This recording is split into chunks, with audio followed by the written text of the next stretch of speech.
champions and wonder kids, and they're all ready to put themselves in contention for one of FIFA eSports' most coveted titles. Ambition, legacy, prestige. Diddy Chris Lito was your winner. The world of the eChampions League descends upon London. The dream? To be untouchable and to raise the trophy as a champion. Nicholas, please lift the trophy! All over Europe, thousands have chased their dream, putting in the hours, grinding, striving to be the best. Now, the top 64 players, representing 17 countries across the continent, will embark on a journey. It all begins here, the group stage of the eChampions League. $280,000 and a place in FIFA royalty on the line. The eChampions League pre-show presented by Just Eat. Well, welcome then to everyone's favourite FIFA eSports competition, the eChampions League, the group stages, day 2, of course. Mike Labelle and Gravison are alongside me for the second day of action. Guys, yesterday was pretty fun, pretty exciting. Gravison, you were pretty impressed by your teammate, of course, Ducks Neat. Happy to see him going through, I'm sure. Yeah, obviously happy because it's his first time competing at a LAN event internationally, and he made it through convincingly, playing against tough players. But we also have some Spaniards as well. Jorge, who beat Tex in the first matchup. We did have as well JRA going out at 0-3, so big performances. Kind of slow performances as well, but a fun tournament for day 1. Yeah, it was West Europe, of course, yesterday. Today we turn our attention to East and Central, like I just said in the opener there as well. Mike, we have some big names we're going to see in action today, don't we? Where do you want me to start? We got the likes. Yeah, we have the likes, of course, Umit, world champion. You've got Anders, who people are saying are going to be a future world champion. I love this opening matchup here with Ali Bali and Dolomite. I can just look around the room.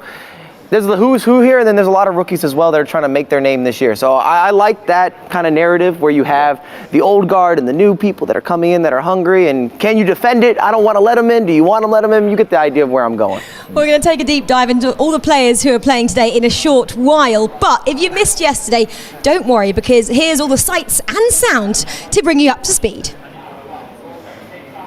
A special sort of feel to it. Europe's elite have gathered here in London to play the highest level of FIFA, the eChampions League. The 2023 Champions League is officially underway. Nicholas 99 FC, the reigning champion. Nicholas comes out with an opening win. He knows how to win the big competitions. He backs himself. Ronaldinho with some space, but can he get the shot away? He can, and he does! Tex now with his first win then of the day. These are the best in Europe.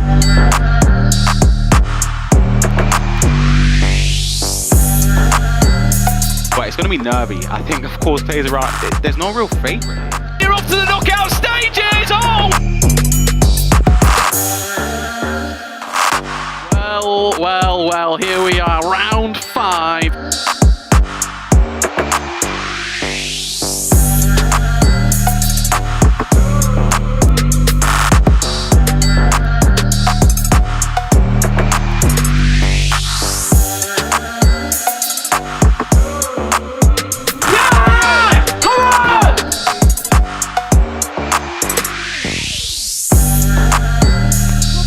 There, we didn't particularly expect to leave it as late as they did. You saw there Tom and Tex in particular having to wait until the final round to book their spots into the next stage, Mike.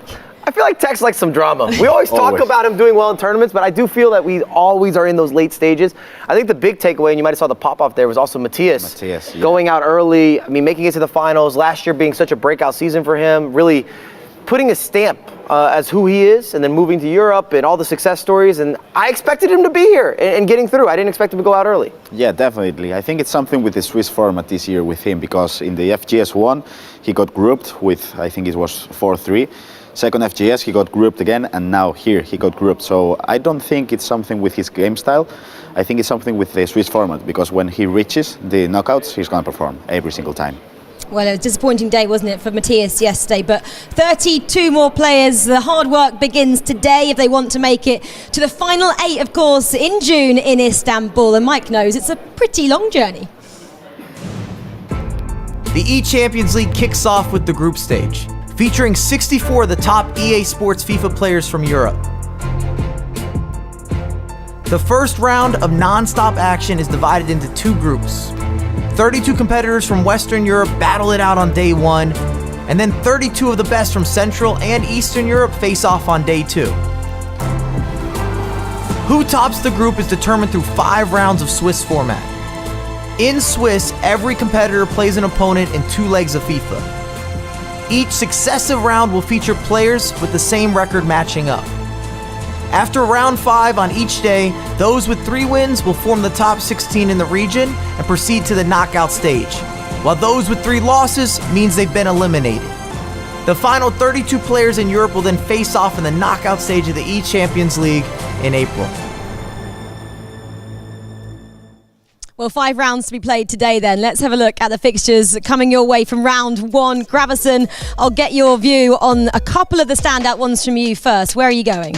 I think Eldos versus Heathers is a match I'm looking forward to. 2 very offensive players. Eldos a player who pretty much doesn't pass a pass to his defenders. And then Heathers, player who's been pretty much dominating online. But I think it's his big first LAN event. Looking forward to that match. But a low-scoring affair possibly from that one. I wouldn't say so. I wouldn't say so. He's Mike? an offensive guy. I like that. I mean, I'm staring at another offensive matchup, in my opinion. It's going to be Oberyn, who you saw last year, fantastic, just phenomenal from Italy. And then Predator FIFA, who, again, doesn't really play defense, which I always support. No defending. I'm part of that life. Well, maybe they'll be on our top goal scorer list later on in the show. Gravison will go to the second page of fixtures. And if you can pick one more for us, that would be amazing. We talked about it yesterday, actually. We talked about the Montaxer-Feldman match. I think it's going to be like on the other side, pretty much a mental, tactic kind of battle, because I don't think there's going to be a lot of goals. We obviously saw Feldman, who is kind of a possession player, but I think both of them are going to progress to this stage 3, and I look forward to that match. Well, mental game is a massive part of FIFA esports, especially at the highest level, and someone who knows that very well, of course, is our current world champion, Umut. He's in action today. We didn't even mention him there, did we, in the ones to watch, because all eyes will be on that guy, of course. I mean, there he is. He's as cool as you like. But, Mike, this is the first time we've seen him in action at an individual event since the World Cup last year. Will that play on his mind at all? I don't think that will play on his mind, but I did speak to him before the event. He actually has an injury. He injured his hand. He fell off a scooter last week. So he said it's been bothering him a little bit, so that might play a little bit of a factor. I don't think so. Because the thing is, he played FGS2 last weekend, and he might told you that, but he performed really good. It could be a mind game. I come on here, I throw that out there, then he overperforms or outperforms, even with one hand. Well, Gravison obviously knows something that we don't. Anyway, his teammate actually in 2v2 as well for Leipzig is Anders Bergang. He's also in action today, the Wonder Kid, as we call him. A question for you first, Gravison, about him. I guess the FIFA community expects a lot from him. Yep. And possibly we're looking at players like Dylan Mike, came out in their first tournament and performed, got a title. Tex the same. Does that mean Anders has to get the Champions League title? I would say pretty much yes, but it's tougher for him because you didn't expect Dylan Mike to win the tournament. You certainly didn't expect Tex to win that title, that first title, but you expect Anders to win the title. So that's a bit of pressure on his shoulders, and I think that's a tough one to swallow because, I don't know, that kind of pressure when you're just 16, I think it's tough. There might be an unfair expectation, Yep. But I will say this, I don't know if he goes down as a wonder kid without having this win. If you're only an online player, like when we talk about Dolan Mike, he has the results to back it up. The youngest world champ that we've seen. And we talk about Tex, same situation. You're talking about teenagers that are winning here. We haven't seen that happen from Anders. So that needs to happen in a LAN environment, in my opinion, to really have that title attached. He seemed to get a bit stressed out, possibly, in the EA Sports Cup when they were doing 2v2 together. The fact that he'll have free reign here as an individual, will that play into his favour, Gravison? I think so. I played against him in FGS2 online. I lost, obviously, 1-3. No, very few have winning stories. I mean, obviously. And I think he's just, he's free when he plays 1v1. And he's more kind of I don't know, attacking. He can control the rhythm. I think it's easier for him. What was that scoreline, Grav? 1-3. Ah, I didn't. not that bad. It was going to be low scoring, obviously. Well, we can talk about these players all day long, but Brandon Smith is waiting by to get a word from both of them before the round 1 of fixtures. Thank you, guys. And yeah, I mean, this is a bit of a treat, really. We're normally speaking to these two as a team, as we did in the EA Sports Cup. Umit, Anders, welcome back to the eChampions League. I've got to ask you first, Umit.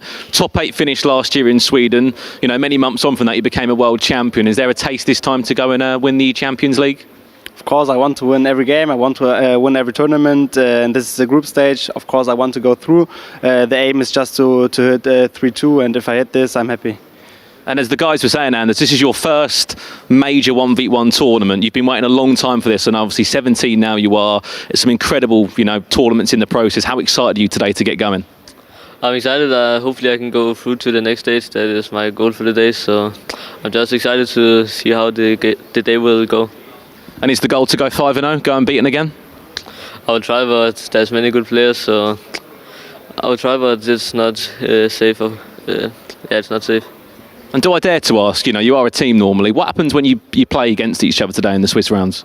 Of course, then who's the better player wins, and just fair play. And after the game, we just shake hands, and it is how it is. One player has to win, one player has to lose. We can't change it, but of course, during the game, we will do everything to win. And during the game, we are not teammates, we are like rivals, and I think it's like that. And how has it been since January? Obviously, disappointing to leave the tournament early in the EA Sports Cup in those knockout stages. You've had a lot of time to reflect on that now. Is it a case of let's forget about 2v2 for a while, all attention on 1v1? Of course, we just forgot this tournament. Of course, we looked about the gameplay, what did we wrong for the next tournament. But now here it's 1v1. We just focus on ourselves. We just focus on our gameplay now, and we don't think about other tournaments before. So we are here, eChampions League now, and just focus for the tournament. And do I dare to ask, Anders, would you like to play against Umit in the Swiss rounds? I mean, I think we both are the two best players here, so hopefully we can play at 4-0. There you go. Maybe play at 4-0 today. That'll be a decent Swiss round, wouldn't it? We can't wait to see these two in action here in the eChampions League. I don't think many players want to play either of those two. I mean, they're the force to be reckoned with, both together and individually there. But it might happen, mightn't it? We've seen stranger things happening. Teammates may have to play against each other in the eChampions League. Well, let's move on to another German player, as though we have 15 of them playing today. That's quite the stronghold, isn't it? Dolan Mike. I mean, this player, we mentioned him already. He burst onto the scene with a dramatic fashion, winning his first title. He's always around. Hasn't really reached the same heights as he did when he first emerged. Is his time now, Gravesen, to step up? I think definitely, because he won a world title back in FIFA19. Last year, he won the Bundesliga against Umut. It was like really, you can see like the results. But you don't see like the Champions League. You don't see the, the likes of a World Cup. So I think this is just his time this year. Well, I think he'd love to hear that. You're saying it's his time this year. Let's talk about Focus Clan, though, his team as well. There's a lot of players emerging from Focus Clan. They've got quite the number of players represented here, 4, I believe it is, Mike. No, absolutely. And again, we give so much credit to the Dutch and the Renzo Academy or whatever they're doing there. I don't know what's happening. Again, I think I should just learn Dutch because your FIFA ability just goes up. The same could be said with a lot of the German development and Focus in particular, what they have going on in terms of not only having big names that are veterans, but also developing again. When you're looking at getting the 15 or the 16-year-old and getting him prepared to be a champion or prepared to compete, that's a lot of credit to your development program. So I've been really impressed with Focus, and I'm looking forward to today to see if these guys are all able to perform, or maybe even some of the guys that maybe less big names are able to push through, and some of the guys struggle that are, maybe the favorites coming into this. Well, it's probably a question now, is it, of how many Germans go through? We're starting with 15. I mean, we're looking for 16 players to qualify. Surely we can't have all 15. Can we do that? I'll take 8. 8 to go through. 10. 10. Well, someone who wants to be one of them, of course, is Dolan Mike. I'm not giving you my answer. He's a Brandon. Yeah, thank you, guys. I mean, there's a lot of German players here in London, 15 in total, as we know. I'm speaking to one of them now that has qualified for the first ever time. He was invited to the Invitational a few years ago. Dolan Mike, welcome to London. I know you've been involved in many tournaments, been a FUT Champions Cup winner. What is it about playing in this eChampions League that is just so special? I mean, for me, it's my first time qualifying for the eChampions League, so obviously I have higher aims to get really far in the tournament, and hopefully I can pull it off. Yeah, amazing stuff. And just give us a bit of an insight as well. So many German players here. I know there was, I think, 16 spots regardless for Austria or German players. But the level in Germany, has it upped again? Does it up every single year? Yeah, in my opinion, it's getting better and better every year. I mean, we have the last 2 world champions. We have insanely good players. For example, Umut, me, the other guys from Focus. So I think it's just getting better and better. Yeah. And in terms of being a FUT Champions Cup winner compared to an eChampions League winner, how do the two compare? No, it's tough to say. I'd say they both are different tournaments because eChampions League is only for players in Europe. So I'm missing that one, and hopefully I can bring it home. Yeah. Amazing stuff. Dolomite, good luck today. We can't wait to see you involved in that first round of Swiss here in the eChampions League. I mean, I'm not sure I'm going to compare Champions Cup winners I want to them both. ECL. I want them both. He wants them both, but I want think them both. ECL does obviously surpass that. This is the big one. He wants to win that one, of course. Finally, I want to talk about one more player, and we can't not talk about this player. The surprise package of 2019, Mo Alba, the world champion back then. He kept the title for the longest time as well, because obviously went into that pandemic. We didn't get a new world champion there, so I believe he had it for a couple of years, which was quite the feat. But we didn't possibly expect him to be world champion there. He surprised us all. We are excited to see him back. We're not really sure what kind of form he's in, but does that matter going on his past achievements? He's a player that can play regardless, isn't he, Gravison? Yeah, I would say like every time you have Mo at a tournament, you expect him to go through. Like for Mo to not qualify for stage 3, I think it will be obviously pretty bad for him because you expect great things from Mo. Maybe from these past 2 years, he's been playing online. He hasn't performed as well, but we have a lot in tournament. We have Mo. He's progressing for sure. I also think the game caters to him a little bit more this year than the previous couple installments. Because if you think back with all the success that he had in FIFA 19, fast-paced, a lot happening all at once, you're micromanaging. This year's game as well, you're not seeing a bunch of clean sheets. Wait till you see the scores later today. There's going to be a lot of high-scoring affairs, and I believe that plays into what Mo likes to do, where he kind of disrupts the game. He creates organized havoc, if you will. Well, having that world champion status on your CV as well must fill you with loads of confidence coming into any event. Let's see how confident Mo Alba's feeling ahead of this one. He's with Brandon. Yeah, thank you guys. I mean, he's probably the smiliest man in FIFA esports. Mo Alba, Mo, where have you been? Yeah, after my World Cup, I took some holiday. Thought about to stop playing, but now I'm back. And Well, let's be realistic here. Obviously, as we know, it was a difficult last couple of FIFAs for you. What is it about FIFA23 that is just clicking more with you in your play style? I think it's more offensive, and yeah, it's a lot of, also not only me, because there are a lot of new young players. So it was not that easy to adapt, and I think they learn new things faster than me. I get some bit older, so but I have to adapt, and now I'm back and hope to perform. And what can we expect from Mo Alba today? Yeah, like always, like when I'm in an offline event, I think I'm one of the best in my mindset, but also like my performance always like top 4 when I play offline. So I hope I get the early three wins, and then practice for the next round.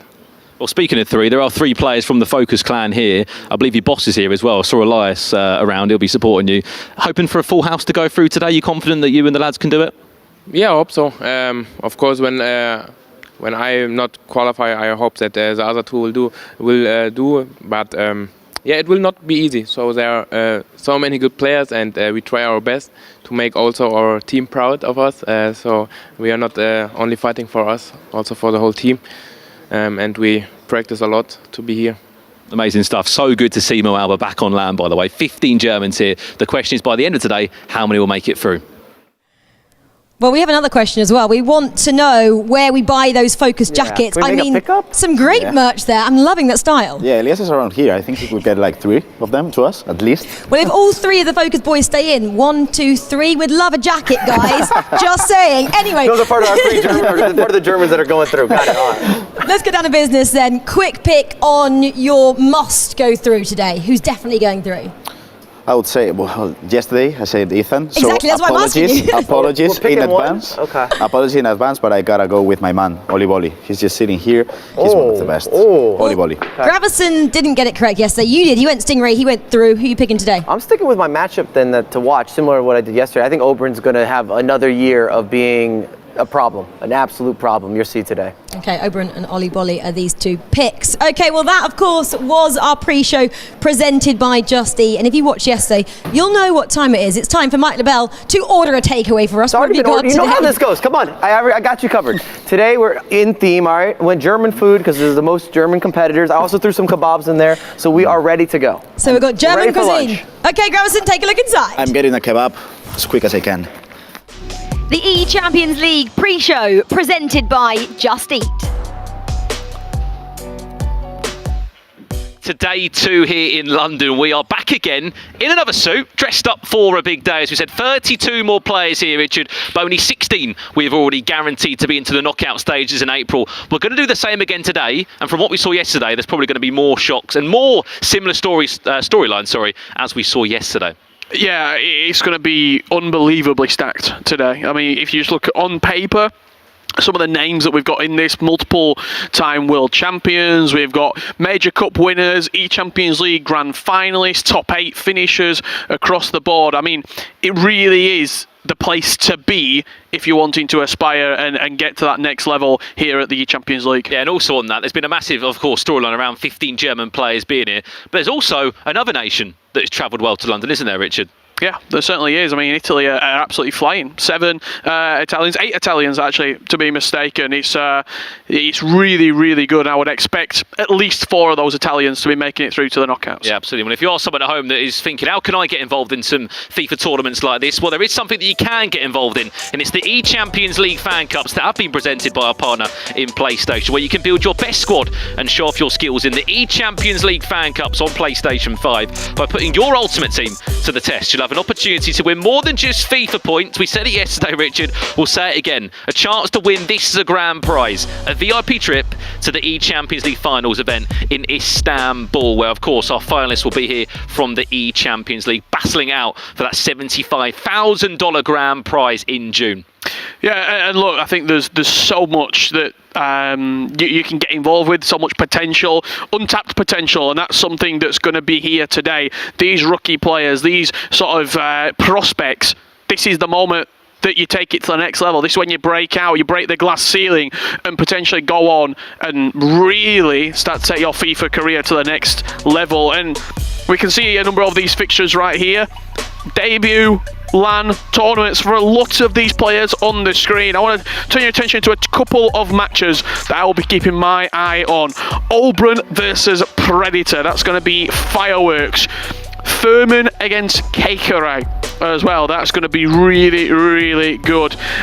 Lenny against Kamal. I'm looking forward to see what Lenny can do. A really solid player in his own right. I was going to say, Richard, is there anyone that you're really looking forward to seeing as well in terms of just individual pros that you haven't seen for a long time? For me, Mo Alba, so good to see him back at LAN. So many new names, as you said. There's a lot of debuts here, but there's also some great players that have come back in. The Stranger back. I was just about to say that. Back in town. Anders Vergang, it's his debut. It's his major first tournament. Yeah, Montaxa against Roy Feldman is going to be a cracker as well. Make sure you keep your eyes on that one. And then, look, I'm always a big fan of Danny Pitbull. He always comes up, big handshake, big fist bump, and he's one of those players that when he gets on a LAN environment, he does play well.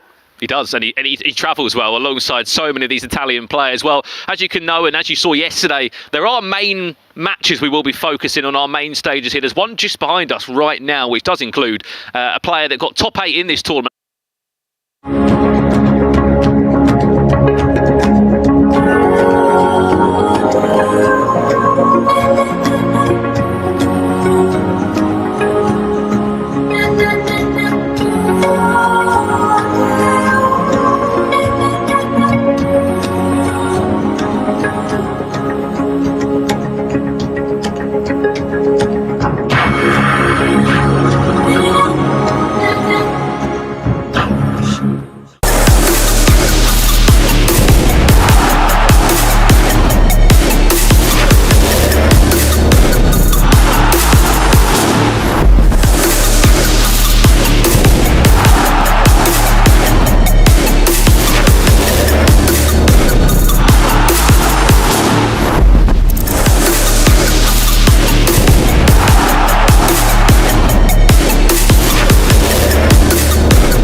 NFL Sky Bet Championship all season long on the home of champions.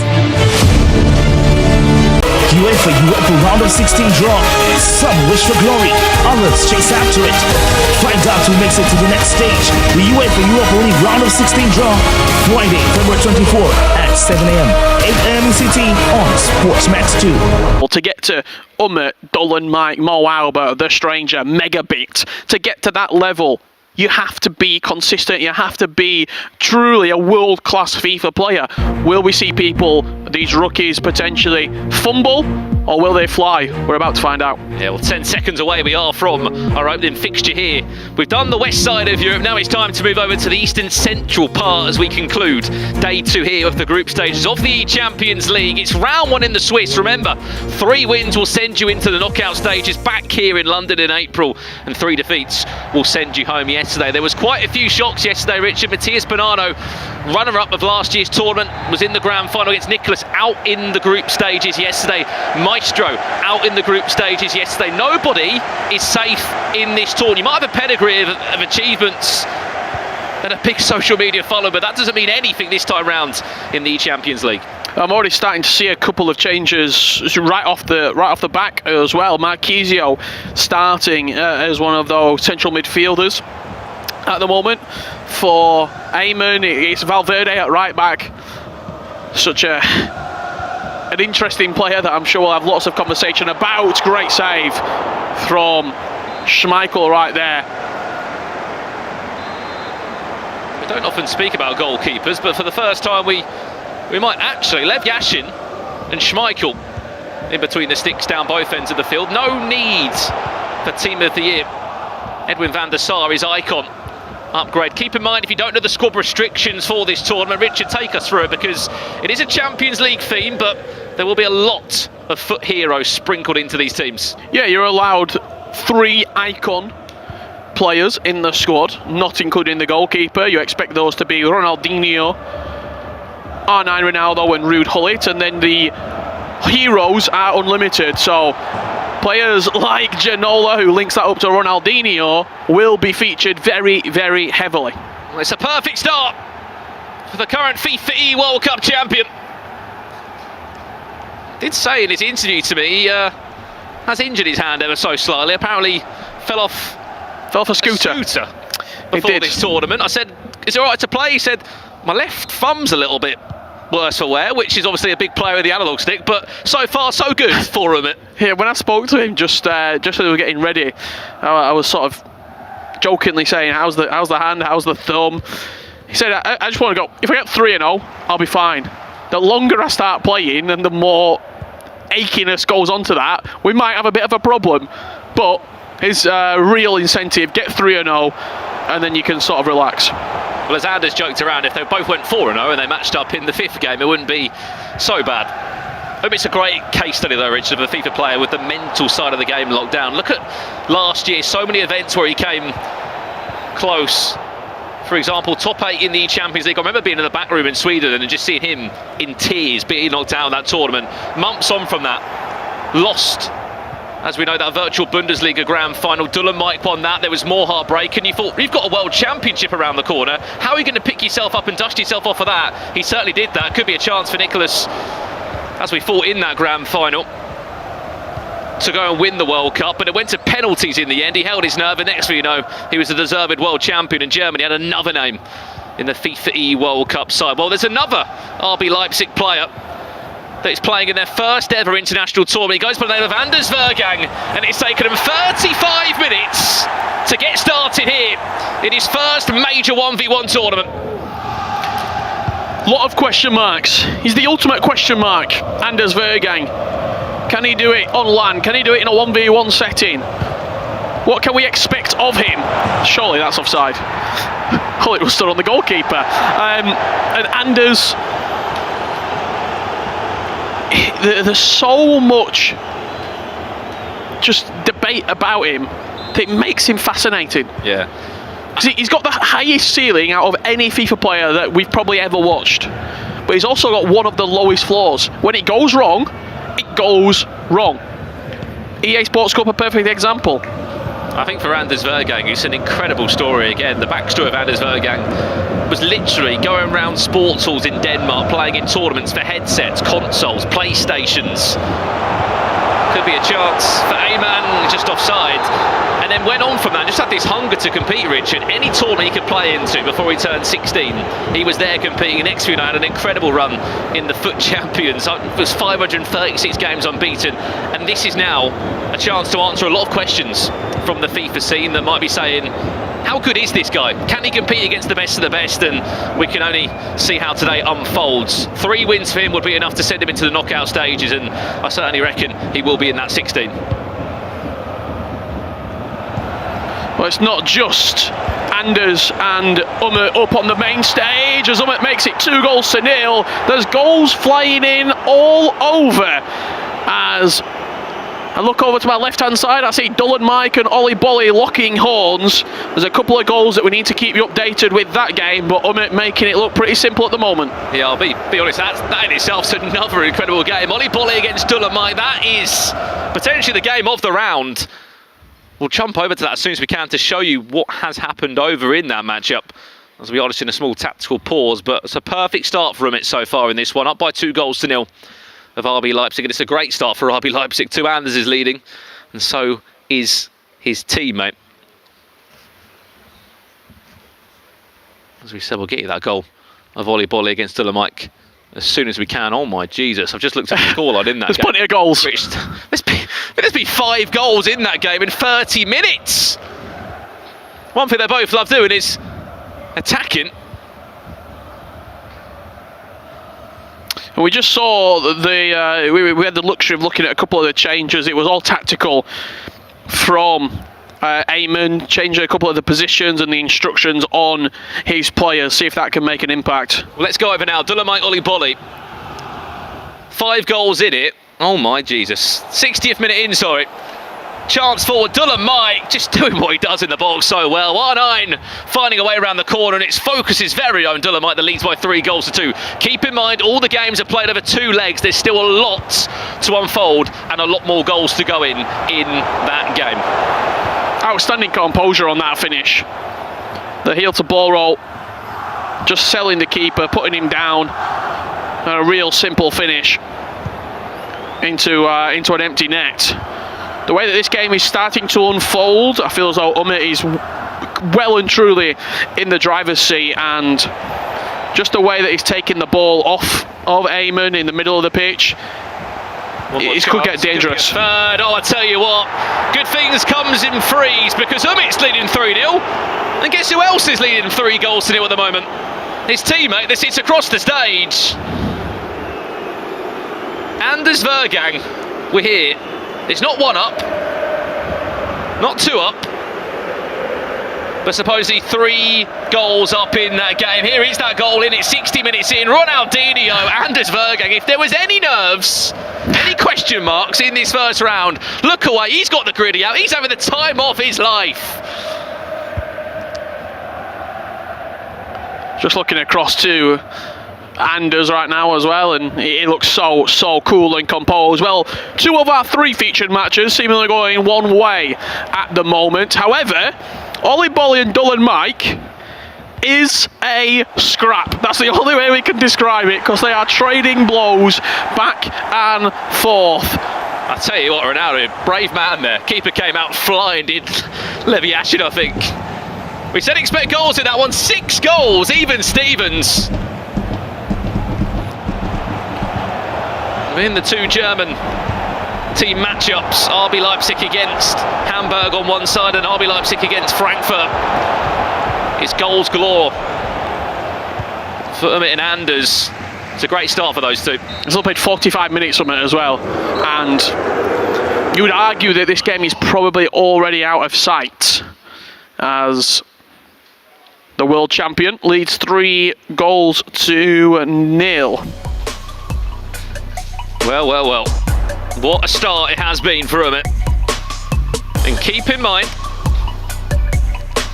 that there is a chance that, as we know with Swiss style format, 1 win meets 1 win, we could see some really, really big matchups today. I mean, yesterday was a great example, Maestro's matchups. I think Maestro played Tex, Nicholas Matthias Bonanno. And Stokes. That's not a very nice Swiss, is it? There is 4 games. Stokes, Nicholas, Tex, Matthias. We're here as well, a game that's taken place in the pit. This could be another chance for Umit to make it 4. Great save, Lev Yashin. And it is the Obram, the Italian FIFA E World Cup finalist last year, top 8. Okay, up against Predator FIFA. Is winning 2-0. I was watching Obran warming up, and he was playing against Hezers, and he lost 8-4 in a warm-up. So I didn't know what the preparation would be like, but clearly it's doing all right for him at the minute. This could be pretty ugly for Ayman. He has a pause cue.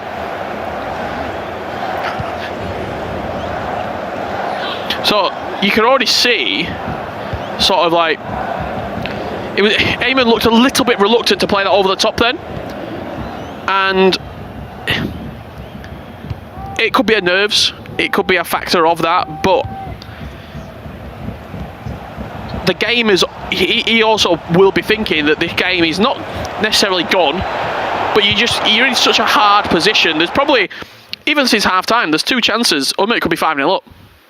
I mean, he should have there. I don't know if the goalie knew anything about it. It just came completely off his chest. Into the pause menu we go. These are big changes that are needed to be made just to get a goal back in the game. There is a second leg to follow, as we know.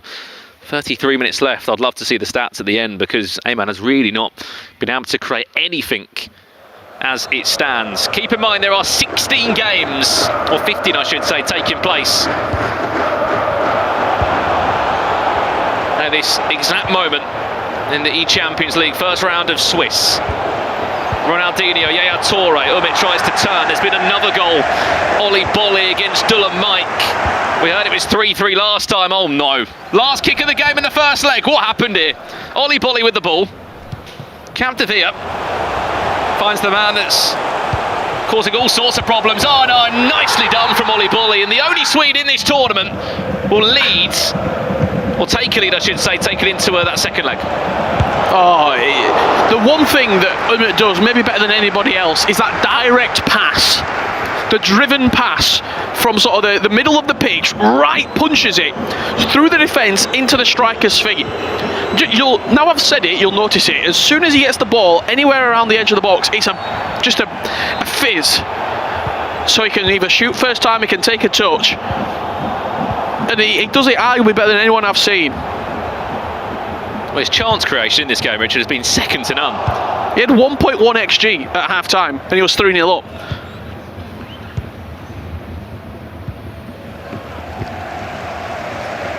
Well, I've just looked over to the right-hand side of my screen. That's in added time. Anders Vergang against Fanino.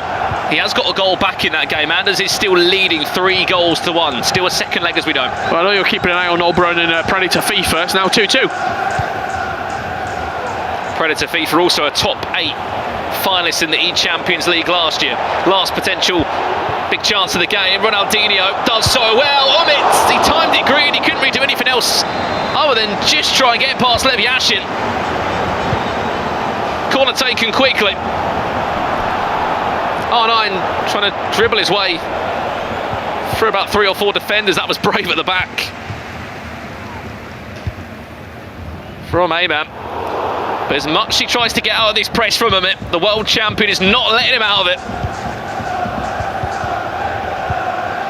Still, the ball just finds its way back to RB Leipzig's Umit, and eventually it will be dispossessed. Slowly but surely, all the first legs are being concluded here in round 1. As soon as we have scores and big updates for you, of course, we'll let you know at home. Yeah, we should have all those leg 1 results when we get back. And we can give you all the updates on your favourites. Mo Alba, the Stranger. Pele finds Ginola, still no way through. Interesting to see Marquez get the call up as centre-back. I think that's probably been the biggest talking point this weekend, Rich, so far, is that back line. Capdevila, yes, is a cert. He's always going to be in there. Lucio for many would be, but we've seen Konate used by some. Marquez, Ricardo Carvalho, of course. These talk about some foot heroes here. Speaking of foot heroes, there's another one. R9! Timed it green. Top corner. Umit. Still, with a whole leg to play, leads by 4 goals to 0. You can almost see he looks so relaxed right now. But they're paying more attention, I think, to the Anders game. Well, this is the difficult scenario that a lot of people might not know at home. RB Leipzig have got 1 coach. Yeah. And they've got 2 players in this tournament. So, Gravison, get your kit on. You've got a job behind Anders. Which obviously... If you were coaching Anders, what do you even say to him? Win. More step-overs, please. More goals, more step-overs. Looking for goal number 5, he might just get it. The amount of chances he's been able to create. Pumps it in again to the front forward. Ronaldinho, is there a cutback available? Lays it as best as he can. Hullet was waiting there on the 6-yard box for an easy tap-in. Ginola still goes for a corner.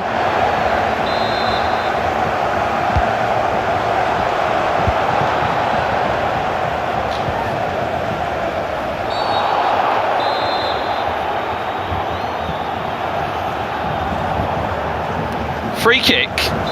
It's got to be direct, surely. Capdevila is over it. No one's on the line. Free kicks this year. Hullet goes back. More easier to score, but the player on the line. He's not pulled anyone short. He could. Ronaldinho? Yeah, pass it straight into him. Goes on his own. Punched away by Lev Yashin. Silas is not dealt with. R9 cuts it back inside. Next thing you know, it's 5. Game over. I just don't see anything happening in the second leg that would catch us off guard. Sorry to be a spoiler for you, but I think we're going to be looking at Umit with a 1-0 record. He is absolutely flying. Well, although this game is still in the first leg, there are second leg games which have kicked off. Back to this one, which has been full of goals, and there's even more. Dull and Mike may have left the first leg 4-3 down. It's taken him just 9 minutes 30 seconds to say game on again, 4-4. I'm sure as that game starts to draw on into the final stages, we'll be keeping a much closer eye on it, with our featured matchup right here. Well, you said it was job done. It will very much be if that goes into the back of the net. Being such a dominant display. Ronaldinho fancied that one, but you can just see how confident Umit is feeling. That's leg 1 done and dusted there. But as Richard said, game over? Yeah, I mean, I'd be shocked if it wasn't. It was a perfect performance from the world champion. Injured thumb and all. It could be a little bit of a cover-up, that one, because that was a truly splendid first leg. Doesn't get much better than that. No, it really doesn't. Injured or not, he certainly looks like the player to be right now. We're off for a quick break now here in the eChampions League. When we get back, is there a way back in this game for Aman, or will it be more of the same from the FIFA E World Cup champion who leads 5 goals to 0 at the break?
great fixtures currently underway. We are going to have a look at a couple of other games. It's half-time currently between Dublin and Ollie Bolly.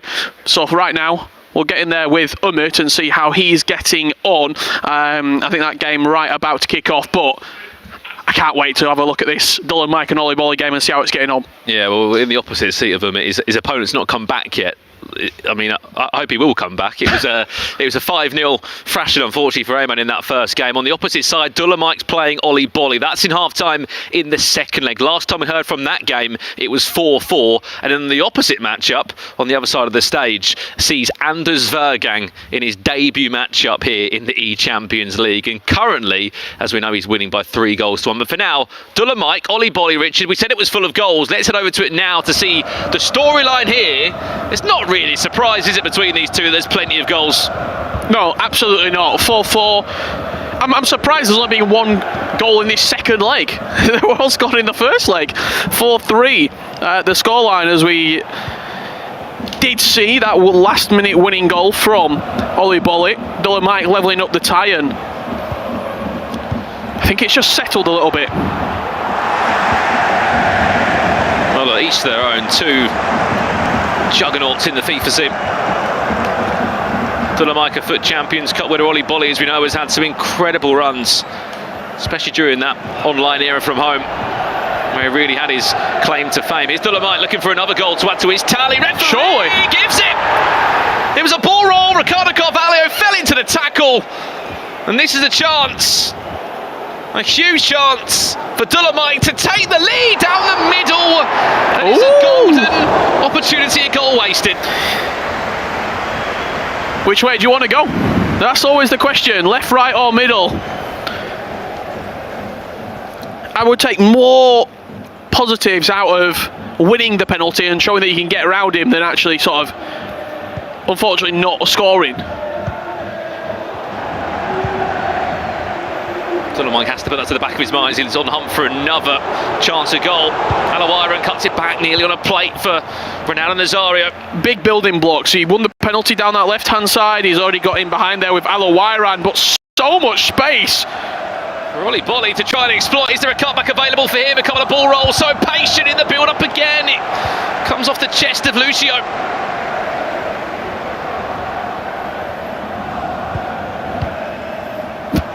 Yaya Toure. So much time. Chance. Nicely, Ollie Bolly, no way around the course. We hear there's been another goal in the Anders game. But it was 3-1 up. Richard, more of the same, he said. Dancing in the box with Ronaldo Nazario. Anders Vergang is looking pretty comfortable so far in this first round. 4-1, he leads. Yeah, it's a big goal to just give him that little bit of extra cushion. 3-goal lead once again now. And you would really, you doubt that he throws that game away from this position.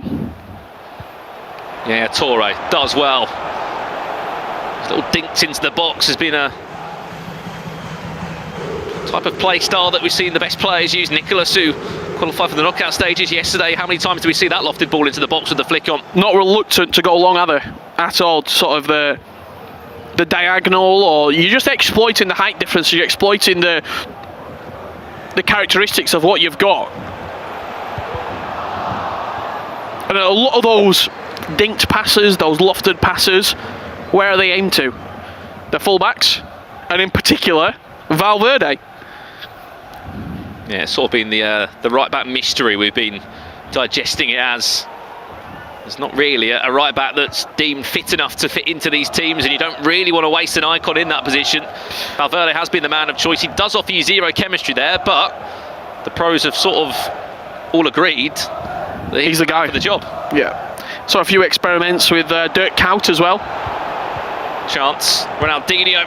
Ollie Bolly on the hunt still. Ginola will have a whack at it as well, and no way round. Here there's another goal in the Anders game as he made it 5-1. No, he hasn't. Firmino has got a goal great back goal. in it. Really well done. A little elastico, shift it to the right, and just found enough space to find the back of the net. It's a lovely finish. The ball played into him, that first time elastico, just to create the separation and the distance from defender and attacker, and then you're always going to score.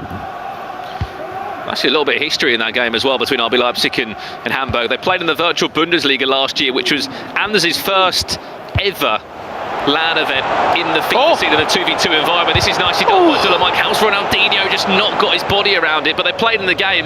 They drew 1-1, so it's interesting how Swiss just offers you these random matchups. There's been 2 or 3 opportunities for Oli Bolly and for Dylan Mike where I imagine they've been hitting that shoot button, they've been pressing it, and it's just a body on the line, a deflection, a little extra touch, not allowing him to take the shot away.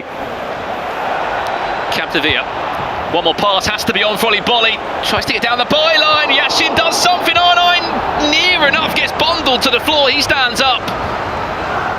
Fortunately, it wasn't a penalty on the opposite side.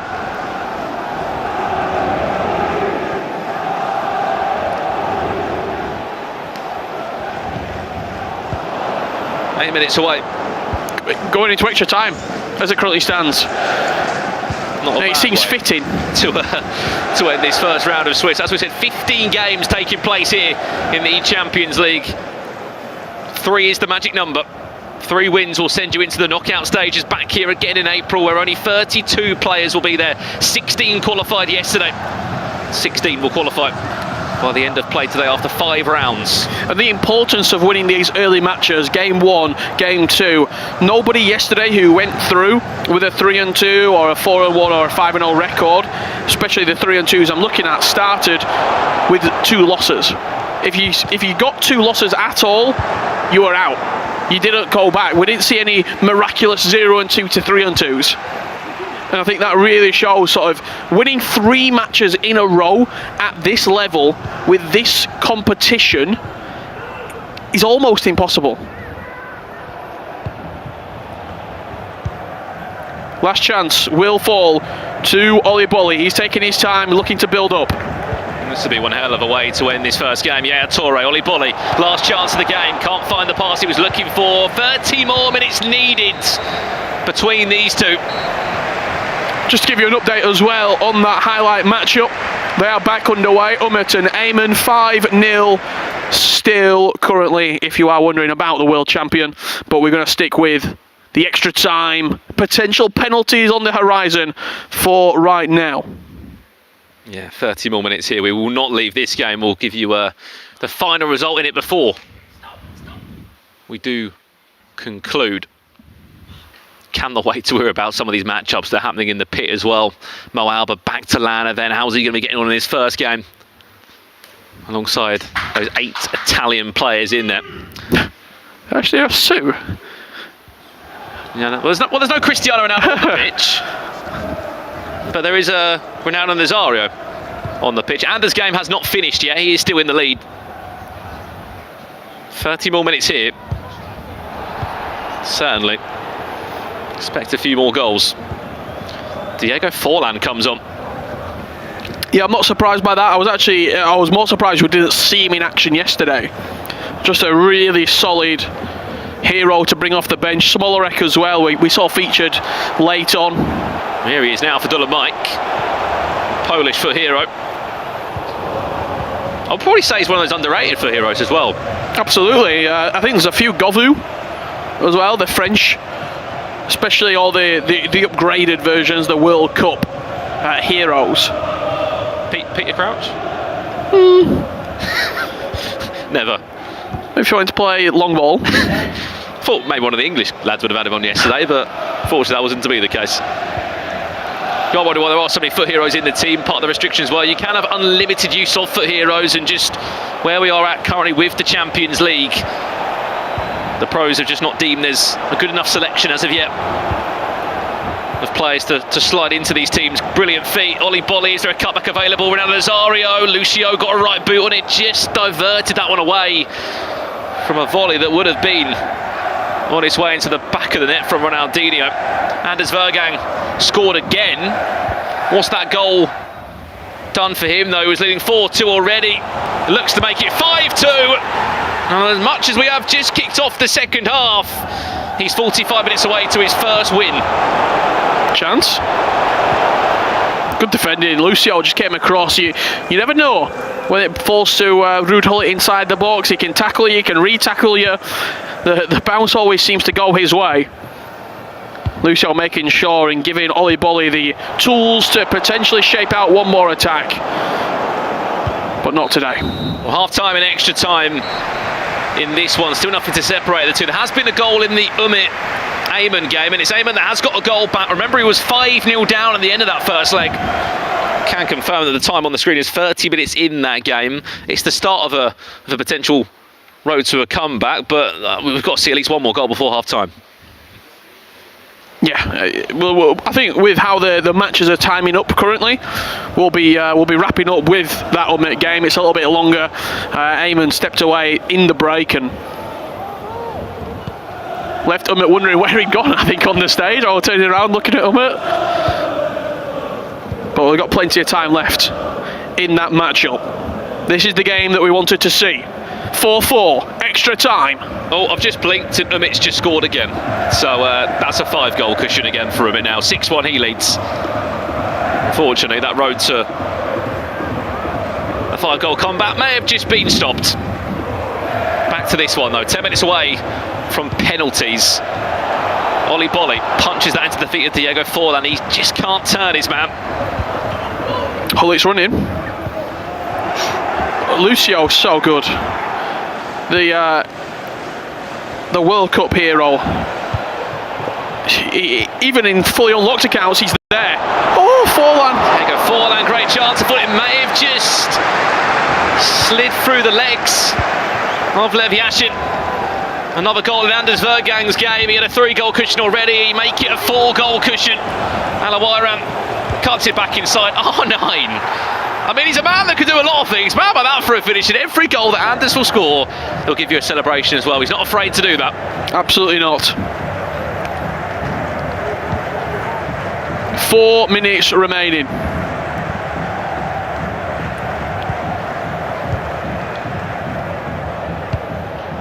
Oli Bolly, he knows what he needs to do. He'll play the last chance. He has had the majority of possession in this second half. That's the player of team makers. I'm sure there'll be a few Swedes watching from home. Tole Olilito, after his recent success in that EA Sports Cup, he'll be cheering on for his fellow Swede and his national teammate. Will he score? Or will penalties be coming? Last minute of added time. I think we could. Unless? Maybe. Oh. No, we're on our way to penalties. This is to go 1-0 in Swiss and have the perfect start. Up steps Dolomite first with Ronaldinho. He goes down the middle again. He won't learn from the chance earlier. And Oli Bolly have a chance to make it 1-0. Yes, he does. Yeah, he mimicked it as well. Straight down the middle. Smolarek from the spot. Saved again. Dylan Mike cannot get any look from 12 yards. Forlan saved. Still a slight advantage to Oli Bolly. Dolomite still needs to find the back of the net. 3's missed in a row. A golden chance for R9 to score from the spot. He misses 2. No one can seem to convert at the moment. Yaya Toure does convert and puts Dolomite level pegging. Oli Bolly still has the ball in his court to go within touching distance of being 1-0. Needs to score this one, or it will be curtains for Dolomite. Kullit does score. Oli Bolly, if you score, my friend, you will be on your way to your first victory in the Swiss stages. Hullit does step up. Cheeky Panenka, as we saw yesterday. And it is Oli Bolly, after an 8-goal thriller that needed extra time to separate it and a penalty shootout, kicking off his eChampions League journey in the best way possible. No real reaction from Oli Bolly. He gets the job done on penalties. It's a long, long road ahead. I feel sorry for whoever's going to be matching up. Dylan Mike 0-1. It's such a tough matchup. But Oli Bolly gets it done from spot kicks. Well, there might be a good time to jump back to this game. As we said, it's just kicked off for the second half, isn't it? Against Ayman. Ayman did take the lead in this game. We thought there may have been the start of a comeback story. However, not long after, Umit said, I'll have a 6th goal and a 7th to add to the collection. It's a 6-goal lead for the current FIFA E World Cup champion. We're starting to see a number of results coming in. We'll give you all the full-time action. Goalkeeper teased off the line there. And we're trying to look for the direct shot to come in. It's a bit of a statement piece, this, isn't it? From Umit to the rest of the competition.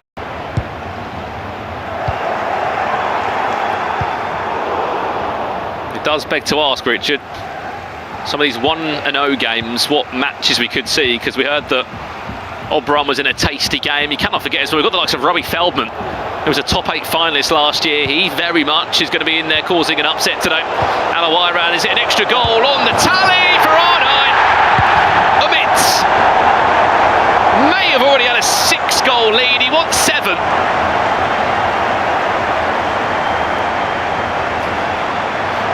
It's just really solid FIFA on display right now. Eamon, the goalkeeper, was doing the hokey-cokey on the line.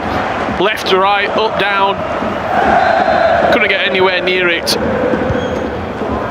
7-goal advantage to Umit. You're talking about Oberon, he was victorious against Predator. Yeah, big 2-0 win in his second leg, Oberon. 4-2 overall. Big advantage there. There's been another goal in Anders Vergang's game. Here's Fanino that has scored a goal. Remember that the distance is still quite big. It was a 4-goal cushion down to 3, but if you're scoring those of Yaya Toure, you've still got to appreciate them.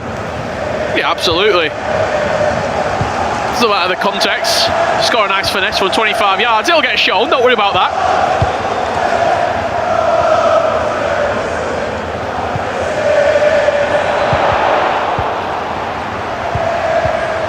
I think you are right though about Anders Vergang. When it goes well, it goes very well. The question is, who is he going to be facing up in that round 2 of the Swiss stages? Here comes Janolo, just does not stop, does he? Absolutely rocking into the top corner. And it's like for Umit, this is just a bit annoying. It's just an exhibition game, isn't it? Puff of the cheeks there, it's like he's, but what just wants to get going into his second round. I said this after the first leg. It's game over. You're not turning around 5 goals against Umit. He's the sort of player that just wouldn't allow it. And he's not allowing it right now. But what he's doing, Brandon, he's stepping on the throat. He's making it uncomfortable.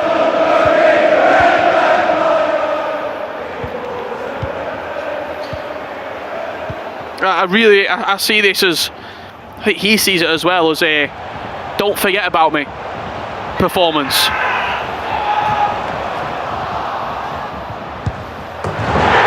And that's 10. We got a little bit distracted because we had some big cheers from the pit. I just looked away to saw another game there in the pit. I blinked and Umit scored again and made it 10. I also saw that Anders got up and walked away. He was victorious in the end. He played out the rest of that game. 6-3, I believe, the final scoreline, but we'll get it official for you very shortly. Looking into the pit, what we got? One, got two, penalty shootout going on somewhere else. 3 more games left to go. We will give you the updates as soon as we can. Plenty of matches underway and a lot still unfolding in front of our very own eyes. Umit, 20 minutes left to play, wants goal number 11. I'll tell you what, is he going for a record or something? Is he? I think he might be. 11-1.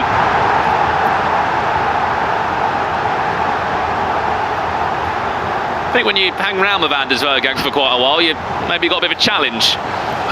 When people hang around with Umit, they start winning. The performances like this become more frequent.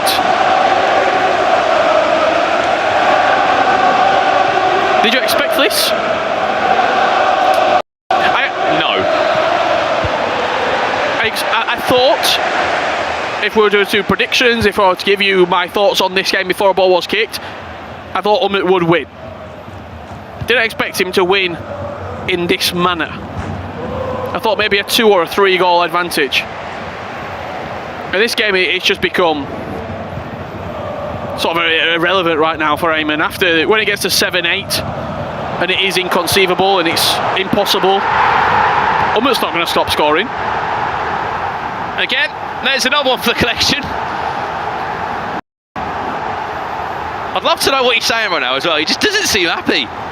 Umit, you're winning 12-1. Well, let's leave this game in a second because we know what's happening. Umit's going into round 2 with a win next to his name. But this game is from the pit live now. We love getting down into this pit. There are so many games taking place. And this is between Imertal and Daniel Seven of Hamburg. 4-4 in extra time between these two. Here's Imertal kicking in that black strip from left to right. And we got a potential penalty shootout again. A massive free ball into Alawara. What's that back post? It could be an option to hand on it for Van der Sar. He's read that very well. He abandoned the near post and brought his keeper to the back post with a little bit of goalkeeper movement, just covering any sort of pass or cross, lofted ball to the area which is more dangerous. Love this camera angle as well. I mean, maybe not to play on, but you can see so much of the pitch. Valverde. Imertal, it's on a play for Arnott. It may be 3-3 in the game, but Ronaldo's just bagged a hat-trick and it's 4-3. Sorry, 5-4 in aggregate. 8 minutes left on the clock. He could be on his way to his first win.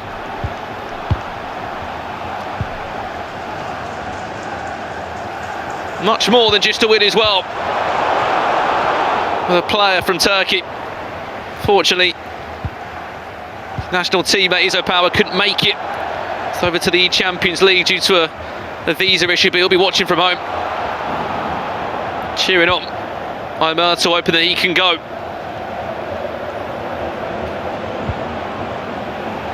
Through to the knockout stages. Perfect start here.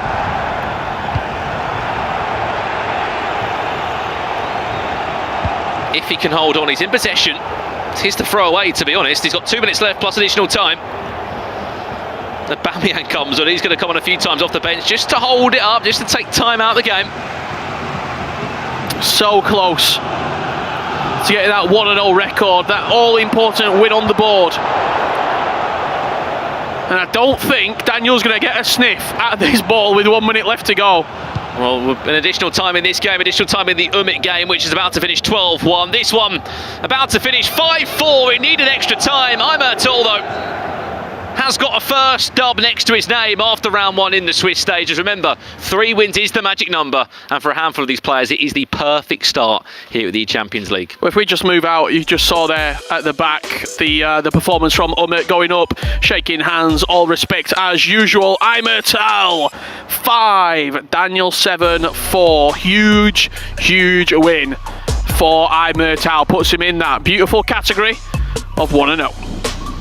Yeah, absolutely. As we said, half the players will go 1-0 now, and they'll match up in that round 2. But there are some big names that zero on as well. Dylan Mike, he's amongst that. Well, I'm looking forward to seeing as well. We'll get it from Rachel and Mike. All those results, who's 0-1, who's 1-0, and seeing how these round 2 potential matchups could take shape. Yeah, absolutely. Well, that's round 1 done from the commentary box. For now, let's head it back over to Rachel and Mike with more of what's going on around the grounds.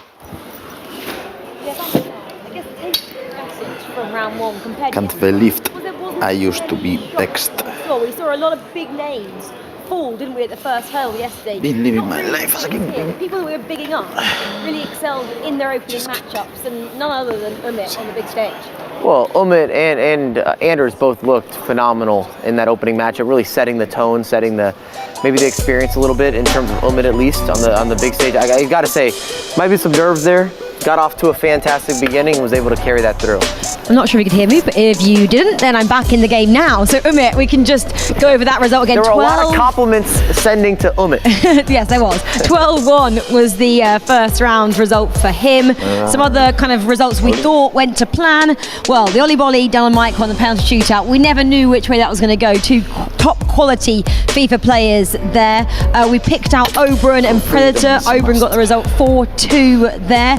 Vergang, we saw that one on the big screen as well. 7-3 was his result. The Stranger, Danny Pitbull, again we had our eye on that one. Danny Pitbull coming out victorious, 3-1 to the Stranger. Mike's got a few he wants to read out as well. I'm just looking at the Mo Alba result. I said it would be interesting. I said it would be offensive. 7-6. You love to see it. Also, a little bit of a surprise here from my end. I know a lot of people talk about Montaxer, but I always think Feldman's going to get results. We've seen him have multiple years of success stories, especially in the eChampions League in particular. Absolutely. Well, let's have a look at the standings then quickly. So we're looking for 1-0. That's obviously a very good result to kick off the day. So the guys there with a 1 next to name have done well in the opening round. Kei Karai, we didn't mention him. He was up against Furman a little bit earlier on. We had Myrtle, we mentioned him. Henning, Eldos, a couple of names with that 0-1. It's not all over. We obviously saw the likes of Tex and Tom go 0-1 yesterday, and they came back and went through, Mike. And Dolan Mike's going to have to battle back. It was a fantastic opener. That might have been the game of all the featured matches, where it went to extra time, of course, and then the penalty kicks when he was going up against Alba, who did squeak it out in penalty kicks. But I don't think Dolan Mike played bad, but now he's got to battle from a position that is obviously not nearly as lovely as the 1-0 start. You're losing leverage. You're losing ops. Is it easier to go up against a really tough opponent first and lose on penalties because you know you didn't actually play badly, Mike? But penalties mess with you. Sometimes it's better to play worse and then recover from that than to play well and not get the result. And it also depends who Dolan Mike gets as a matchup, or who's going up against him on the other end too. Like, some people might feel really hard done or unlucky to get Dolan Mike after they lose their opener. Well, I'm thinking someone called Eamon does not want to get Dolan Mike next. Definitely he had a battering by Umit. Let's have a look at some of the highlights, I'm sure, from the Umit We're camp gonna be here on for this a while. one. I hope they cut up the highlights. I mean, Mike, you can take this away first half, and I can jump in a second. Well, there were a lot of goals, and the reality is we're going to review some of this. Umit is a master when it comes to simplicity, not making mistakes, being very structured, and defensively he's always been so sound. He's really developed his offensive game, but if he's scoring goals like this, I don't know who's going to beat him in the competition, because he just is so mistake adverse. It doesn't happen. He's got a lot of consistency and continuity in his gameplay. Do you feel he's come out this season with a different aura around him? I don't know, because he's always been really intense. When I look at Umit, he looks like a professional. I even date back to the first time that I saw him on the scene at Atlanta environment in Atlanta. This is a few years back, and he made a big run in Atlanta. I think he lost against Tom Lees, actually, in that tournament. But from that point forward, he's always had that same energy. And then, of course, being the world champion, I feel that he's accepted that role, accepted that title, accepted that responsibility. We didn't concede a goal then, didn't he, the first leg? Scored 5. That meant he had to score second to get the 12 that he ended with in the second leg. I mean, a massive result for him, which will take great confidence for both Umit and for his coach, Daniel. That's been a great team. We've seen that kind of grow, haven't we, over the years as well? I think we just have to give a lot of credit to Leipzig. We talk about all these different academies and programs and build outs, especially from a club perspective, not necessarily the traditional esports teams. This has got to be the club. You've got a world champion in Umit. You've got a lot of talent under them as well. You've got content creators that are building up the club and the esports side. And then you have Anders, who we're saying is going to be a future champion. We haven't seen it yet, but it's definitely something that's on the horizon, and it's been part of that narrative that's kind of been building since all the online success. Well, that's 10.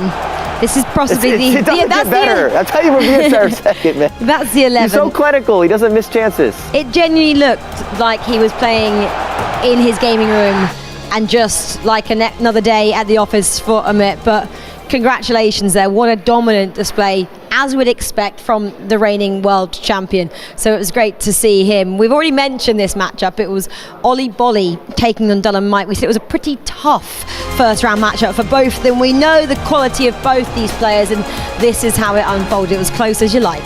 And if you're a fan of competitive FIFA, this was definitely the matchup to watch, or turned into that. Two big names and players that we expect to see go through. I don't think anyone expects a Dolan Mike or an Ali Bali to not be able to progress to the next stage of the eChampions League. And they both have a success story and competitive history that matches that. And you see a variety of different goals. You've got crosses, you've got some of the build-up, you've got the skill moves, you've got the ins, the outs, the step-overs, the extra pass. Why not? And it just makes me so happy to see Ronaldinho scoring and impacting and being one of those standout performers on the virtual pitch. And it was really close. We'll get to it shortly. It ended extra time, actually, 4 apiece there. We had to go to a penalty shootout. Mike, when we were watching the penalty shootout, we'll get to that in a second, you said you felt Ollie Bolly had greater mental strength than Dolan Mike. Why would you say that? We've seen them both go into a lot of penalty kick shootouts. I was just watching it and I felt that he had a small edge, but sometimes that's just the rock, paper, scissors, a big save here, a big save there. You're in your opponent's head. It plays a factor. I mean, at the end of the day, it is a bit of a rock, paper, scissors type of guessing game in terms of alignment, but there's different strategies that have been implemented. You see some of the penalty kicks here, and well done from Ali Bali getting the job done.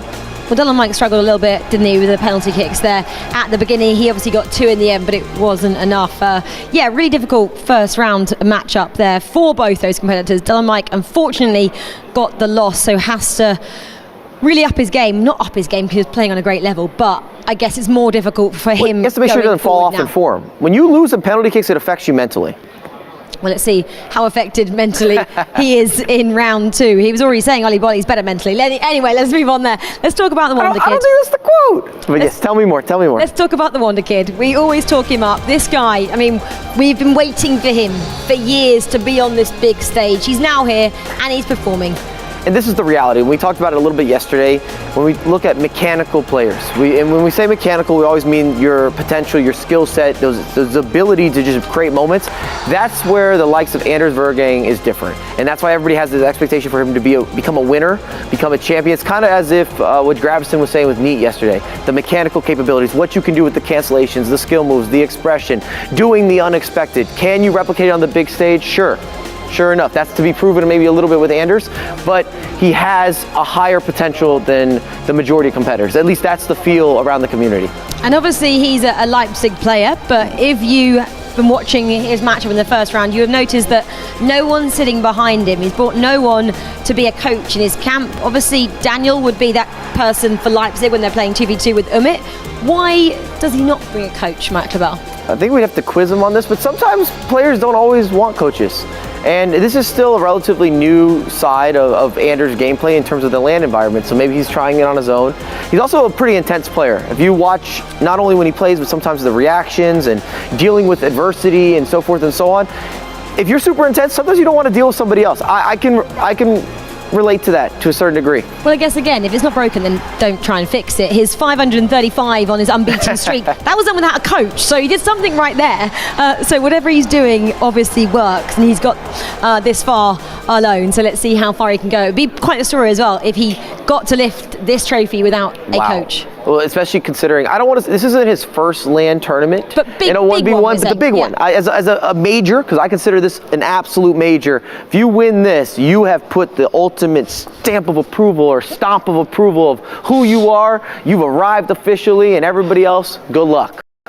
Well, good luck. We've still got 4 rounds of fixtures to come. We do have a MasterCard moment of the match as well, and it comes from the Umit matchup. Mike's picked this one out as well, so let's have a look at the moment. And we got moments, actually, and I really want to talk about the simplicity and the intangibles, because so many people talk about FIFA and they look at all the skills. This is the best fundamental player. You're going to see the ball roll. We want to emphasize the ball rolls, these extra passes, and then you have the finish. A lot of goals that seem simple, but he constantly is able to remake and replicate these. Again, you've got 3 different options, but it's really about opening up this space. The ball roll does that. He makes the extra pass. R9 steps into that lane. He's inside the box. Of course, you're going to bury this. It's time green. He's going to attack on the near post. And again, it's just been something that's so impressive with Umit, and you got to give him the compliments. Well, that, of course, is the MasterCard moment of the match, and Mike did it perfectly. You know, simple movements is sometimes all you need. You don't need to go too intricate, do you? Because then you just get kind of caught up in the moment. He's direct, he's effective, and he's clinical. Like, this works. And then on the defensive end, you do not want to try to break down or beat Umit. He's so good with the counter press. I've only got superlatives to say about this guy. Well, only one guy yesterday went 5-0. That was Emre Yilmaz. Who is going to be that guy today? Could be Umit, from what we just saw there. 12 goals he did score against Amon. Anyway, let's have a look at round 2 fixtures coming your way. Here we go. So who's got Vergang? Ouch. Antonia has there. Pepe, Eldos, Ollie Bolly, Henning. That's a big one there. RVP Legend, Keika Rice. These are all the guys that won their first round, of course. Umit, Kamal sticks out, and then Montaxa Open. That's a big one as well. Danny Pitbull, Mo Alba. Another I like big a lot of these matchups. They're all good. Where do I even look? Let's go. There's another page coming our way as well. Plenty more fixtures. Mike, which one's really popping out for you there? Well, these are guys that need results. I'd like to see what Predator's going to do with Lenny. I think that's a fun matchup coming into this game. I'd like to see if Feldman can bounce back, because again, another player that we expect to kind of get these results, and really he does well in these LAN events. And then I'm also looking at Hezers, because we were talking about that earlier with Gravison. He said he's a player to watch, so I'm going to be dialed. I'm going to walk over to the pit. I'll be standing behind them, not making any noise or reactions or yelling and screaming. That won't be me. Don't distract them, Mike Lebel. You guys at home know exactly what he's like. He's a distracting type, he is. But round 2 is coming your way. Plenty more FIFA action coming this afternoon. 4 more rounds of fixtures. We've got 32 players starting. Only 16 can go to the next round, the knockouts in April. Long way to go. Let's see what happens.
eChampions League with our presenting partner, PlayStation.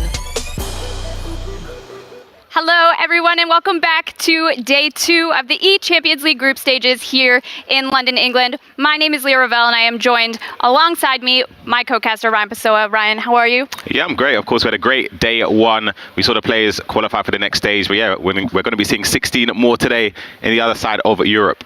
16 more today qualify to go through to the knockouts in April, and of course their biggest goal is to compete at the grand final in Istanbul in June. A lot of good matchups we've seen already in round 1, but a lot more excitement to come in round 2. Yeah, definitely. I'll be honest, I hold my hands up. I'm just mainly excited to see Anders. Of course, it's been mentioned many times.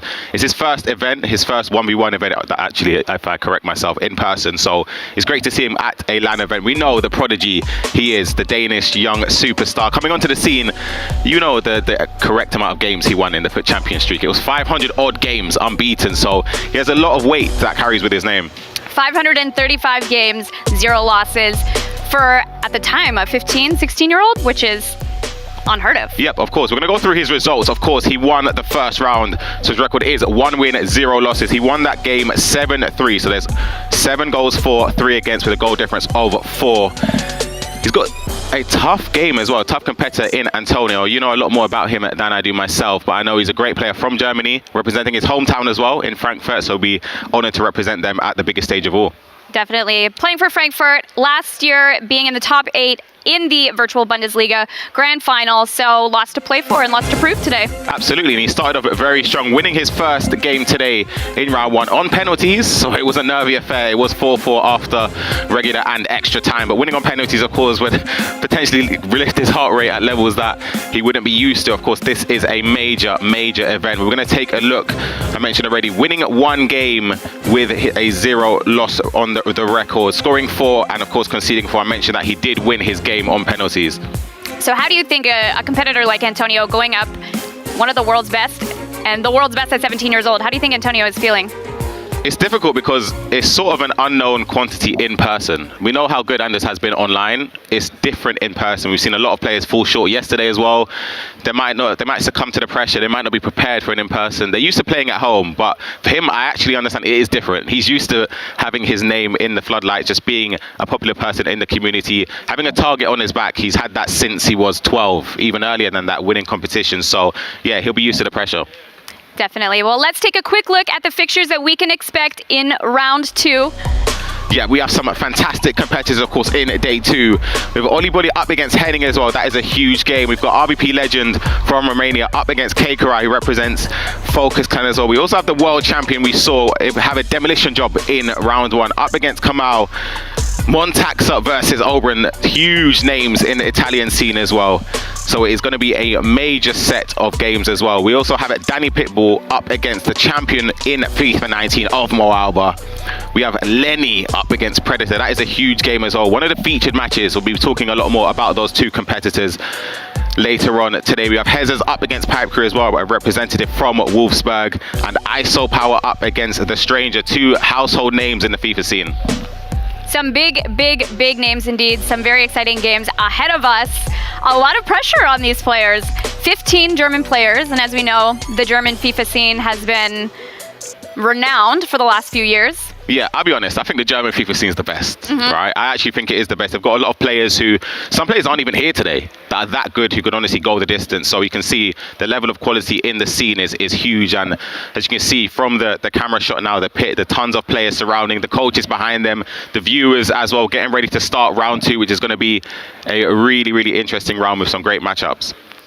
Talking a little bit about the feature games that will be going on behind us on the main stage, obviously we have Anders, the 17-year-old who we expect lots from, against Antonio. To the right and left of us, we have Danny Pitbull versus Mo Oba and Lenny versus Predator FIFA. Our game on the main stage, though, one of the biggest names at the moment. It just has to be. It has to be Anders. As I said, I'm really excited just to see how his gameplay is, how he adapts to being in person. He's cool, he's calm, collected. He loves the celebrations as well. And something that I do credit to him as a youngster in the community, he's very ruthless. He knows that he could be up by 5, up by 6. He's not going to stop. He's going to keep going. We even saw that with his teammate in the previous round, in didn't stop when he got to 8 or 9 or 10 or 11. 12. Yeah, just carried on going. So they're very professional. They're very strict with the way that they keep to their performances. And speaking of him, how do you think he deals with the pressure at such a young age? When I was 17, I was not as calm, cool, and collected as he was, for sure. So how do you think he's dealing with that in a tournament like this? As I said, because he's been around the scene for a number of years now online, he has a presence as well. He streams regularly all of his games, so he knows that he's got a lot of pressure on his back. So yeah. Awesome. Well, let's take a quick look before we get into the matches at some of Anders' best highlights.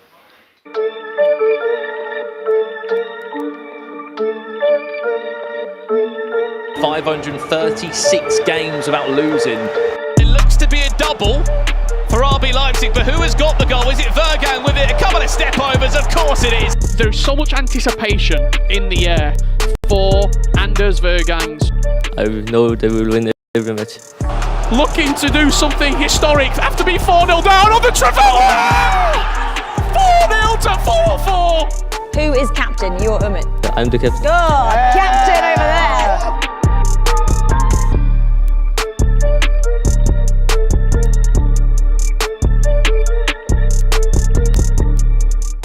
So that was the main man, Anders. He's prepared, I'll be honest. You can see, of course, his nationality is Denmark, the Danish young superstar, aged just 17. And the EA Sports Cup, of course, was a 2v2 format. They finished top 8. They went out on a whimper, I'll be honest. They were resoundingly beaten by Fnatic, but that was 2v2. This is different now. This is 1v1. This is the eChampions League in London. And I'm definitely be sure that he'll be ready. He'll be prepared. But so will his opponent in Antonio. You have to give him his props as well as we count down to get ready into round 2 in the European region. Huge games across today. Huge games indeed. And as mentioned before, this is Anders' first 1v1 tournament, his debut. So he started off with a bang. He won his first game by quite a few. And so we are excited to see what happens in this second round between Anders and Antonio. It's a massive game. it is a massive game. You mentioned earlier how would Antonio be feeling. I think he'd be confident. There's a reason he's here today. Antonio's performed really well. He's qualified. He's one of the best players in Europe, and he's been showing that the last couple of years. He has a lot more, I'd say just know-how, just because of course he's older. He's had a few more games, a few more competitions he's taken part in that have actually, I guess, fed into the FIFA Global Series. Anders wasn't able to do that just because of age, so there's going to be a little bit more pressure, in my opinion, on Anders to win this game. And do you think with the lack of experience, per se, in 1v1 tournaments such as this one, do you think that will affect Anders in any way? I don't think so. As I said, I think he's just a ruthless player. It's just going to be a tough game. Any game's tough for whoever you match up in this tournament. You just have to sort of just play your game, be confident. And with FIFA, there's a lot of games that are sort of decided based on play styles. A lot of players sort of feed into that. But it's just about being confident, trusting the way you've practiced and prepared for this, and doing it on the day. Definitely. Well, you have a chance here right off the bat, but Ronaldinho can't get through the back line. Of course, we do have other games going on today. We do have Danny Pitbull up against the FIFA19 world champion Alba, and it was Danny Pitbull to start off a touch downwards in at the near post, and it's a perfect start for the Italian. Danny Pitbull obviously winning his last match 3-1. He qualified for the World Cup last year, is the E-Serie A champion and an FGS winner, so he, along with Mo Oba, are both two very experienced players.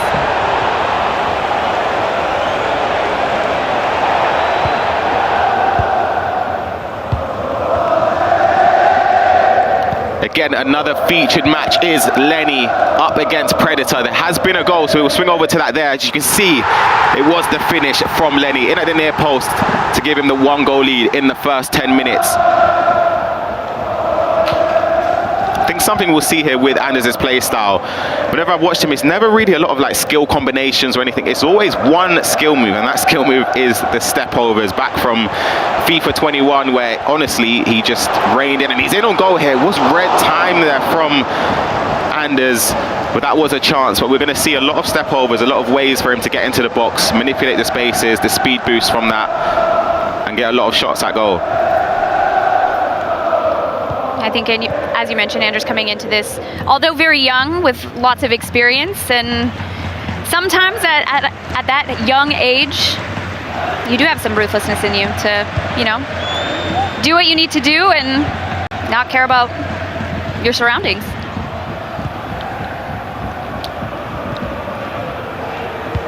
And Ryan, speaking of one of our other feature matches with Lenny and Predator, I think you mentioned possibly you had played Lenny before in the past? Yeah, Lenny's a fantastic player. I played him a few times in qualifiers online. I haven't played him in person at an event yet, but again, he's a fantastic player. He's a great person as well. So I'm not shocked to see him at one of, if not the biggest competition for the players this year in the eChampions League. There are, of course, some other games going around on the pit that I'll be able to update you on as well, for people at home focusing on or wanting to get some information on other games. You've got Montaxa up against Oberon, as I've said, a clash of the Italians. Montaxa is currently 1 goal up in the first 20 minutes. We have Oli Bolli as well. Coming off of that nerve-wracking game against Dull and Mike, it was sort of a back and forth game, ended up winning on penalties. He's up 1-0 against Henning as well. As we see, this game is still 0-0. We see a step over there from Anders into the space, trying to push forward. Ronaldo is taking that ball up into space, but can he get it to the top of the box or take a shot? He does, but Van der Sar gets that easily and recycles that possession. You mentioned just briefly some of the comebacks that we saw in the last round. Well, Lenny actually had quite an incredible comeback to actually qualify for this tournament. In his qualification game, his very last one, he came back from a 3-0 deficit. Do we have a chance here? Ginola! And Antonio takes the lead. That is a big goal. That's a big goal for Antonio. That will settle the nerves there.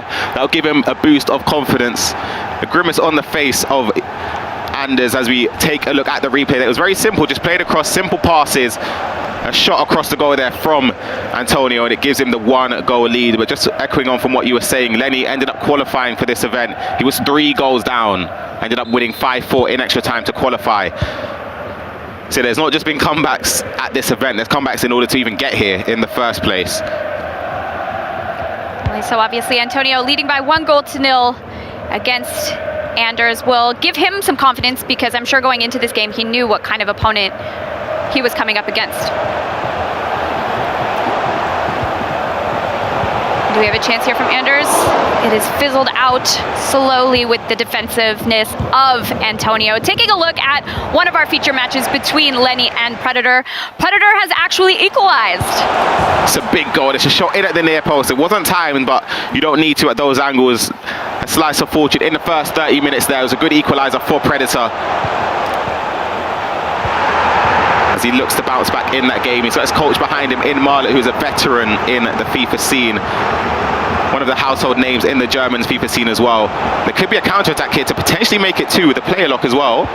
Got a lot of space in the middle with Janola. Passes it to Pele, but can Pele get the shot away? He does. 2-0 Antonio. He must be elated. That is an incredible goal. They're using the player lock just to bait the pass there to force Anders to make a decision defensively. Putting players out there. He didn't know what to do. It seemed as if that counter-attack left him with a lot of defensive space to try and make up, but it's a shot again at the near post. Maybe that slight little bit of goalkeeper movement to the left, what maybe favoured the attacker there, allowed the goalkeeper, or sorry, didn't allow the goalkeeper to react in time. We'll quickly swing over to one of the other featured matches as well. Danny Pitbull up against Mo Alba. There has been an equaliser just before half-time. A ball over the top, a shot across goal from the German in Mo Alba to equalise. And there's no better time to equalise than just before half-time. And that's what we expect of a World Cup champion that is Mo Alba. And Anders looking to make a comeback from this 2-0 deficit. Do we have a chance here? Can he get in behind with the space? But very composed defending from Antonio.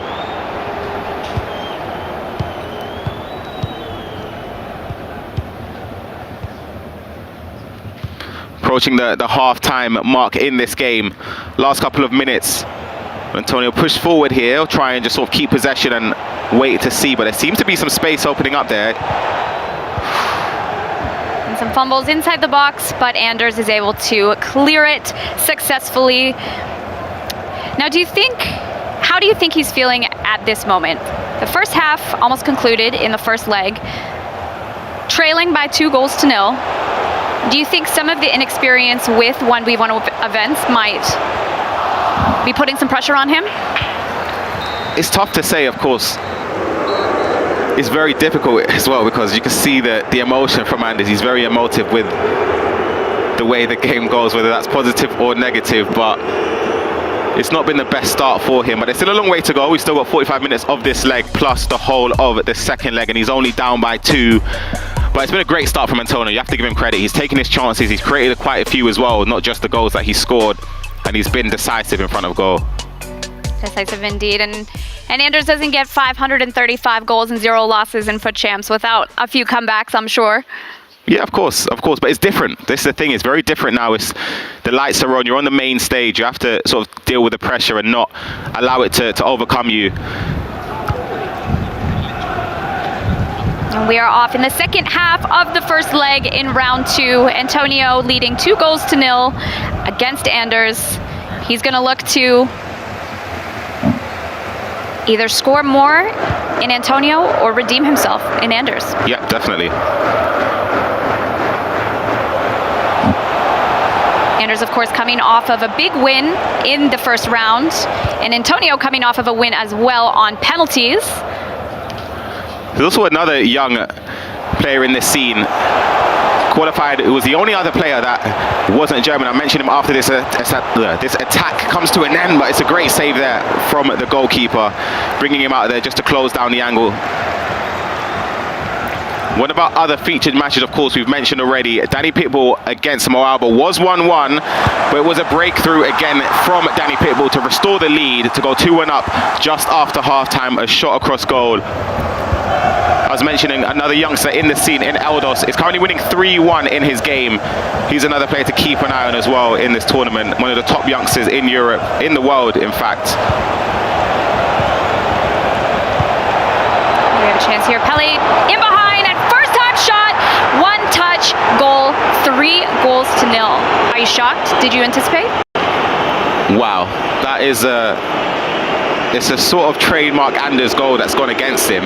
The step over into space, the shot across goal, didn't need to be timed. I don't know if there was any goalkeeper movement there. Slightly was, so maybe you might feel a bit of misfortune. I think that's where the outpour of emotion does come from, but it's 3 goals to the good for Antonio, and it's a great start. And as Ryan mentioned, you can see the emotion in the face of Vergang. He's going to want to come back. He doesn't want to end his second game like that.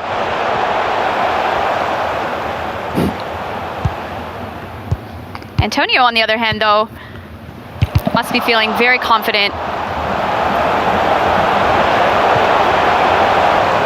Especially given this is just the first leg. A chance here from Anders, and he does get a goal back. It's not even any celebrating. I think he's still frustrated after the other goals. I'm not really sure. But the celebration does come out in game. It was a reverse elastico there from Anders just to open up the angle for the shot across goal there. And it's an easy finish to bring him back within a 2-goal deficit. There's still a long way to go. I know he seems upset, he seems annoyed, but he can definitely come back into this game. Antonio leading by just 2 goals at the moment. As we've said so many times, 2 goals is not a lot. The easiest lead to come back from, or deficit to come back from rather, and the easiest lead to lose. Yep. I think it's key to mention, of course, the squads that players are using. If you're not aware, they have restrictions on their squads. They can only use Champions League items in game. You can have 3 icon items as well, which I think most players are opting towards Ronaldinho, R9 and Ruud Gullit. No surprise there. I think some players are using Pele as well, which we've seen today. And of course, you're able to use any foot hero item in game. That could be one of the World Cup items, one of the standard ones as well. I think some players are using markers in that centre back as well. That is a different choice. We haven't seen too many. There's a few that are using Rafa Marquez, but most have some carbon copy teams. A chance here from Anders to get 2 back. He does. You can see what it means to him. He knows what he has to do, and that's why he's on that stage. Yeah, he's got the all-important goal just to try and get back into the game there. It was built up from the sides of the pitch, just to step over inside. And I think that's where the difficulty comes in marking Anders, because he step overs into space forward so often that you of course anticipate that, but this time he turns back, plays the pass, and an easy finish there from R9 across goal to leave him with only a 1-goal margin to come back from in this game from Antonio. Of course, being 3 goals up, it is difficult, I'll be honest. When you're up by 3 sort of early on, you don't really know whether to stick or twist. You don't know whether to go more defensive, be more attacking, slow the tempo down, because it's still a long way to go. And on the contrary, losing a 3-goal lead must add some pressure and some tension to Antonio's gameplay. Yeah, for sure, but he would have been in situations where he's given away leads or he's came back from leads, so he knows it's possible to do either side of the spectrum, but he'll back himself to keep pushing on, to try and see if he can get another goal, just to give him more of a cushion that he unfortunately, for his sake, gave away in this game. I wouldn't even say gave it away. I think it's just been good play from Anders and just taking the chances when they came. We've seen Anders play with a little more confidence now, scoring 2 goals in the last 20-odd minutes. Do we see another goal before full time? It's tough to say. You can never rule out any of these players in scoring goals. That's what they do best. That's why they're here. Got some space here. Ronaldo does get in behind and takes the shot, equalizes against Antonio. He's happy now. I absolutely love the celebrations. Like, just the gritty as well. It's unbelievable, I'll be honest. He's back from 3 goals down. Now the smile comes out after the celebrations. The step over, as we mentioned, into space. Goalkeeper's movement sort of made his decision as he shoots near post there into the open space. He's back now, level terms, 3 goals apiece.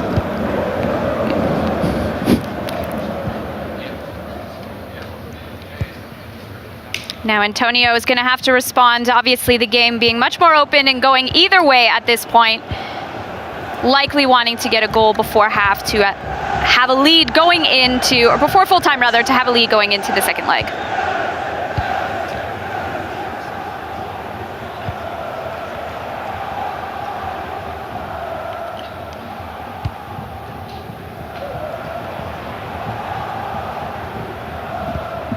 And Antonio not wanting to make too many mistakes.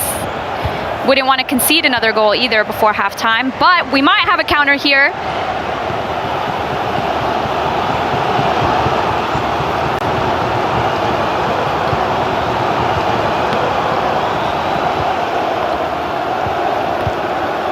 Of course, we do have other featured matches going on across. And we do have Danny Pitbull up against Mo Alba. It was Mo Alba to score now to make it 3-2. There's a little chip over there, sort of a trademark Mo Alba goal there. It was a finish from his favoured Ruud Gullit to make it 3-2. I believe that's the end of the game. There was actually another goal.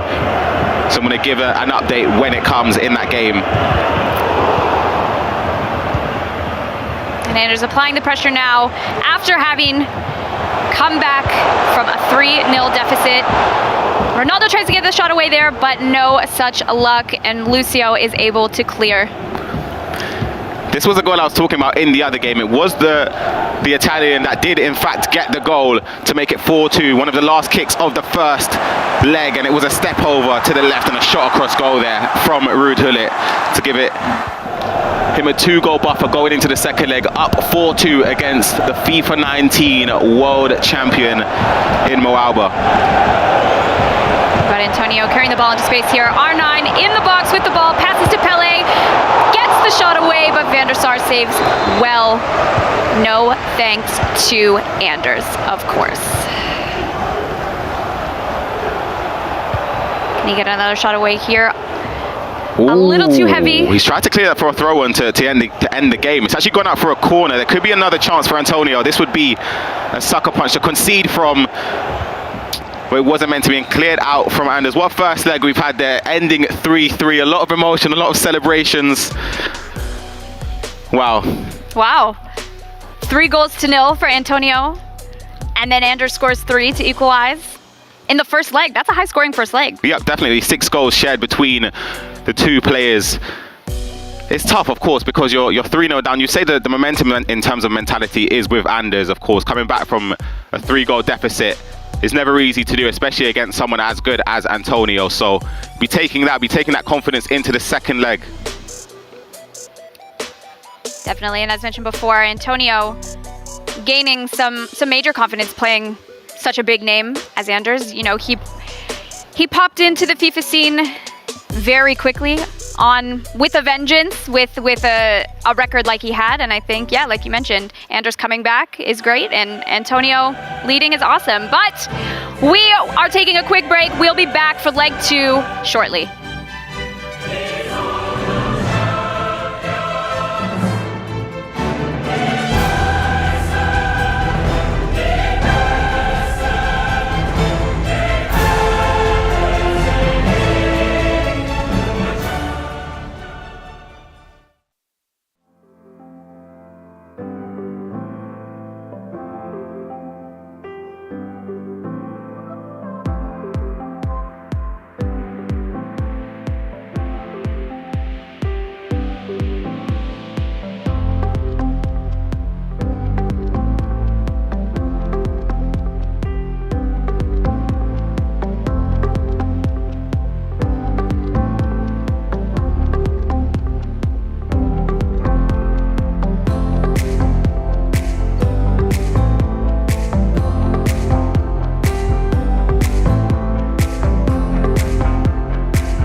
eChampions League with our presenting partner, PlayStation.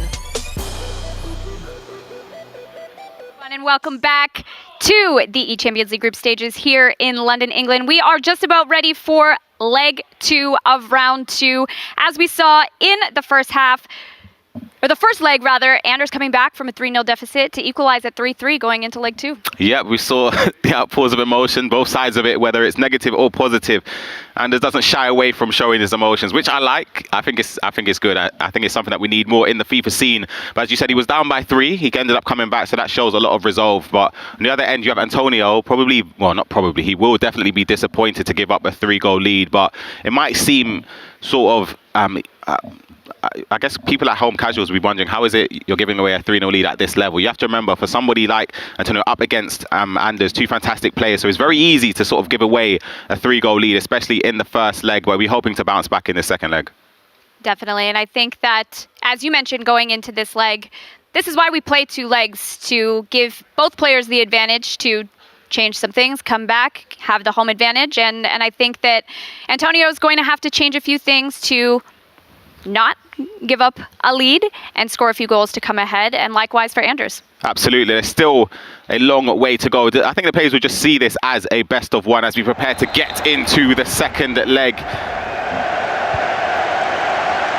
We are off all square at 3-3 on aggregate, looking to get their second win or first loss on day 2.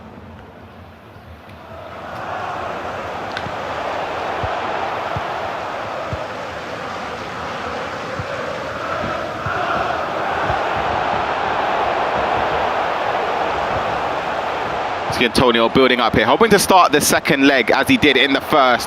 A driven pass into Arnan Ronaldo with the skill moves, the step overs. Can he work a way to find an angle in at goal? It was a great step there from Anders to see out the danger and step with that tackle. And as Anders on the counter-attack here, carrying the ball up the line with Ronaldo and getting in behind with and a shot, but not quite enough power to break down Van der Sar.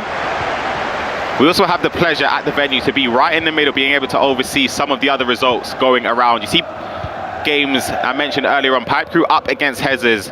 In fact, Hezes leading 3-2 in the second leg in that game as well. We've got a lot of other games going on, a lot of other goals as well, so hopefully we get some updates from the other featured matches as well. But the main focus game right now, Antonio up against Anders. For those who missed it, it was a comeback from Anders, being 3 goals down. We've seen the play look as again from Antonio, building up into the area, but it was good defending from Anders, but he has to deal with it this corner straight away. Capdeville looking for some space to get that ball into the box to get a shot away. Passes it to Alawiran, but can he find the space? Anders again, a good step to defend that attack.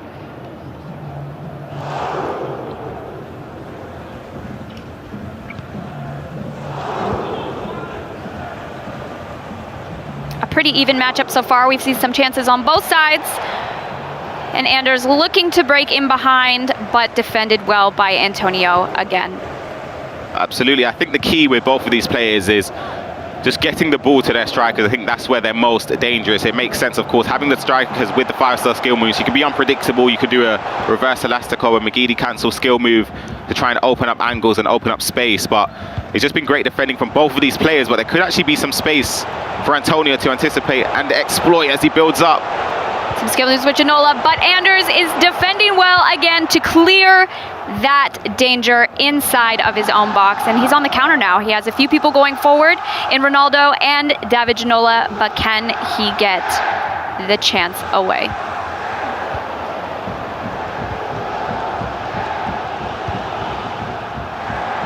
A mistake here by Antonio, and gives him possession, and he takes the shot, has some space, but Ronaldo misses the shot with almost an open goal. That was a huge chance. I mentioned as well another game in Oberon and Montaxa, 2 giants. And it's actually 4-0 for Montaxa up against Oberon. I was speaking to Gravison earlier on about Montaxa, who play a lot of friendly matches up against him. He seems to be a formidable opponent for many players in the FIFA Global Series, and he's showing that today at LAN in person, showing how good he is. There's still a little way to go in that game as well. And another game, another Italian, and it is Danny Pitbull up against Mo Alba in this game. As you can see, the fake shots, the keeper comes out, the green time for an open goal there. And he's up 6 goals to 2 against Mo Alba. That's quite the result for Danny Pitbull and Mo Alba for sure. Anders looking to build up a chance here with some close and concise passes without making a mistake to regain possession. The green time Travella, but saved well by Van der Sar again. That was great intricate passing, just utilizing driven passes straight away from the corner. I thought that was going to be a mistake there.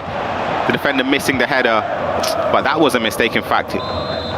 Trying to play back to the goalkeeper, wasn't meant to be, as Anders keeps piling on the pressure here. Ronaldinho with the shot away, but defended very, very well by Antonio. Again, out for another corner. Ronaldinho with some space, and Anders rather takes the lead. You can see the emotion. The celebration comes out. I'll be honest, if I'm Antonio, I'll be upset with that one. I think he defended it pretty well. The defender sort of got animated and backflipped, in fact, out of the way, but it was a chance that Anders had to make use from, and he goes and takes the lead. He's up by 4 goals to 3 now. The celebration comes out, the pointing to the temples on the side of his head to show the mentality. But an update in another game we just saw. Goals galore in this game, in fact. It is Mo Alba up against Danny Pitbull. There was a goal back from Mo Alba to make it 6 goals to 3. We do have the second half left to be played, but it was a neat finish under the goalkeeper. 3 goals to make back in the second half. We've seen Mo Alba do crazier things, so it's going to be difficult up against someone as good as Danny Pitbull, but anything is possible. Antonio looking to get a goal back now to equalize the scoreline again, but can he create some space? Anders has lots of bodies back.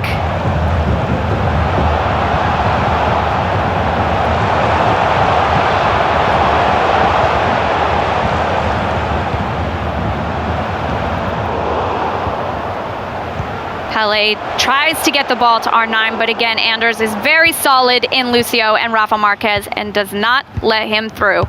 Good defending there. Also good attacking in a way that he didn't rush the pass. He sort of waited to see if there was any space, bided his time with the area.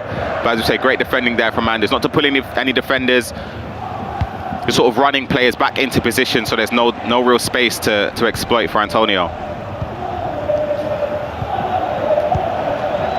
Fede Valverde, another consistent item that we see being used. As you mentioned yesterday, and for those that are just tuning in now, there are certain squad restrictions for these matches, being Champions League items, heroes, and 3 icons, but not many options at right back. Yeah, you're seeing players use the Champions League item in Valverde off chemistry. There could be this could be onside. I think it was just offside there. That's why the whistle blew for half time. We go into the break. Anders winning 1-0 in this second leg, up 4-3. He's turned around a 3-goal deficit right on his head to lead by 1 goal as we go into the second half of the second leg. Leah, do you think there'll be more goals? I think so. I think at this point people won't want to make mistakes, and I think that, you know, Antonio, as you mentioned, was unlucky to concede that goal in the first half. There were some pretty humorous animations, but I think, you know, Anders isn't going to want to lose that lead, and Antonio is going to want to push hard but doesn't want to, you know, create too much space, so Anders can exploit that. Yeah, there's other games going on. Imertu was up 4-1 up against Van Basten. And the last time we gave an update on this game, Montaxa up against Oberon. It was a 4-0 to Montaxa, but it's currently 5-1 now. So there have been goals from both sides from these opponents. Or these players, I should say. We are back with the second half in the second leg. Anders leading 4-3 on aggregate. But very, very, very close. And Anders is in here with the chance. R9 tries to get the pass to the top of the box. He passes to Ronaldinho and gets the goal. 2 goals. He stands up. He roars. He looks around. He soaks it in. The celebration comes out again for every single goal. He doesn't stop. Again, the pass across the goal was intercepted. It fell straight back to him. Defender out of position. Again, I'll be upset, I'll be honest, if I'm Antonio. That is a difficult goal to concede. But again, as I mentioned, Anders, you have to react in time. You have to be calm and composed and make the right choices. Whether that's an easy choice in that situation or not, you have to take it when it comes. And now he's up by 2, 5 goals to 3. And take those opportunities. He did. You saw his celebrations. You might have heard them in the background as well. But we still have a lot of time. 40-odd minutes left to go in the second half of the second leg. At what point do you think that Antonio changes some things, makes some substitutions? I'd probably say because it's only a 2-goal deficit, maybe the 60th minute, you can start to look to see or prepare some tactics if you do not have anything available. The other game going on, we mentioned there's been 10 goals in this game, and the next goal came in favour of Alba. The other chip here straight to it. Honestly, a carbon copy of one of the goals we saw in the first leg. But there's 30 minutes left to go in that game. Only a 2-goal deficit for Alba to recover, which is definitely possible. So maybe it'll be a bit nervy in the last moments of the game for Danny Pitbull. Back here, Antonio with a great pass to Pele, but defended very well by Anders and Lucio. And how do you think Anders manages this 2-goal lead in this second half to see out this game? Anders will be happy to keep possession, just to draw out Antonio into making mistakes, pulling defenders out of position, rushing attacks. An attack we have here. Alawiren into space, green times, but saved well by Van der Sar and Antonio with that goalkeeper movement. Another chance here off the corner. Can Ginola get in behind? He doesn't, but it is out for a goal kick. Talking about chances, there was another one in the game. Montaxa up against Oberon is now 7-1 to Montaxa on aggregate. So that is a huge result. You'd anticipate that game being done and dusted in terms of the scoreline anyway. There could be a chance for Antonio. Can he break through the defense of Anders? Trying to play passes, trying to play a perfect pass, but the perfect pass wasn't an option there. And these are the gaps we're talking about. 65th minute, maybe you apply a little bit more pressure, a few more bodies forward. It was a great recovery challenge there from Antonio. And that's what you see for players at this level with those last-ditch tackles. If that were me, that would have been a red card.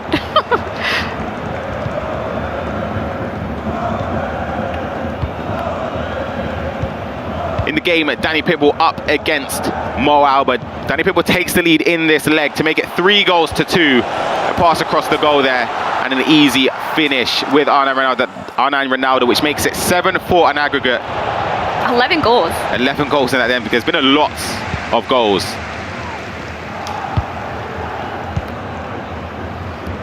And as we mentioned several times before, Antonio, around this time, is going to want to make some tactical changes in order to regain some sort of momentum without creating too much space, which obviously will lead to a potential mistake. And a chance here from Pele.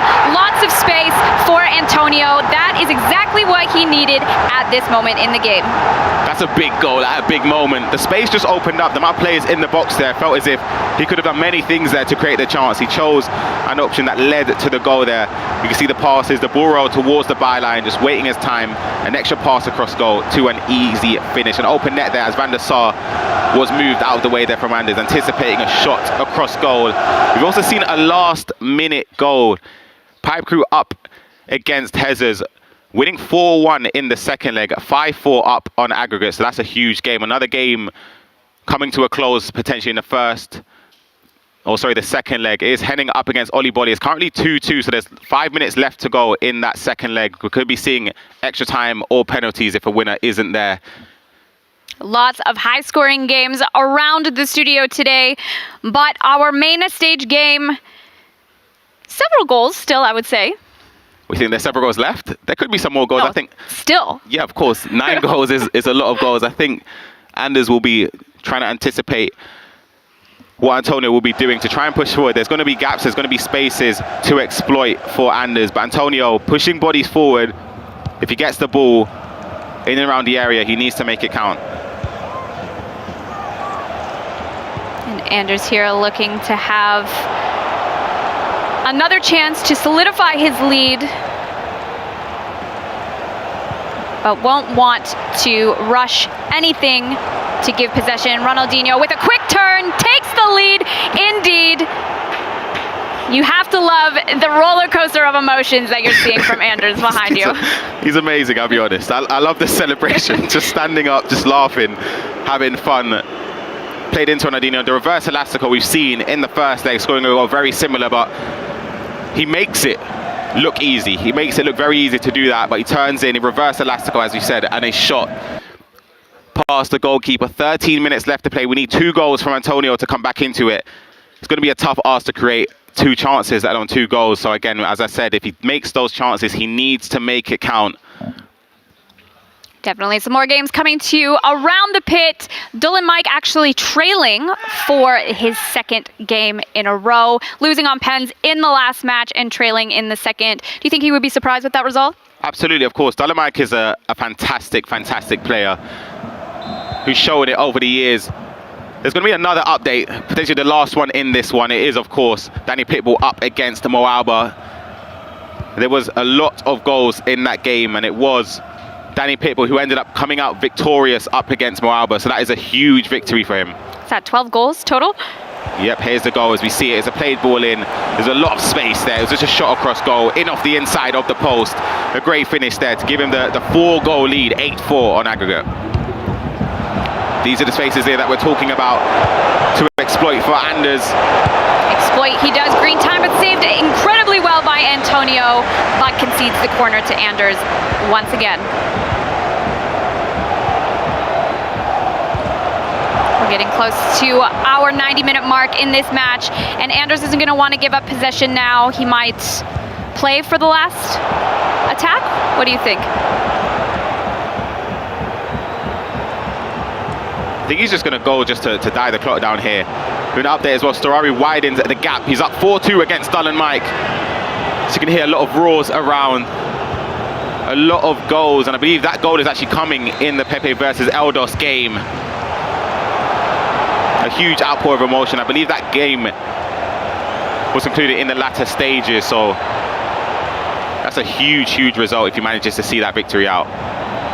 For those of you that are just joining us, this is a Swiss format tournament, so each player will either have to win 3, and if you lose 3, unfortunately, your time ends this weekend. So that's a second loss for Dylan Mike. He's going to want to and has to win his next game in order to continue.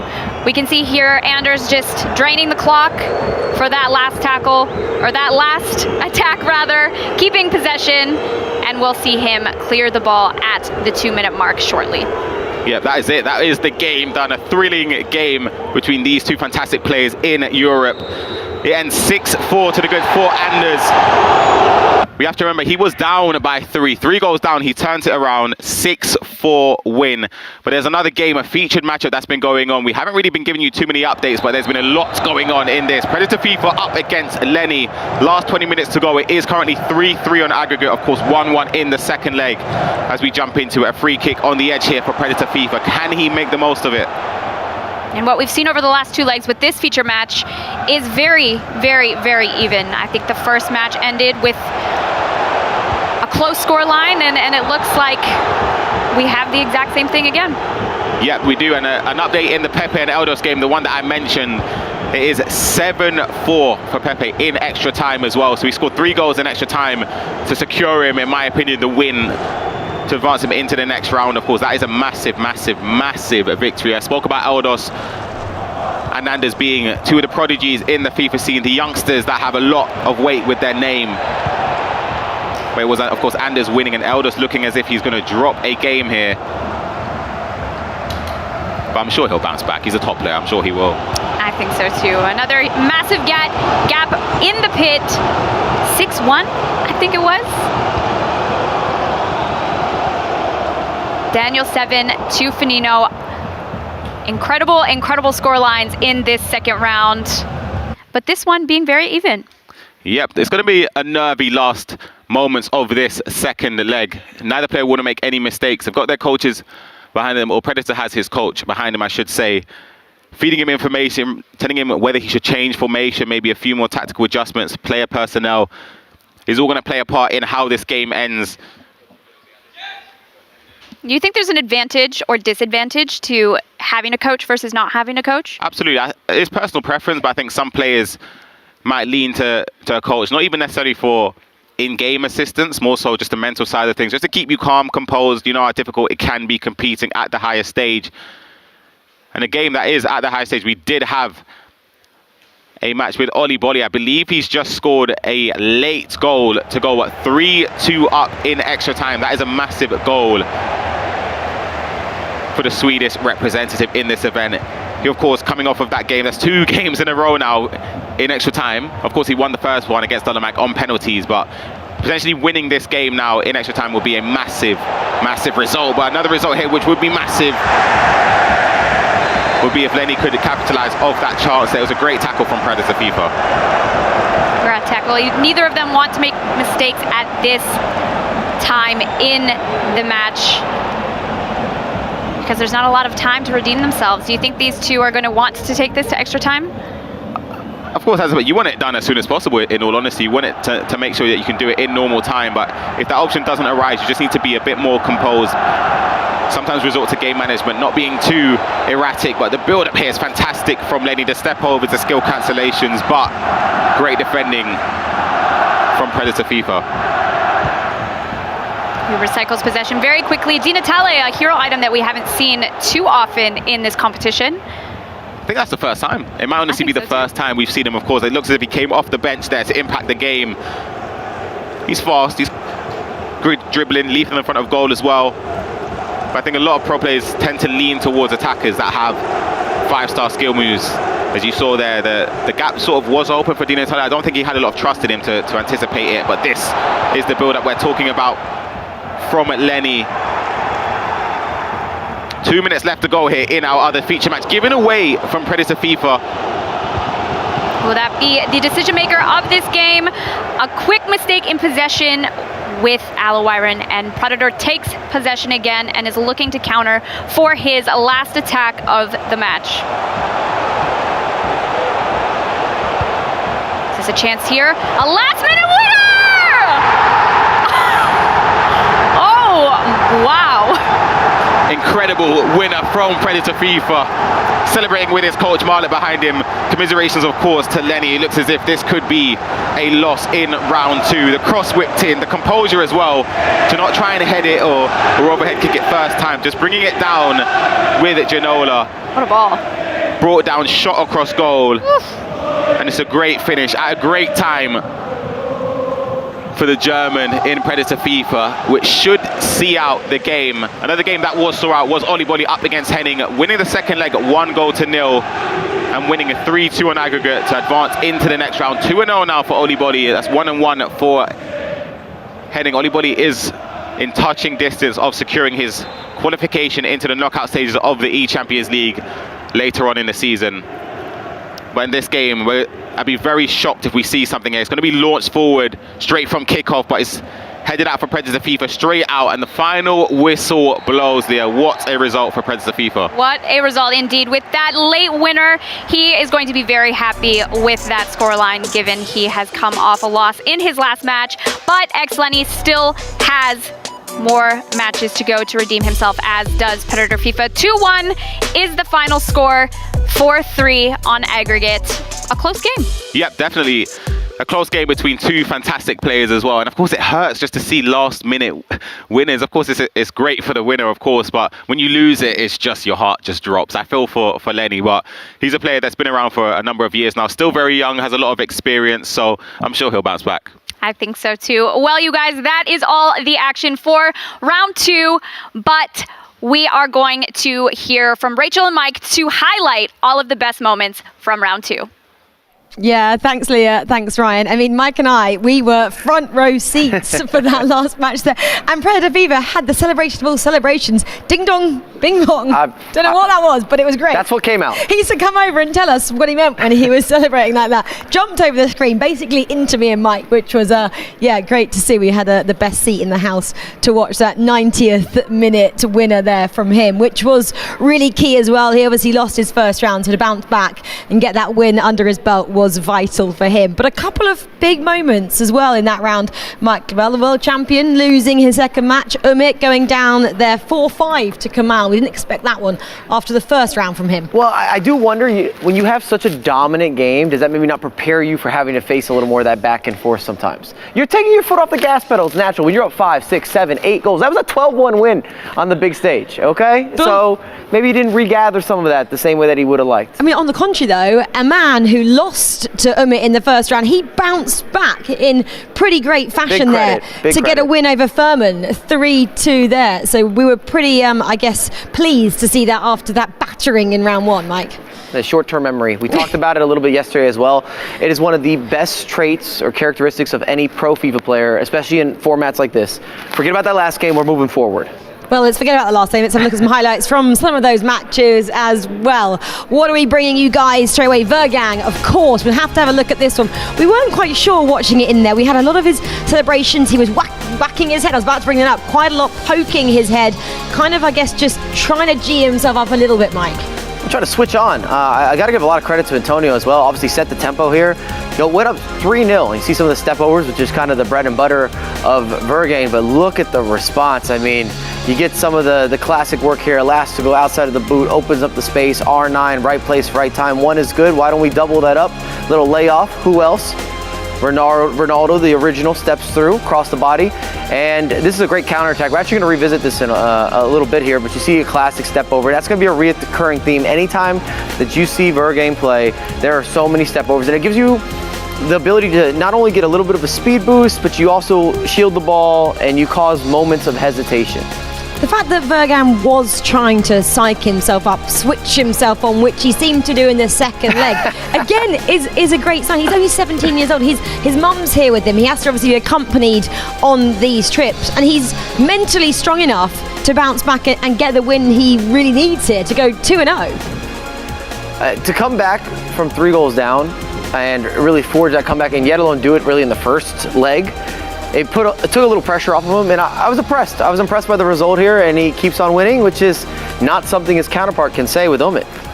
And it shows how versatile he is as a player as well. The fact that you can obviously go down and bounce back and then be winning and keep that winning streak. He is obviously not afraid to go down and try and bounce back like he did there. Well, FIFA will always challenge you. It'll challenge your wits. It'll challenge you from a mental standpoint. That's why we give so much credit to a lot of these players and competitors of how they've developed that mental state. And we talk about having experience and why that's so important, often because you can handle the big moments better because you're used to them.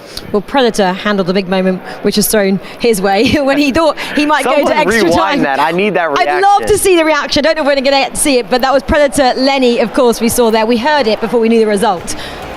Another quality matchup as well, very close. You see some of the player lock, which I like to remind people how difficult that is to use and really to implement at this level. Another one of those outside of the boot elasticos, R9, who else? Top of the box, pick a corner. Any corner is the best corner, but we have a response. A couple big touches there. That second touch really helps him out. Green time finish. And second leg then, again, it was a little bit, I guess, likening to the previous match sat on that very stage as well. It was super tightly contested between these two players. I mean, could you separate them at all? Did you think it was going to go extra time? How did you see this one playing out? I had already started writing it off for an extra time. This is happening right in front of us. It's the last game of the day. You see this whipped in cross. A lot of cross from Predator FIFA. Great composure to take that down with Ginola instead of trying to hit it first time. Off the chest, back of the net. And there's the reaction. If we have a mic, it's more what he said. The reaction is normal, but I don't know why that's what came from what happened, but that's what it was. Yeah, I mean, a great end to that match result. That's the last one as well to be seen, which is probably telling as well, the fact that he realised everyone else has been completed. We were all eyes on him. He had to perform, and that was what we got. We got the little ding-dong. But anyway, there we go. Great matchup. I think we have one more set of highlights to bring you as well. We obviously highlight the 3 big matches on the stage here. That's Danny Pitbull and our 2019 world champion, Mo Alba. And don't write off the Italians. We have seen the scene in Italy really grow dramatically the last couple of years, and last year in particular, at the end of the year, we had a lot of players that were peaking in 2v2s and 1v1s. Pitbull, of course, is part of that grouping, and going up against a former world champion here with Mo Alba. But I will say this, and I was talking to you about it a little bit before we went back live on camera. Mo Alba's a player that always leaves it where it's going to be interesting. We often see him in the last stage of a Swiss, and he's always battling it out through streams. He has ups and downs. It's because his play style is so sporadic in terms of scoring goals, conceding goals, a little bit of random here and there. But you love to mix it up, and Pitbull was able to get the job done in this game. You'll see a couple more goals. I think it finishes 4-3, or is it 5-4? 8-4. 8-4. All right, well, We've got a second leg, haven't we? We've got a second leg. Yeah, a word on Mo Alba there. He makes things difficult for himself, doesn't he? The fact that you said he's so sporadic in how he plays. Why does he do that? Why can't he learn from that? I think it's just part of his stance in FIFA in many regards. Like, one of his biggest advantages and disadvantages is he never plays differently based on the opposition. So he's always kind of, for lack of a better descriptive word, a little bit YOLO. He's throwing the ball forward, he's going to play with a high line, and it's always been part of his storytelling or narrative when you're looking at FIFA gameplay. So that's easier for his opponents to read what he's going to do, because they always kind of know what he's going to do. I don't think so. I actually think he's super unpredictable. It's the opposite of that, Rachel, but that's where I'm saying it leads to an advantage or a disadvantage depending if it's clicking or not. Because if it doesn't work, but you're taking a lot of risk, if you're not getting the reward, and it makes for interesting results. And as I was kind of stating, I expect this to come down to round 5 for Mo Alba somehow. It's just how it always goes. Well, you can have a look at the results then. Just have a quick recap on some of the ones we didn't maybe bring you. Done Mike there, losing his second matchup to Storari. 4-2 there. Let's pick out another one. Levy Finn there, 5-2 to Santil. We already brought you up to speed on Amon winning 3-2 over Furman. That was a good result for him. Montaxa 8-3 over Oberon. That's a big result. And a lot of people have been talking about Montaxa as well. And remember, Oberon is somebody that I said is on my list to watch. I'd be very surprised if he doesn't go through. As you were saying, with Umit dropping points, you've got Hezer also dropping again.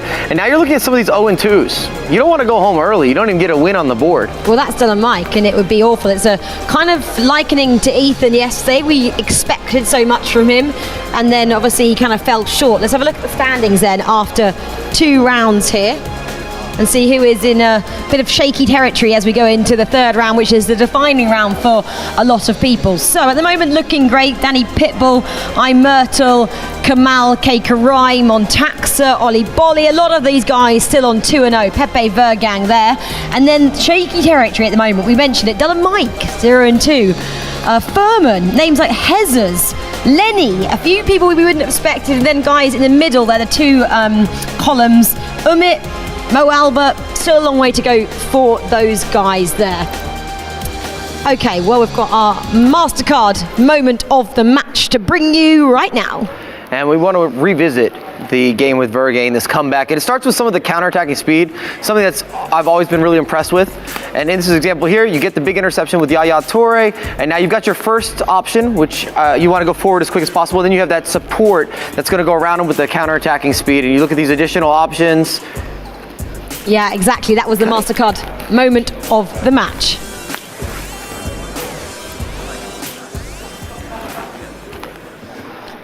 Well, there we have it. Round 2 of fixtures has been completed. We were talking about the next round, Mike, is pretty crucial for a lot of these players. You could see a couple of players crashing out early on will lose for the next round, and 4 will have qualified to go through. So a lot at stake in round 3, which is going to be very exciting. So there we go. Let's go and see what else we have. We have another moment to bring you, I believe. Right now, it is the Turkish Airlines Widen Your World. So 64 players are here. Please tell me you're not going to quiz me again. Please don't quiz me again. And it's great, isn't it, to have another partner, of course, here as a sponsor. Well, we go. Widen your world with Turkish Airlines. So 64 players over the course of the weekend have been here. We had 32 yesterday. We halved that, of course, to 16, and we get to see another 32 in action. And then at the end of this weekend, we'll have 32 that qualify again to April, and then we whittle that down to 8 as well in June in Istanbul. So Turkish Airlines, widen your world.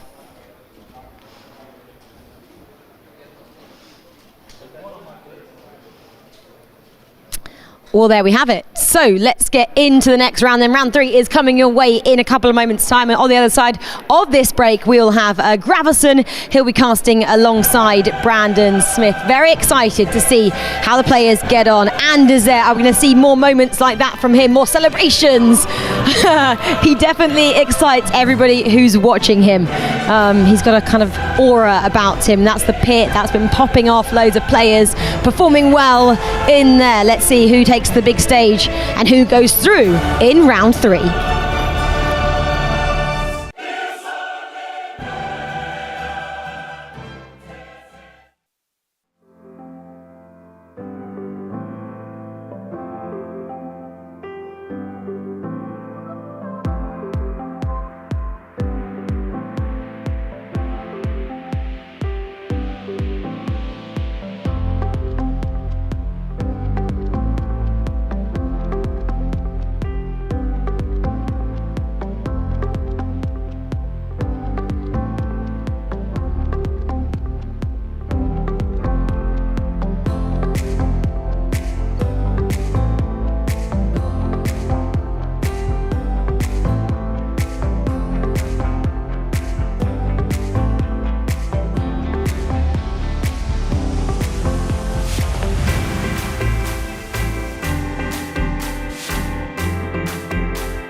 eChampions League with our presenting partner, PlayStation.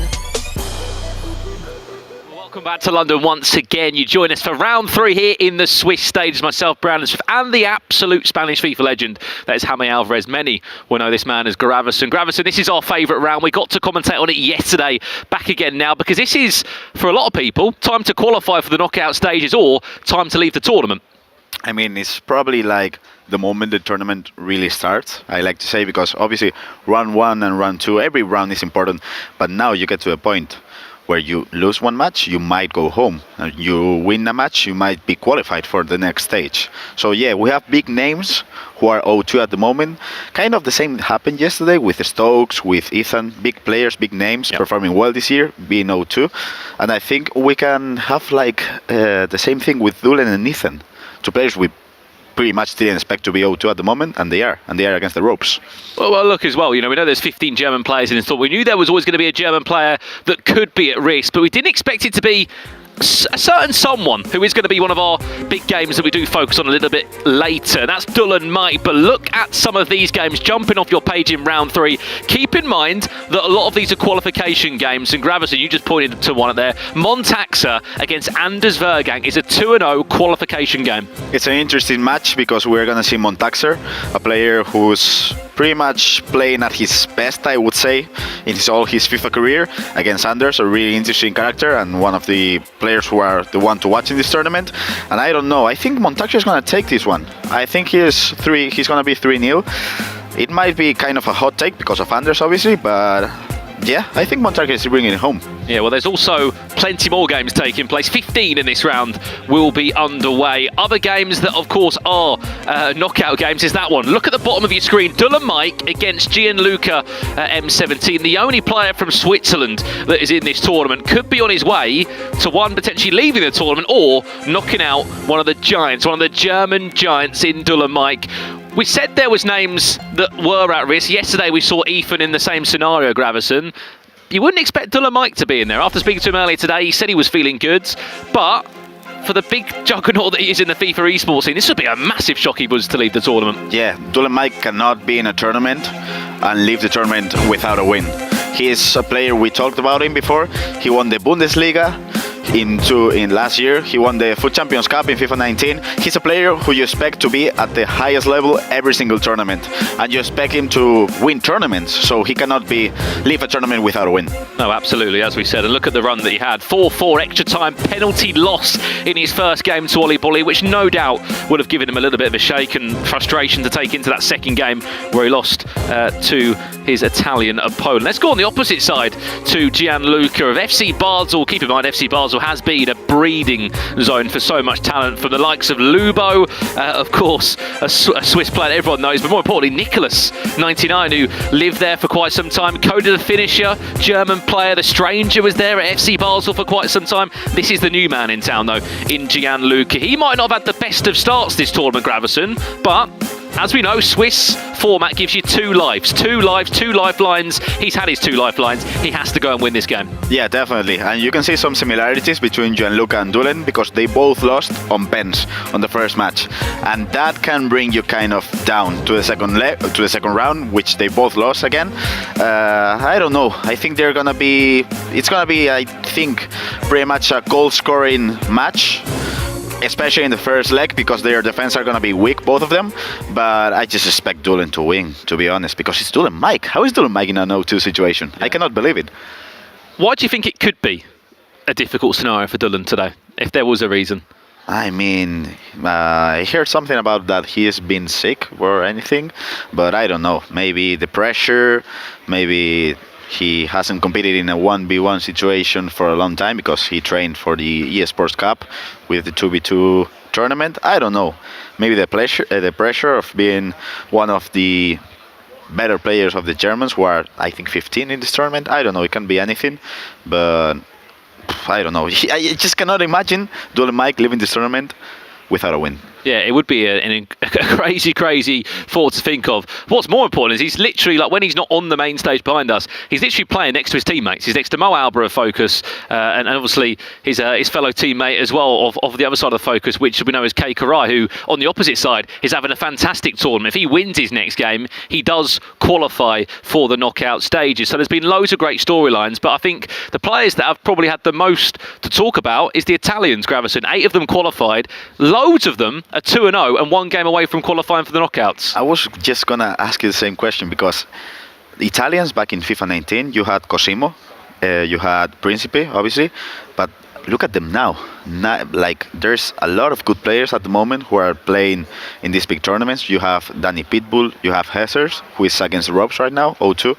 You have, I don't know, just Pepe's in there as well. He's the people have joked around him as he's the Italian Anders. He's come through in his first tournament, which is great to see. But other players that are 2-0 as well include Kamal Aymertal, the only Turkish player, as we know, that is here. Ollie Bolly. I mean, he always performs well at tournaments, but hey, enough of those people that are doing well. We're into the games where people aren't doing well in the eChampions League. It's elimination FIFA here. Dulan Mike up against Gianluca. Alongside that as well in our other featured matchups, Kei Karai takes on Danny Pitbull in a qualification game, and on the opposite side, another elimination game. Fanino against Hezers. If you remember him, a past European champion, the Italian of AC Monza. He's also not had the start he would have wanted here in London. And that's why a lot of pro players enjoy the Swiss format, Gross, and it just gives you the extra life that sometimes you need. Yeah, definitely. I really like the Swiss format as a player, because it is the first game of the day. It's really hard, especially in a big tournament like this. So it just gives you like 1 or 2 chances to pick up your game, and I think it's one of the best formats we can get at here. Well, here's Gianluca kicking from right to left, who made one of the first chances of the game. Looks for the smallest of passes. Great save from Leviashin. It was a gift of a bounce or a knockdown that fell to the feet of hero David Ginola. Does win a corner and looks to place one in directly to the box. Recycled so well back to Ronaldo Nazario. It's another really impressive attack, and he's doing exactly what he needs to do in this game, Gravison, and that is taking the game to Dulan Mike and making him uncomfortable as soon as he can by scoring the first goal. Definitely. Good defense by Dulan, And I gotta say, I really like Dulen's t-shirt in game. I think it might be the Focus one. I'm not very sure, but it's beautiful. I just like that kind of black dark t-shirt in a game. I think it was actually one of the most popular esports kits in the game. Team Focus, who are here in numbers today here in London. The captain, manager, co-owner of the team, Elias, is here. I'm sure you know who he is if you are in the FIFA scene. They were part of the EA Sports Cup as well. They have been one of the big German giants in terms of a talent factory as well. Here's a chance at David Ginola. FC Basel's only Swiss representative that's in this tournament. Doesn't want to leave in this stage of it. In terms of the teams, Gravison, as we know, seen a bit more of Marquez today that we didn't see yesterday. If you had to build your back four in the current climate and restrictions we're seeing now, what would your back four be? I would probably be using Konate, the US Seal item. I really like him. I think he's fast enough. I think he's strong. I think his defense is on point. And if I had to use someone else, it might be Ricardo Carvalho. I don't know. I'm not feeling as confident with Marquez, with Rafa Marquez, the Barcelona legend. But it's kind of funny to see how like all the Germans are using Marquez, but yesterday we saw like what, 2-3 persons using Marquez, and it happens every single time. You know, when a community, pretty much when you're training, you play against the players in your country because it's easier to find a match. And if you find similarities between their teams, it's actually because they train together and they talk previous to the matches. I don't know, you can see this pretty much the same tactics, same players, everything. Here's Dulomai now with his first real sniff at goal. I think one thing that he needs to do, Gravison, is just start to back himself a bit more. And how good he is going forward attacking-wise. Hasn't scored as many goals as he would have wanted to so far in this tournament, but as much as it was a 2v2 tournament, the EA Sports Cup, there were so many moments of individual quality that we did see from Dulomai. He's on the backbone again now. Gianluca with a great chance when you time it green. It normally falls into the back of the net. And if you are a Focus fan or a Dulomite fan, it's not the start that you would have wanted to have here. Gianluca, you can't say it's not been coming, Gravison. He's been knocking on the door of the German, and about time someone let him in. Yeah, it's the third big chance for him. A really good build-up, creating a run for Ale Guaran, and he wasn't quick enough to stop that L1 through pass by, I think it was R9. And yeah, I think a deserved goal for Gianluca because it was his third big chance, and let's see. Oh wow, is he onside? Dulomai may have run that one too much. No, he hasn't. The beast has maybe just been awoken. You want to see how easy it is to score from a kickoff? Clip it, save it. That's Dulomite for you. And practice at home, yeah, definitely. You could see it was pretty much the same chance by both of them, creating a run with the midfielders, timing it really well. The precision is on point, and 1-1. Well, it's not just this game that's underway, there's another elimination game taking place just across the stage from us. It's Germany against Italy, it's Finino against Jesus, and oh my Jesus, that is not what you would have wanted to see. As we jump back to this one, Dulomite comes close, but for Hezes, Gravison, a very unfortunate way to find himself a goal down in this one. Dulomite certainly feeling that confidence after equalising. Yeah, and it's a shame if... this is a big chance. I said he felt confident, he might be 2-1 down here. Referee, you've got to be careful there. What's he going to give? Just a yellow. It looked for a split second that Lucio may have been the last man, but referee thought differently. If I was with the ref, that's a red card for me. I would say that's a red card. And this is a big chance, big chance. Pull it, over it. Fancy's going direct, unfortunately. That one completely wayward and off target. Ruud Gullit is a brilliant free kick taker. Like, I really like him. Once this attack does come in, Gravison, I'll be keen to get your thoughts on that man on the ball there. Yep. Alawairan, why has he been probably the MVP this weekend? Obviously, we know the players have not got the deepest pool to choose from in terms of Champions League upgrades, rose to the group final knockout players. The Saudi Arabian foot hero, though, has sort of been the cheat code in many ways. What is it about that in-game item that's so good? Yeah, I would say it's because of two reasons. Let's wait for this chance. Oh my God, what a ball this is. Gianluca, it's nothing fancy about that one. It's just a long ball over the top. Run for it as much as you can. Battle, as R9 did, just put his body around it. And it was a case of just get it on target and time it green for Gianluca. Game on. Yeah, I'm picking it where you left it. It's not only Alaiwaran, it's Valverde, I would say. Valverde is out of chem. Everyone is using Alaiwaran at the left side of the pitch. And I'd say he's not quick enough to stop him. So I think that won't be happening in the stage 3, you know? We'll have a stronger right back. And I think Alaiwaran is not going to be MVP in a few months. But now, he definitely is. Well, someone that you're good friends with, Nicholas, he actually put Alaiwaran as a right back yesterday for a period of time, just when he was in a winning position, just to counter out the Saudi Arabian on the offensive side, which is quite clever. Yeah. It's just man for man. I've got the same stats. Doesn't matter where I'm on the pitch. I'm just there to stop you. And Nicholas did that so well. Of course, Nicholas, part of that 16 players that has already qualified for the knockout stages. Gianluca, the last chance of the half, looks to add a third onto his tally. And as this game draws in to half time, there's been more goals across from us, and it's Hezers, who was 1-0 down, now leads 2 goals to 1. What a way to pick yourself up and dust yourself off after conceding quite an unfortunate goal. But past European champion of AZ Monza back in the driving seat. I mean, with 15 Germans, we had to see a lot of German crosses, right? It's crazy that it is from an Italian player, but yeah, the German cross, it certainly changed the meta. Like a year ago, I remember when Bene kind of found it, and then it's crazy because in FGS1, Bene scored a lot of German crosses, obviously, but he scored 15 goals with Aljamik, the center back for Valladolid, which I just don't understand. How can you score 15 goals in a tournament with a centre back? Well, Bene did it. And just for those at home as well, what is the German cross, so to speak, for those that maybe are new to competitive FIFA? It's basically like a pretty easy chance to create, because you just make a run with your center midfielder, and then the thing is, like, the crosses are kind of assisted. If they weren't assisted, they would be pretty much impossible to do.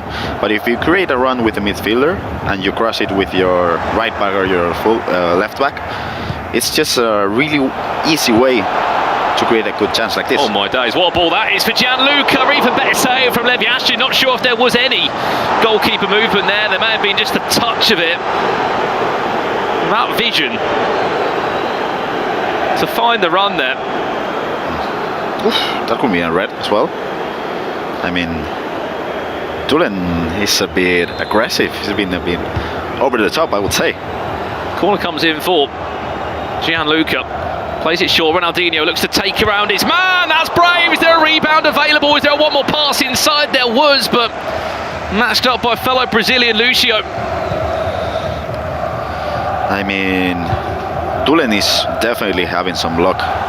I wouldn't say, I'm not saying luck, because obviously you have to move your goalkeeper and everything in these chances, but I mean, he could be, what, 4-1 down? 4-1, 5-1 down easily, and he's 2-1 down, just. So, I don't know, he has to step it up, because right now he's getting annihilated. Gianluca could have a chance. Gianluca does get bundled to the ground. Oh my, I thought it was a penalty. It's not, it's a free kick on the edge of the box. Dolomite needs to be careful here, because he's one missed button press away from throwing this game away. Hullit's over. Does he go for a direct shot? He does, off the bar. Still not fully dealt with this though. And everything, as you could argue, it's just working in his favour at the moment for Gianluca. He's got Dolomite on the best day and the best time possible.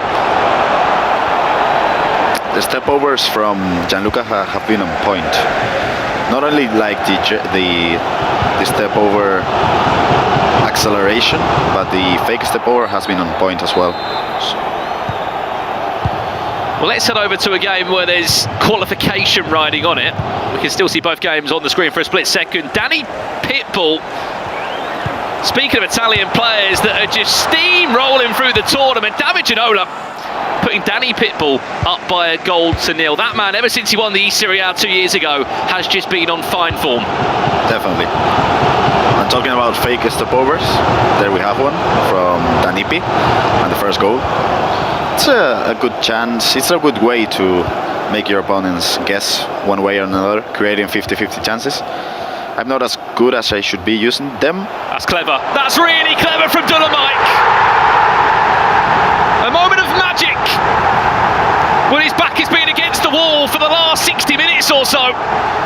Nothing was moving, nothing was really grooving for him in the final thirds. He had to be creative, and by God he was there. Watch that one again on the replay. Would you say Mo teached him this goal? Because that's a very FIFA19 Mo goal to do. But yeah, Ruud Gullit. And a great example again there, Gravison, of what your midfielders can do. If you get two tall midfielders, we've been speaking about the German cross a lot. It's great doing the German cross, but you have to have the players that can head the ball in and be very good in the air. Prime example, Yaya Toure and Ruud Gullit. Yeah, definitely. There's been another goal in that elimination game. Firmino was 1-0 up, then went 2-1 down. By the looks of it, he's just gone 2-2. Jesus Christ, Yashin. That's been like, what, the 4th save in a row? Lev Yashin, save after save. Ooh. Nicely done. Gianluca dancing very well with Ronaldinho, just has his own way of moving around the pitch when he's just sort of chaining skills to skills. He's just got his own personal animation. Dolomite just offside. That could have been risky. And I gotta tell you, Hessers is a big friend of mine, so hope he doesn't take this personal, but you cannot afford to do that player switching in these situations. The player switching in that play was awful, so he deserved to concede that goal. 15 minutes left in our featured matchup. Remember that at the end of this second leg, this is only the first leg. You cannot stop him. One will be eliminated. Valverde can try his best there, can't he? R9 does well. Dolomite! Maybe just moving into gear 4. Before you know it, maybe back to gear 5 and 6 as he needs to really up his game.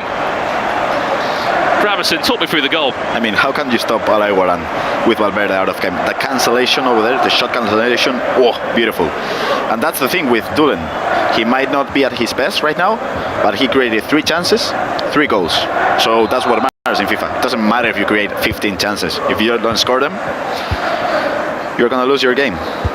Well, speaking of someone that you kindly criticised a minute ago, Gravison, you'll be happy to know that he's back in from Alawiran, putting Hezers back in the lead. What a first leg that's been, by the way. 3-2. Still 30 minutes left in that game. I mean, we're talking about Hezers. We're going to see, what, 10 goals probably?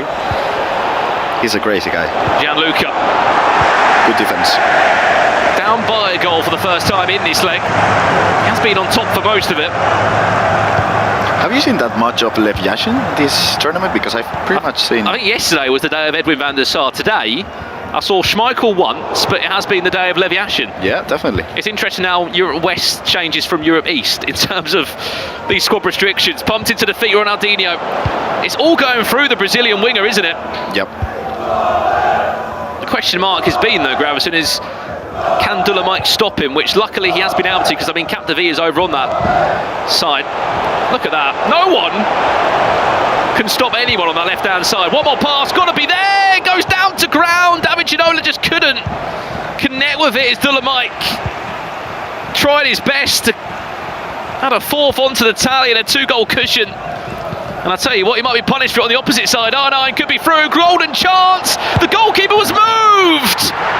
But Gianluca just had the patience there just to wait and delay until it was time to shoot through a goal, and that's not easy, is it? It is not easy at all, and it is not easy at all to do against Dulen Mike. You are against the ropes. If you lose, you're getting eliminated. He's moving the keeper back and forth, and you have the patience to just control the ball, time it green to the back post. I don't know. I think that was brilliant from him. This is end-to-end feed for Dolomite down the other end. Cheeky chip. The way that Dolomite has just been able to reply when he's gone down by a goal or conceded is so crucial in FIFA eSports, Gravison. Not leaving any time for your opponent to settle on the result, settle back into the game, and he's done that on 2 different occasions now. How important is rhythm in FIFA? Because he just created these chances, these 4 chances. He hasn't been able to build good plays pretty much in the whole first leg. But if you break the rhythm of your opponent, as Dulen has done, you score 4 goals. And I gotta say, Gianluca's offside trap was awful. The use of Hullet in this team from Dolomite as well, Gravison. Yep. 3 goals he scored. He's been so involved going forward in pretty much everything. Yeah. And not only offensively, obviously a hat-trick, but defensively. I mean, Rod Hullet, the man to have. Do you have him on your ultimate team? I could only dream of having enough coins to afford him. We pray for an icon pack down the line. Halfway point in this elimination game. Dolomite might have his back against the wall, and I tell you what, in moments in that game, he certainly did. But he does leave the first leg 4-3 in the lead. There is still a second leg to play. Do not go anywhere. We'll be back in a few minutes to bring you the live action.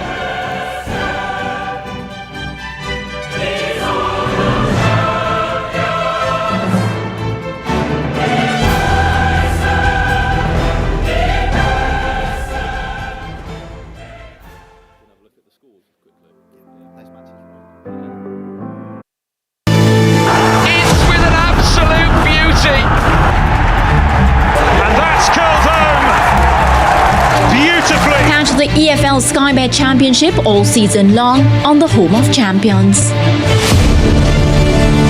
UEFA Europa round of 16 draw. Some wish for glory, others chase after it.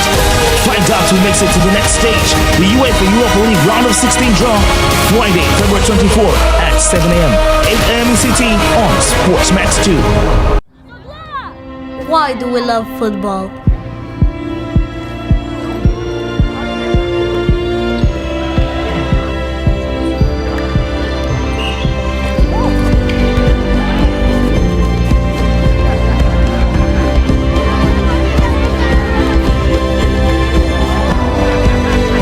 Out there on that pitch, we're all the same.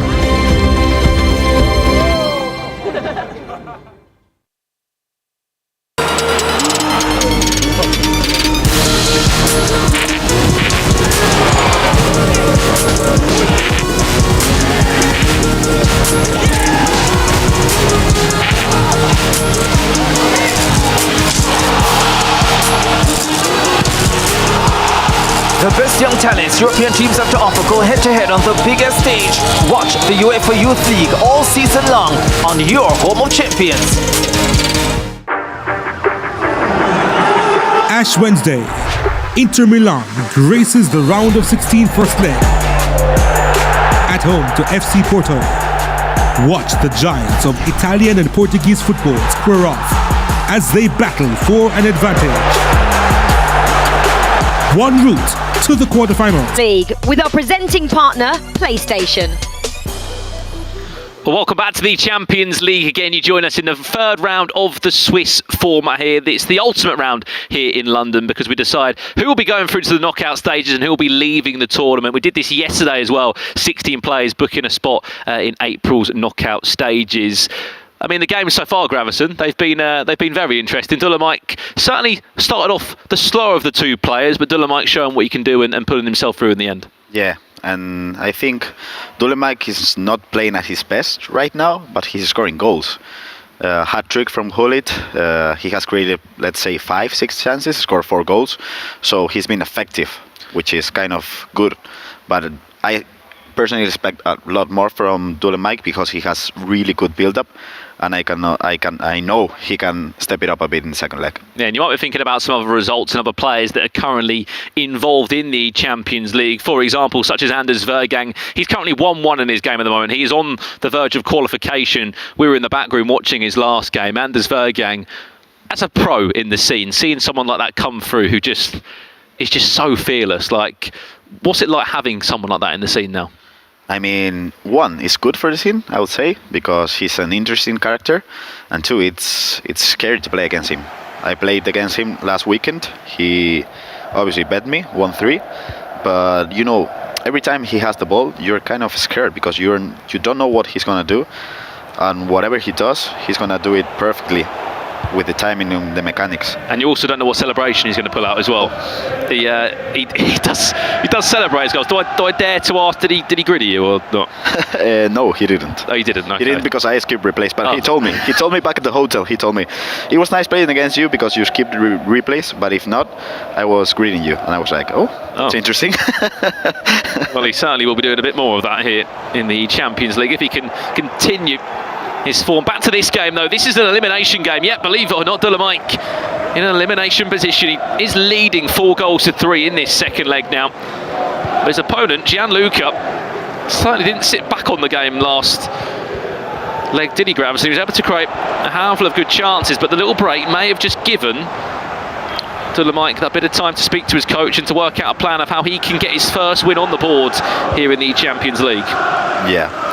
I mean, the work that Focus has done over the years is amazing. So I expect them to have a great coaching staff, for sure. Here's Gianluca. Valverde, we may have been picking him out for not being the best of right backs, but going forward he has offered a bit of an overload.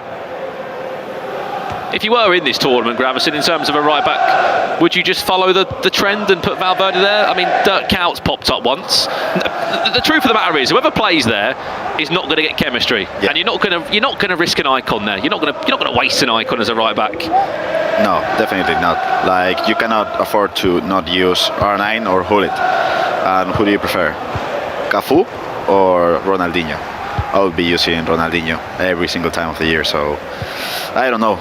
I think I'm a kind of a weird guy, so I would be trying out Cordova or even Marquez, but I would probably still be using Valverde because pretty much everyone is using him, and that's for a very good reason. Dolomic building up with a chance here on the edge of the box. Hullet does well, so does R9. Pumps the shot out, gets a corner for his efforts. What can we see here from the Champions Cup winner Dolomic? Just on that, last game he did score 3 goals with Hullet. You don't often sit in a game and see Hullet score more goals than R9. Why was Hullet so involved going forward? Is it just the passage of play that Dolomic looks to look into using? Yeah, I would say it's because of his way of playing. He's creating runs with Hullet every single time that he has just done. So he just want to push bodies forward and use Hullet in an offensive way, which kind of could backfire you because he's not here at the moment. And in that exact moment, what is he doing with Hullet there in terms of a controller input? Is it just second man running forward, L1? Yeah, pretty much. It's an easy thing to do. You just press L1 and X. The thing is the timing. The timing is the hardest thing to do. This pass was amazing. You've got to remember, Hullet is a central midfielder. I've just seen him out as a left winger, as an ongoing striker for him, and he is everywhere as he picks up the ball again. Dinked in, he'll be looking for the flick on. It makes sense. It totally makes sense. He's going to offer you so much in the box. I just worry about his stamina, but his stamina is pretty good. You don't have to worry today talking about the stamina talk with Hullet. I mean, he has been the MVP of the league, for sure. He's been playing really, really good. I asked more of Dolomic build-up, and he has stepped it up because his build-up has been so much more effectively the second leg than in the first one. This build-up has been really good. R9, cut back, this is Dolomic, one more pass, oh my, it's you again! Ruud Hullet just keeps on popping up and scoring goals! He is everywhere, Gravison. That's brilliant. He's defending, he's attacking, he has scored 4 goals in this round. And we asked more of Dolomic in a kind of build-up talk. And this was like a, 30 passes chance, something like that. It was beautiful. Some tiki-taka. Beautiful tiki-taka from Dolomic. I remember probably FIFA19 is when it will call, or FIFA20, when we saw Hullet scoring a lot of goals and he was involved in so much. Last couple of FIFAs didn't really see it too much. Maybe from a corner he may have flicked it on, but this year especially, in a format tournament like this where he does feature and he's needed to get forward so much, he is so crucial in an attacking sense, just as good as he is at the back. Yeah, definitely. And the thing also with Hullit, I think in FIFA 21 and 22 he wasn't as good, but I remember FIFA 20, he was amazing. And we are kind of seeing him back at the moment. Well, there is another qualification game that is taking place next to this one. It sees Danny Pitbull, the Italian, against Karai of Focus. There has been a goal in this game. It's Danny Pitbull opening up his account, and as it stands right now, he is 35 or so minutes away from booking a spot in the knockout stage of the eChampions League. Yeah, this is good. Whoa. Oh my, Dolomite, that's superb. It's Hullit again. Golden chance for Dolomite. One more pass, it's clever. And if a one more pass didn't make it a 99% chance, a green time finish will make it a 99.999999% chance. I mean, we expect Hullit to score one more goal, right? But he's selfish. He plays for the team, so brilliant play by Dulen. The extra pass was amazing, and not only the extra pass. I think if this was like a normal shot, I don't think it would have gone in. But with the green time, yeah, crazy goal. And we hear hearing some screamings all over the place. Who is it? I wish I could tell you, Gravison. There's too many bodies everywhere in the pit right now. Another goal has gone in. We're here over in the Danny Pitbull game. Here it is now, 60th minute. He only scored 5 minutes ago. It's the Italian Danny Pitbull with R9, making it 3-1 on aggregate. He's getting very close to being one of the first Italian players to find a way into the knockouts. Yeah, beautiful low-driven shot. I mean, if Boras Legend is watching this at home, he has to be happy with that. Just to talk about that chance again. Yep. I'm sure Mike Labelle might break it down at some point, but that flick from Dolomite, the timing of that, to get that right, incredible. It's the hardest thing to do, actually, because mechanically speaking, that's not hard to do, but to do it correctly with the timing and everything, there's not much players in the world who can do that.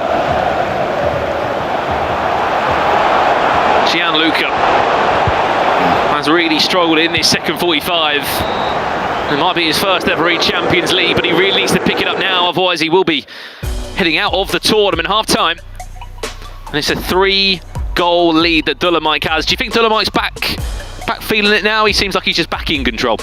I mean, the same happened with Ethan yesterday, and then he lost in the 4th round, so he's obviously feeling well right now and he's playing really good FIFA, but he has to keep this level for a few more matches if he wants to progress to the next stage. I want to talk to you about Montaxer against Anders.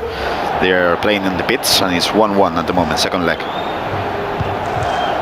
Another qualification game there as well. Are we going to be seeing Anders Vergang qualify? I believe this is actually his first game in the pit. He's been on main stage for the first 2 rounds of action. I mean, obviously. I mean, I love this so much. Like, I don't know if they can hear the screams at the stream, but this is what makes FIFA beautiful. The passion from everyone. I'll tell you what, there is no passion like that player area when there is 32 players in the same area all fighting for knockout status in the eChampions League. You get some of the best reactions in that. Corner played short. Probably going to get to the 60th minute, Gravison, and you have to start thinking, come on, it's time to go now. It's time to put 3 at the back, or at least try and go for the game. Yeah, definitely. You have to do something. You have to. We see a pause from Gianluca, but this is a big chance from Duling.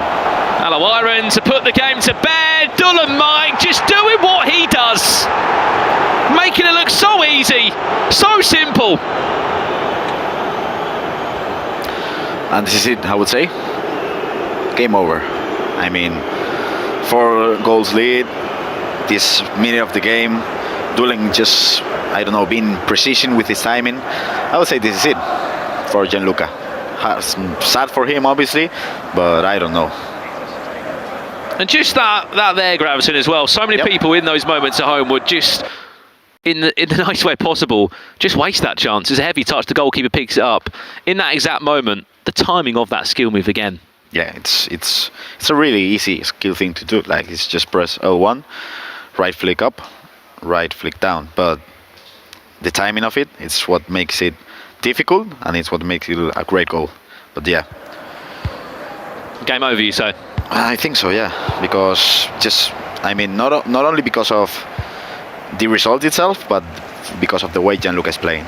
I mean, he has been nowhere over the pitch in this second leg. Well, if you're a Danny Pitbull fan, as this chance comes in for Gianluca, it's a goal back for him. I haven't said anything. Curse of the commentator, Gravis. It might be... It is a thing, right? the cause of the goal there. On the flip side, as we said, if you're a Danny Pitbull fan, he did just score again over in that qualification game against Karai. That one, whoever wins, as we said, maybe one of the 16 from day 2 that will qualify for the knockout stages. Yeah. And on the opposite side, I've just seen an equaliser going from the German in Finino. Gianluca, surely not! That's a beautiful goal. Beautiful goal from Danipi, as we call him in Spain. Yeah. I mean, have we just cursed Dulan? Really? Big goal there for Danny Pitbull, sorry. Thought we were about to see Gianluca's comeback there. Saw 2 white kits and got a little bit confused. Big switch of play could be there. Alawaira, no one's stopping him. Quite literally, no one is stopping him. Or are they? Lucio came across and just about got back there on the rebound. Could you imagine him being Corey, a great player, but having besides you Musti, probably one of the best players in Europe at the moment? Like, I've just looked over to my left and I've just seen Danny Pitbull point towards the cameraman and blow a kiss at the camera. I think he's just scored again. Oh. And when Danny Pitbull's in a good mood, his FIFA results normally follow. I believe he's just scored again. It's a massive result for him. Former East Serie A champion. That was his big announcement onto the world stage. No doubt this will be one of his best ever runs in an eChampions League. Full-time result there. Danny Pitbull, we can confirm, is in the eChampions League knockout stages. That's a win against Karai. So happy for him, man. He deserves it. Oh, and dancing, great save from Van der Sar. But the question I'm going to look forward to Dylan Mike answering now, Gravison, is how does he take this result through to another elimination game? Because for him, it's elimination FIFA now. Every game is at the risk of being knocked out of the tournament. If there's a player who can win 3 games in a row, that has to be Dulan. Obviously, he's got the experience, he's got the hunger, he's got the skills, he's got the timing. So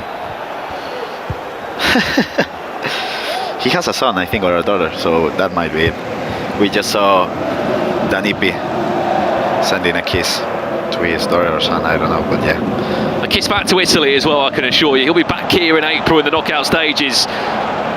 Great to see that we have one of the 16 qualified for the knockouts. There'll be quite a few of them after this round. Gianluca still needs 3 goals. He's only got 11 minutes to find it.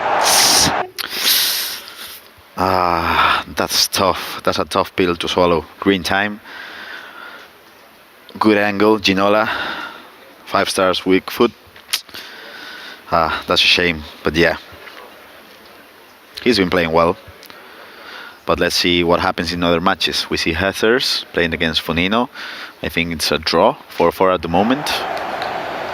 And I don't know, many things happen pretty much everywhere. I just don't know where to look. But we can't. I already made this mistake once, saying this game is over. I'm not gonna say it twice. Or maybe yes. Mike. Cheeky chip. We're playing heads and volleys in the box now. We pretty much can confirm this game is done and dusted. 3 goals in 8 minutes just will not happen. But Mike will keep his tournament status alive just for now. I can confirm that all 3 focus players are still in the tournament as well. Mo Alba's still here, Kai Karai is here, and Mike is here. However, there is a chance that maybe they could match each other up depending on how the Swiss the Swiss gods will bless them or maybe curse them? I mean, it could happen. It could easily happen. And if this happens, I would like a camera pointed to Elias to see his reaction. But yeah, I would say this is over, right? Yeah. Just offside. Another goal's gone in the Hezer's game. Yep. That one on aggregate. 5-4 up, 6 minutes left in that one. Again, that's elimination FIFA.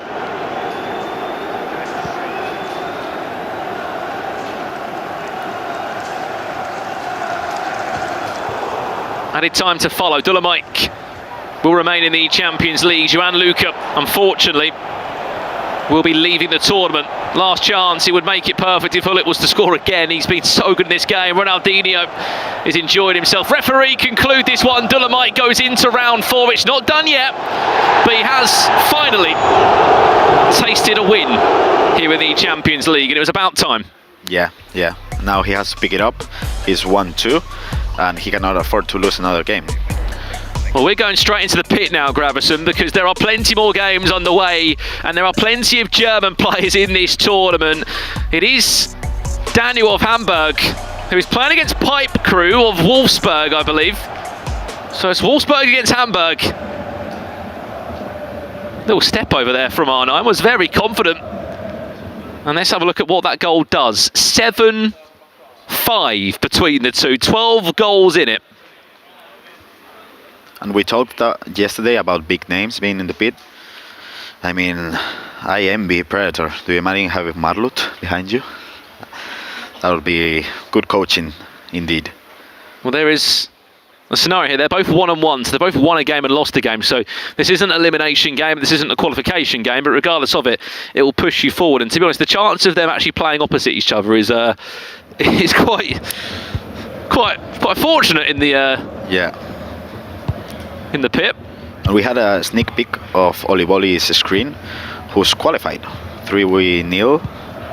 Oliboli, my player to watch, so I'm happy because I thought I would curse him again. But yeah, Oliboli, the third player confirmed to the stage 3. Ronaldinho, pull it back inside, Ginola scores to just make this game even more interesting. 13 goals scored, Pipe Crew, with still a long time left to be played here, Gravison. Definitely. Good chance by Hullet. The first time shot was on point by Ginola, and there's still time. There's still a lot of time. And we saw Daniel change it to a 5 at the back, and it seems like it's not working for him at the moment. Well, a bit of headline news for you guys at home. Anders Vergang has qualified for the knockout stages back in April. He has not lost a game. First major 1v1 LAN tournament, Gravison, and he's already done it. 3 games to go in the nicest way. He can kick back and relax now. He's just playing for seeding in the knockout stages. And he has performed, yep. Here's Daniel now. HSV wins a corner. Other names that have qualified as well. Danny Pitbull, as we know, the Italian Kamau, the first German player to qualify for the knockout stages, and Oli Bolli. He may have been the only Swede to come to London to play in this tournament, but he has also qualified. Those are the first 4 names that are in to the knockout stages. Yeah, and not only the only Swedish player. Tell you what, it could be on for a 7-7 here. R9, Pipe Crew, it's very clever, one more pass, it was a great save from Van der Sar, still not dealt with! 7-7! The passion from Pipe Crew. Talk about not giving up on the chance, Gravison. Yep. We thought he fluffed it originally, it was a brilliant save regardless from Van der Sar, but just to recycle that one back into the path of R9 for a second chance at it. Blood on his veins. And yeah, we were talking about Daniel changing to 5 at the back, 5-4-1. I mean, hasn't worked out. 2 goals conceded in 10 minutes. But yeah, he has 20 minutes left to play, so he can change it up a bit, but no more mistakes. This is the difficult part, as I know, currently in the virtual Bundesliga, it's the club championship side of things, so it's a lot more 2v2 than 1v1.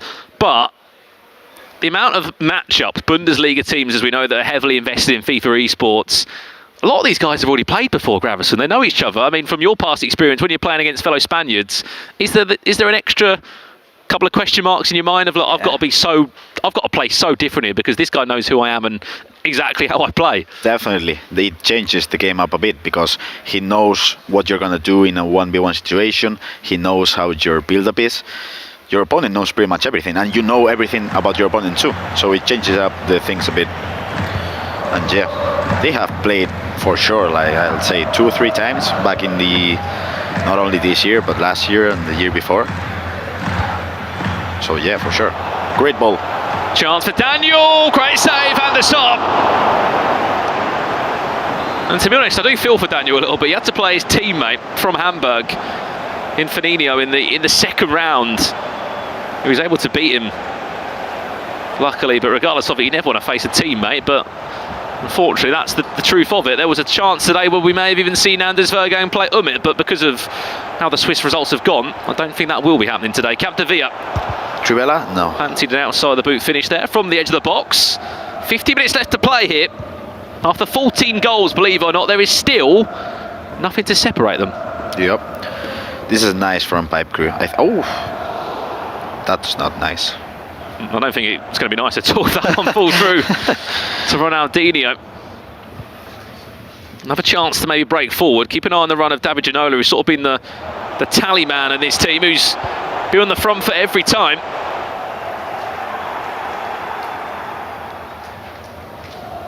This game screams extra time and maybe a penalty shootout, or not. You do not make that mistake. You do not make a mistake like that. Luckily enough, Cordoba picks up the pieces, but that could have been terrible. Yeah, back-to-back curses from you and me, eh?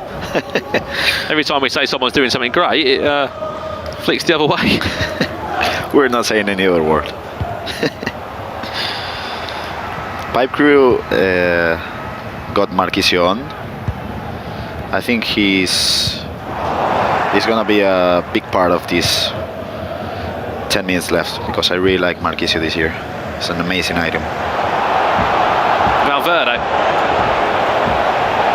bombing on from right back. Let's see what he can do. Options are in the box now. Flooding, there's an option on the edge of the box for Yaya Toure. So maybe let rip from 30 plus yards. He certainly can do it, and he has done it. I like this calmness from Daniel.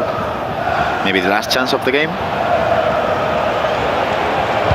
Play a lot, one more pass. Oh no, and on a plate! The patience there, paid off. Wanted to go forward once, went back, recycled, and just waited patiently, teased the player lock. And for Daniel, that was enough just for Pipe Crew, just to move a couple of players out of position. Would you say last chance of the game for Pipe Crew? Of how this game has gone, we generally could be looking at even Stevens, 16 goals in the game if that wasn't to be some heroic defending from Cordoba, who just about got his body in the way. Added time of 2 minutes. This is in Daniel's hands to go 2-1 in the Swiss stages after round 3. He should be through. Referee will pull that one back for a free kick. Managed very, very well. Yeah, definitely. And he recycled it back the last chance, Daniel. He could have gone on the attack, but he recycled it back to the defenders, attacked on the right wing with Valverde, and had the patience to do a player lock, extra pass, and an easy tap in. So yeah, deserved win. Great win by Daniel. Well, it was a game that they probably would have wanted to play. 2 fellow Germans playing in the same virtual league outside of this tournament. But with 15 goals, it certainly has delivered. I think there's loads of matches still going on. There's a penalty shootout in there somewhere. Yep, we can see it on the screen. It's currently going on. You can just see on the left-hand side of your screen there. That one, another big game. Keep in mind, though, Pipe Crew is not out of the tournament. He's just going to be on a negative record of 1 win and 2 defeats. Some of those games in that pit have been full of goals. 7-7, 6-6 penalty shootouts. If you listen carefully, you may hear a big roar any second now. There's the roar. And I think it's a big win for a fellow German in that booth. because where it certainly gets interesting at the Champions League. As we confirmed, 4 names that are already into the knockout stage, as Anders Vergang is there, Danny Pitbull's there, Kamau is there, and Ollie Bolly. There'll still be 12 more names to join them by the end of play today. Yeah, and I mean, it's crazy that we have 15 German players. How many do you think will get through? I said 10, but I don't know about that now. Okay, a bigger question for you, Gravison. There was 8 Italians, 15 Germans. Do you think more Italians get through than Germans? No way. No. I think Italians are one of the best players at the world right now, but I mean Germany. I mean, it'd be crazy if that happened. Nah, Germany is the strongest country out there right now. I would one thing that happened, but yeah, we see now 4 players qualified, and they are 1 German, one German, 1 Swedish, yeah, 1 Italian, 1 from Denmark. Oh, we see a little bit different. I like that, but now we're going to see a lot of Germans and Italians qualifying. And another question for you. We did follow Dylan Mike's game, picked up his first win of the tournament. Do you think he pushes forward now and qualifies, or he's still not sure? The thing is, we haven't seen that yesterday. All the O2 players lost in the 4th or 5th round, so I don't think so. Well, no. Yeah, I'm going with Dylan. Yeah. No, he's qualifying. He's qualifying, right. Yeah. Well, 3 rounds are concluded at the eChampions League. Still 2 more rounds and 12 more players to find into the knockout stages. However, in the meantime, I believe Rachel and Mike are joined by someone who has just qualified. In a short while, don't get ahead of yourself just yet. We'll bring you up to speed on those 4 that the boys were just talking about who have qualified already in a short while. But the conversation that everyone, I guess, wanted to know the answer to was, is Dylan Mike still alive in this competition? And the answer, of course, is yes. But it does mean Gianluca does crash out of the competition at this stage. I mean, we thought that Mike would bounce back, and he did it in the style that we expected, Mike. Well, it took a little while to get there, though. I think most people, after his initial loss in extra time versus Alba, you thought the next game that he'd be able to rebuttal. Didn't happen, but here we go versus Mr. Luca. There's a lot of goals, goal fest, which I always support. I like to see goals going in. The post becoming his best friend. The first time chip through ball, we see this used effectively, walking around the goalkeeper, a little bit of a ball roll. You're going to see Ruud Gullit as a man that is utilized and really a target man, kind of looping through that midfield. Just gives you an ability to almost gallop and have these delayed runs through the center of the pitch. Yeah, and why do you think Dylan Mike struggled a little bit early on? I know he had a really strong opponent in Ollie Bolly to start off with. We didn't expect him to go 2-0 though. Oh, I'll keep it simple. I feel when you lose in penalty kicks, sometimes that sits with you. So if you're playing your second match and you're still thinking about your first game that you lost, you're not going to be as focused, you're not going to be as good. It's maybe in the back of your mind a little bit. And I think that's what happened with Dylan Mike, but he maybe wants to make this a little more interesting. Maybe we'll see a leg 5 where we're projecting or manifesting. You're still on this knife edge though, aren't you, when you've had these 2 losses? Okay, he's got 1 win now, but we're looking for 3 losses and you go home. It's a really tricky situation to be in. Absolutely, and I mean, you can't afford any more mistakes. As you see, a lot of Ruud Gullit again. He's the leading goal scorer for Dylan Mike. It's rare that you see that, but he just takes up so much space and steps into space well. Who else? Delayed run again. Ruud Gullit lines it up. Extra pass this time. He probably could have taken that and walked it around the goalkeeper to add to the tally. Well, the tally kept on being added to, didn't it? And we thought, was Gianluca, he obviously got 3 goals there, was he going to get back into this? Dylan Mike just showing the class that we've seen from him from years gone by. And I love that utilization of the new heel-to-heel ball roll segment where it walks around the goalkeeper. If you haven't added that into your arsenal, even in just those sequences, it's so effective. Well, we can see that being used effectively then for Dylan Mike. Goals for 13 against 12. Goal difference 1. So yeah, that's the key we're looking at. 1 win now and 2 losses. Still has hope. He still has hope. Still a lot of work to do. He just needs, though, remember, 3 wins and you go through. 3 losses, unfortunately, you're going home. So let's go to the next set of highlights then. Jesus and Firmino, this comes from. Again, a match which was very important for both of these players. Oh, not liking what is happening early on there is Jesus. But he gets that first time release again, Pele. That extra skill, goalkeeper movement gone wrong, kind of baited the goalkeeper out of position there. That's why it's so important to have those little steps, the ball rolls, the knockdown in this case off the beautiful cross. We still call that the German cross. Maybe it'll move to the Italian cross where you're opening up spaces, and it's just been something that's been targeted this year as a way to get into the box and allow your players to do their job. Do you think Jesus should have been in this position? You know, Gravison was saying he's a really exceptional player. Well, I also back Hezers in terms of somebody that I expect to see do well, but it's again, we've been talking about it. This is the best of the best. To get here is so difficult. You know how many names aren't here? Like, they didn't even make this round of the qualification. No, we were talking about that off camera a moment ago. Once you're here, it's a little bit easier, but trying to get here is a task in itself, and it's a very difficult task because you'll know a lot of names aren't here. Likes of Levy, Olalito didn't make it. So there's people who just won. Through a Hezers like emotional display in this game. Well, it was a roller coaster journey, wasn't it? And we're living every single moment with him as it goes to 4-all in the 84th minute here. And you see him celebrate. He needed that one. A mini pop-off. There's still a little bit of time left, but a mini pop-off, and it keeps the hope alive. Yeah, lives to play another match in round 4 a little bit later on. And then finally, we have Keikarai and Danny Pitbull for you. And this, again, was to see which of those two players safely make it through and kind of can relax in the next 2 games.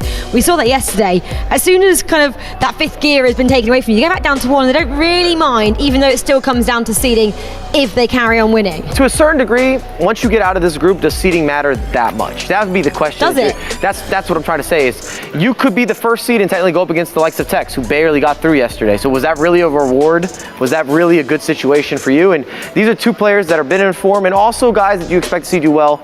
Of course, Keikarai coming from the Focus background, Danny Pitbull, part of that new Italian squad that has been oh so dangerous. And we really saw that happen last year. I talked about it a little bit earlier in the show, but in the 1v1s, the 2v2s, and just having like camaraderie between all of them has really helped, I think, build the scene. There used to be 1 or 2 players, and now there feels like there's 9, 10, 11, 12 guys that are in the conversation each and every year. And Danny Pitbull is such a great character as well to have around. He's such a likeable chap to have, even if he wasn't playing, just around the camp. As long as you're not losing against him, he's happy days, right? Exactly. He's a nice chap to have in your corner.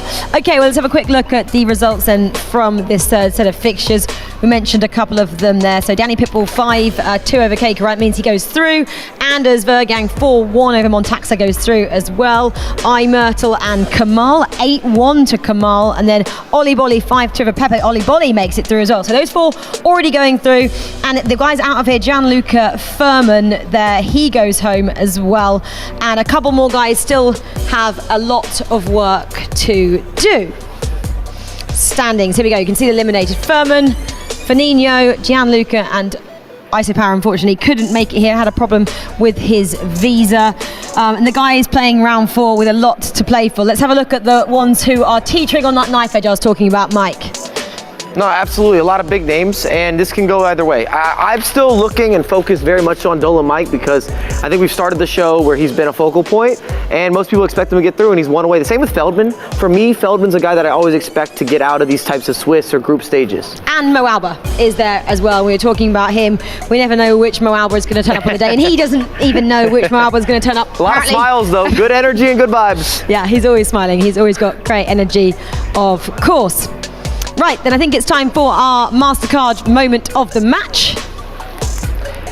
Happy days, and I want to talk about where the back line's flat, and you've seen competitors utilize this or take advantage. It's a great pick out from Yaya Torre and Dolan Mike here, where he's got a little bit of vision. He's going to trigger Ruud Gullit. I was saying Ruud Gullit has been the main man when you're talking about Dolan Mike and scoring goals. You got spacing behind, a little bit of a chip option into the box, and this is your best aerial pursuit or best aerial player, wins the header, knocks it down, scores the goal. Well, that's been vital, hasn't it, for Dolomite, trying to continue his run of form here in the MasterCard moment of the match from Mike LaBelle. Right, let's move on then and talk about one of our other partners. We've got Turkish Airlines. We're very pleased to have them on board the eChampions League this year, which is great to have them. So let's talk about widening your world with Turkish Airlines.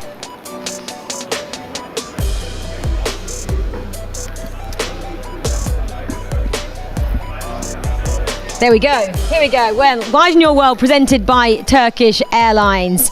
It's great to have them on board. Of course, we were mentioning it yesterday. There's 64 players starting this journey. And obviously at the end of this, we have 16 from West Europe and then 16 from Central and Eastern as well. Then we cut that, don't we, as we go to Istanbul. We only take 8. That's crazy, the amount of numbers get whittled down there. Mike, yesterday, I challenged your knowledge Great. of Europe. So you're going to challenge me again. Would you like me to challenge you again? I heard again? the tone of your voice swap. Well, okay, right. A couple of questions coming your way. You can answer at home if you want as well. I challenge the chat because I don't want to be the only one. Challenging the chat. All right, guys, ready at home? Michael Bell, ready? Which European country has hosted the most Champions League finals? Most Champions League finals. I'm going with Italy. We got Italians here. I'm going with Italy. No, you're right. 9 times. Oh my god, I have to think of something right on these because I know you're gonna have a kilometer question. And I have no chance. Yeah. Even I already know that's coming. Right. Second question: how many times has a Spanish club won the Champions League? It's gonna be primarily So it's Madrid and Barcelona. I'm thinking Leah Ravel would know this one, but anyway. Can I tag you in? You know the answer? No. She's off camera. I said, how many times has a Spanish club won the Champions League? I think we're in the 20s. 20s. No. More than that. Let's go. It's not 14. She said 14. It's not 14. No. 24. No, lower. 19. Finally. Oh. How many kilometers? We're You're going to both love wrong. this one. There we go. From Madrid to Milan? 1,200 kilometers. Close. 1,584. Right. There we go. 84. They think I'm going to get the digits on the back end? You got 1 out of 3. That's a good result for Michael Bell. Let me know. I'd love to see the chat for this. Turkish Airlines, widen your world.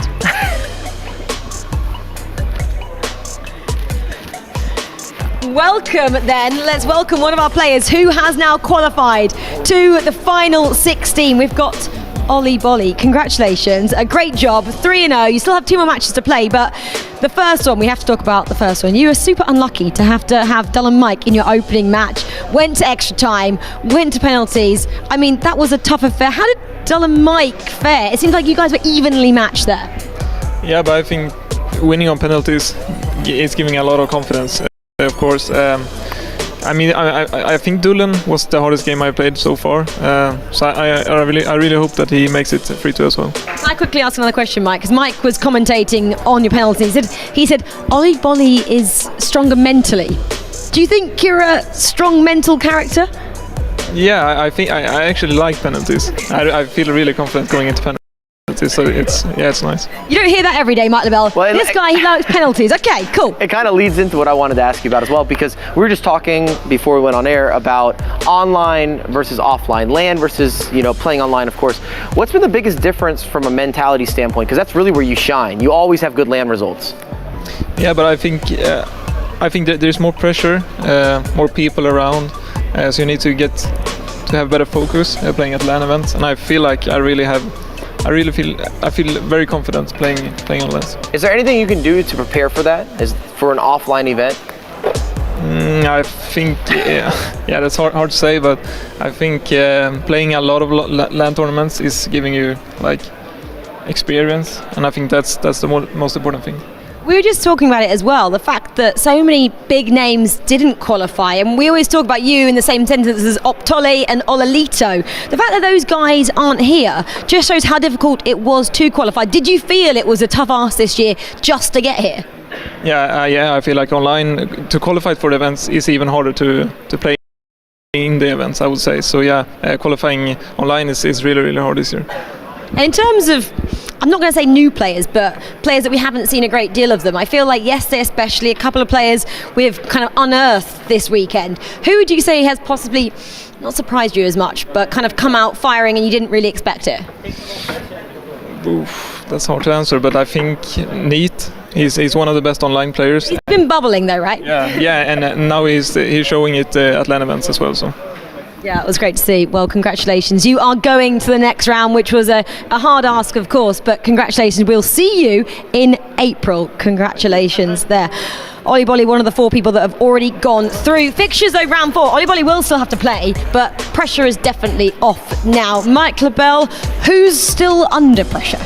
I'd like to see this Kekarai Antonio game. I thought Antonio played really well against Vergang. Remember, he had that big lead. Obviously, didn't keep that big lead, but I'd like to see that game. And also, I want to see Mo Alba in action. If we can put that together somewhere, I'd like to watch it. Well, he is under pressure because he is 1 and 2. So this game against Henning for Mo Alba is pretty vital. Mo Alba, again, we just mentioned him. Dylan Mike, he'll be on the next page. He's under pressure as well. We just saw him get the win, sending Gianluca home, but he's still got everything to play for against against Pipe Crew. You are going all I like the against Hezzers and Feldman game because I like both these guys. I think they both are top-tier talents, and somebody has to go home. Well, someone has to definitely go home. We're losing. They're both 1 and 2, so that's an elimination game. That's what I'm talking about. Exactly. Is elimination FIFA now at its finest. Matchup round 4 of the eChampions League group stages is coming your way. On the other side of this short break, can Dolomite stay in it? We'll find out with Leah Ravel and Ryan Pessoa in our round 4 of fixtures.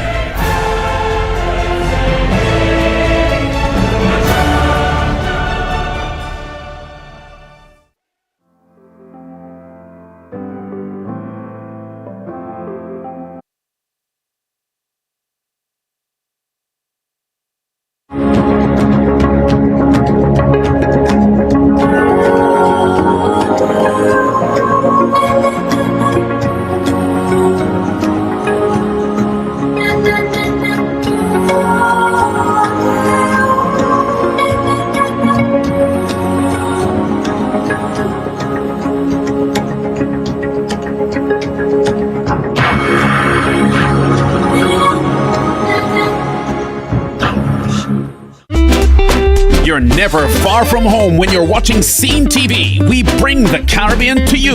And now it's even easier to stay up to date on all things Caribbean when you subscribe to our YouTube channel. Latest action in sports, the biggest news stories in the region, and all the excitement in the world of entertainment. So join our community today. And don't forget to like, share, comment, and click the notification bell to stay informed. Scene TV, your preferred eye to the Caribbean.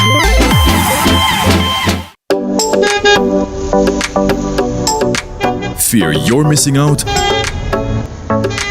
Don't miss another event with SportsMax. Enjoy full live content on our YouTube channel. Keep up to date with all things sports. Rewatch highlights of your favorite zone moments. Join our community and share in the passion of sports viewers everywhere. Like, comment, share, and subscribe to the SportsMax YouTube channel today. Join the growing number of Scene subscribers and keep in touch with everything from the Caribbean, including the ISA schoolboy football season, exclusive from Jamaica. Call your cable operator and ask for Scene TV via Optimum in the Northeast US market and Bell & Rogers in Canada, or come straight. Hello, everyone, and welcome back to round 4 of the eChampions League group stages, Swiss format here in London, England. If you are just joining us today, my name is Leah Ravel, and alongside me is Ryan Pessoa. We have a lot of exciting action coming up next for this round 4. But first, let's talk about round 3. Yep, a lot of important games. Of course, some games were elimination games. Some were games to guarantee your place in April in the next stage of the eChampions League. We saw Oli Bolly there, one person that did go at 3, and we also saw highlights of the game. Dolomite up against Gianluca. We saw an elimination in that, Dolomite winning that game, advancing to the next round. But let's turn our attention to round 4. Our featured game will be Mo Alba, the FIFA19 world champion, up against Henning. That is a massive, massive game. We've also got Daniel up against Umut. We've got Antonio, who we saw earlier, up against Keikarai. That is an incredible game as well. We've seen Montaxa earlier on today scoring a lot of goals up against the Stranger, a veteran in the FIFA scene. As you know or may not know, being round 4, this is a very important match as a potential elimination or a potential qualification again. Absolutely. We do have some fixtures as well that will not be the actual main stage, but we'll pay attention to the scores. Of course, we have Dolomite up against Pipe Crew. 2 players, Dolomite of course coming off of a victory. The other end, we've got Pipe Crew coming off of a loss, so 2 different ends, maybe a different sides of mentality. And of course, we do have Hezzers up against Roy Feldman, the only Israeli representative in this event. Someone who I remember from last year having that controversial game, keeping possession, done what he needed to do to win, and he's here. We're hoping he can bounce back. Of course, being 1 and 2 is definitely a surprise. But our main game, of course, Mo Alba up against Henning. It is a huge game. All of these games that are featured are elimination games. As we take a look at the champion, he's done it all. He's won the main competition there is to win as a FIFA player, but he wants to add the eChampions League 2023 as part of something that he's won, and he'll definitely need to perform at his best to win this game. Looking at his results from today, 15 goals for, 21 goals against, giving us a goal differential of -6. 2 losses, 1 win. As Ryan mentioned, this is an elimination game for him, so everything is on the line. But talking about Henning, his opponent, also an elimination game for him, rather. Wow, I can't speak. 2 losses, 1 win, so everything on the line for him as well. Yep, he also lost his last round. Both of these players did lose their last round, but 2 German players, they would know of each other, of course, throughout the scene in practice games and other domestic competitions. We're looking to leave a mark here and make a statement, knocking out a former world champion. As we take a look at his results as well, of course, we know that he's currently with a 1 win and 2 loss record. 13 goals for, 14 goals against, the goal differential of -1. So it's significantly better, I'd say, than Alba in terms of goal difference. But all of that is out of the question now. What matters now is this game. Can he bounce back? Can he show some resolve and win an all-important game against the former world champion? A couple all-German affairs in this round. We have Henning and Mo Alba, of course, but we also have Dylan Mike and Pipe Crew as one of our feature games also. Yeah, Dynamite seems to be kicking into gear a little bit slowly today, of course, starting off at 0-2. But if there's somebody that can go from 0-2 to 3-2, it is Dylan Mike. He's proven it in the past. I believe he still currently holds the record as the youngest FGS winner. I believe he won that in FIFA23 Cup number 3. And he's been coming on leaps and bounds ever since. That was the first event he made his mark. And he's shown why he deserves to be at the top. But yeah, the people that are at the top right now are Henning and Mo Alba as we count down to get into our featured game. 5 seconds to go. The players are ready and raring to go. A lot on the line here. These players are going to want to win these matches if they want to stay in the competition and make it to knockouts in April.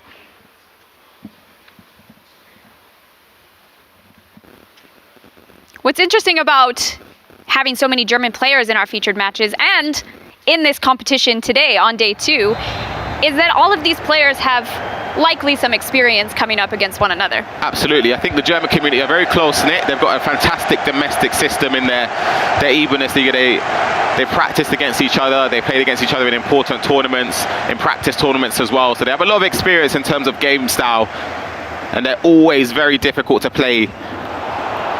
They utilize the game mechanics that lead to the most goals, the little chips across, the German crosses we call it, triggering runs from deep with Ruud Gullit. We definitely will be seeing that with Mo Alba as well, especially the player lock. So could be potentially a clash of styles, very similar with the way they'll build up and try to score goals. Even a clash of titans, one would say, but a chance here. First shot of the game, but saved well by Van der Sar.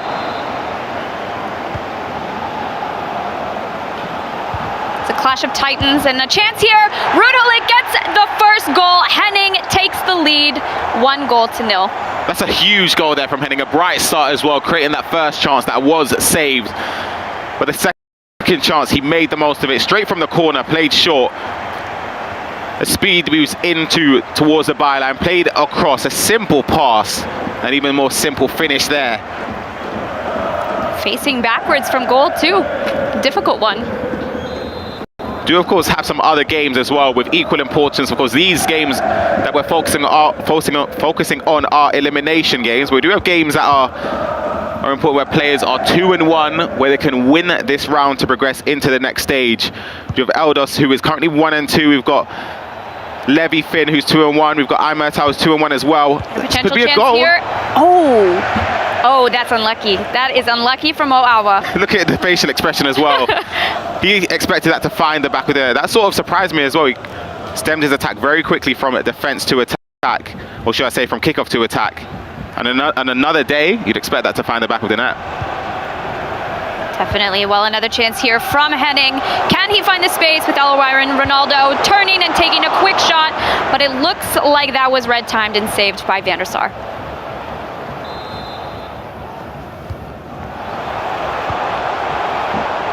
Henning maintaining that possession, but a poor pass from him. And Dylan Mike still firing on all cylinders, keeping his momentum going. In his game, we have him up 1-0 against Pipe Crew, and this is the goal we see here. Incredible movement there with the step overs, the reverse elastico, the right skill moves at the right time to give him the 1 goal lead early on up against Pipe Crew. He's firing on, but this could be a chance. And Ronaldinho with the header, jumping high over the defenders of Henning. I genuinely can't believe the amount of goals that Mo Alba scores from headers. Whether it's Ronaldinho, whether it's Hullet, he always finds the space and then finds the right time to cross the ball in. But it's a well-worked goal from the former world champion, building up towards the byline. The keeper sort of makes a decision already to try and intercept that cross, leaving an open goal.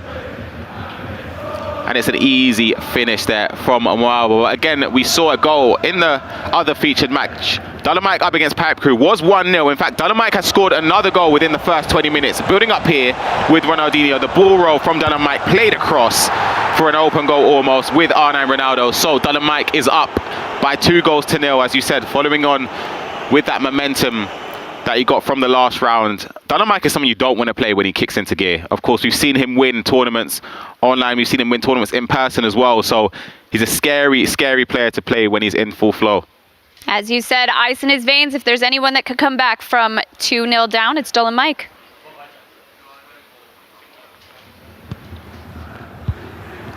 All square at 1-1 here in our main stage match between Mo Alba and Henning, both looking to maintain their spot in this tournament.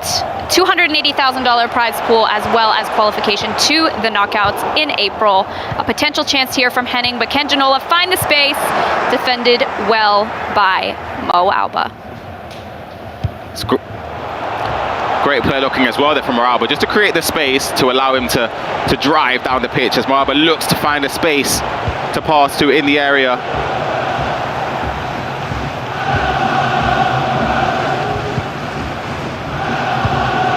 Mo Alba can't quite find the space in behind Henning, tries to recycle possession, but ends up going out for a throw-in. We do have a goal update in another featured match. It is, of course, Jesus up against Roy Feldman, and it was the Italian in Jesus to break the deadlock, scoring one early on within the first 15 minutes of the game to give him that 1-goal lead. I think if Roy Feldman bows out of the competition this early, it would be an upset. But it'd also be an upset if Jesus drops out as well. Two fantastic players that have shown their quality in seasons gone by and also this season as well.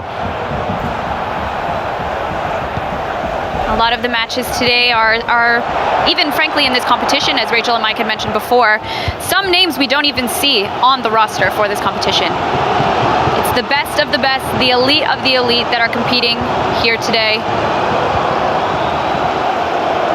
I think at some level, any would be an upset. Ronaldinho tries to find the space in behind, but no such luck. That didn't lead to a goal, but what did lead to a goal is Jesus breaking forward again, crossing the ball in a headed pass there from Yaya Toure, flicked on for an easy finish for the Italian to make it 2-0 up against Roy Feldman.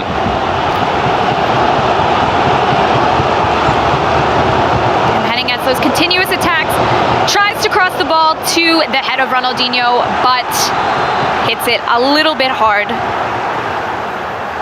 Henning's been building up really, really well in this game, creating a lot of spaces to attack. He's attacking in numbers as well, triggering the runs to support the attack here. And there could be a counter-attack. I think it looks as if it was going to lead to nothing there. Not enough support going forward for Mo Alba.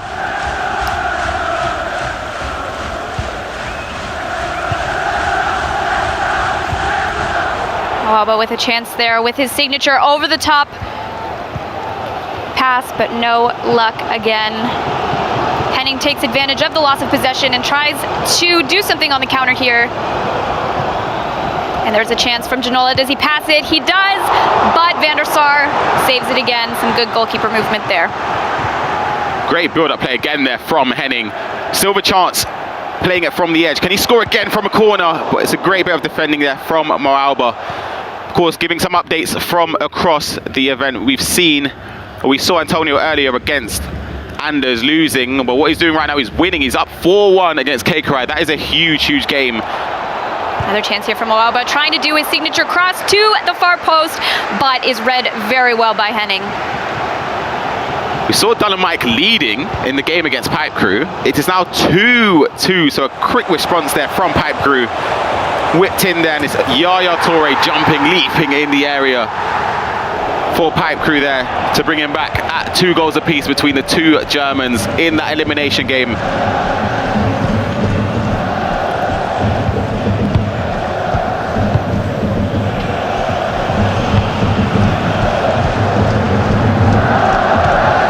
All of these players in our featured match and in the studio have several titles to their name. They all have their own successes in some way, shape, or form, and are all looking to prove themselves on the big stage. Dylan Mike, obviously, we know he was the German champion of 2022 and being successive in the same tournament the year before. That brings us, of course, to half-time between the 2 Germans in our featured match. It is, of course, heading up against Mo Alba. 1 goal apiece between both of these players. And of course, in the other featured matches, there are draws between Dylan Mike and Pipe Crew. And of course, we'll wait to give an update in the Hezes and Roy Feldman game. It looks as if there's been a few goals over there as well, which we'll try to bring you after this attack here built up from Mo Alba, where it was a great bit of defending there from Henning. But yeah, we speak about that game. Hezes up against Roy Feldman. It was the Italian, a beautiful skill move around the on-rushing goalkeeper from Hezes to make it 3-0 up against Roy Feldman. That is going to be a tough ask. I know playing against Roy Feldman, he's very difficult to play against when he takes the lead. And he's always usually in those favourable positions. But backs against the wall, 1 and 2, and he's 3-0 down. But what a ball that is from Mo Alba. And wow, what a goal that is. I speak about trademark from the world champion. It's always a whipped cross in there with his favourite man, his main man in Ruud Gullit on the volley. The keeper couldn't do enough to stop that fine in the back of the net. Goalkeeper movement as well from Henning, but it wasn't enough to stop Mo Alba taking the lead. great goal that was. As it stands in the first leg, 53rd minute, Mo Alba is leading, but lots of time. Definitely, there's a lot of time to go. Henning's now going to want to respond, but perhaps not too fast. It's great defending there from Alba. Giving updates around as well. We've got other games going on. Montaxa up against the Stranger, 3-1 to the good for Montaxa. We've also got Van Basten up against Levyfin. That is a 2-1 game, and it is actually 2-1 for Van Basten in the first leg. Henning on the attack with Ella Warren on the wing, but ooh, a very good tackle from Mo Alba. A confident tackle in the box, you would say. Definitely timed it to perfection. Sometimes if you miss those, you grimace because you know that the ref is going to point to the spot, but it was a well-timed tackle there from Mo Alba. Another great tackle and great piece of defending by Henning to regain that possession.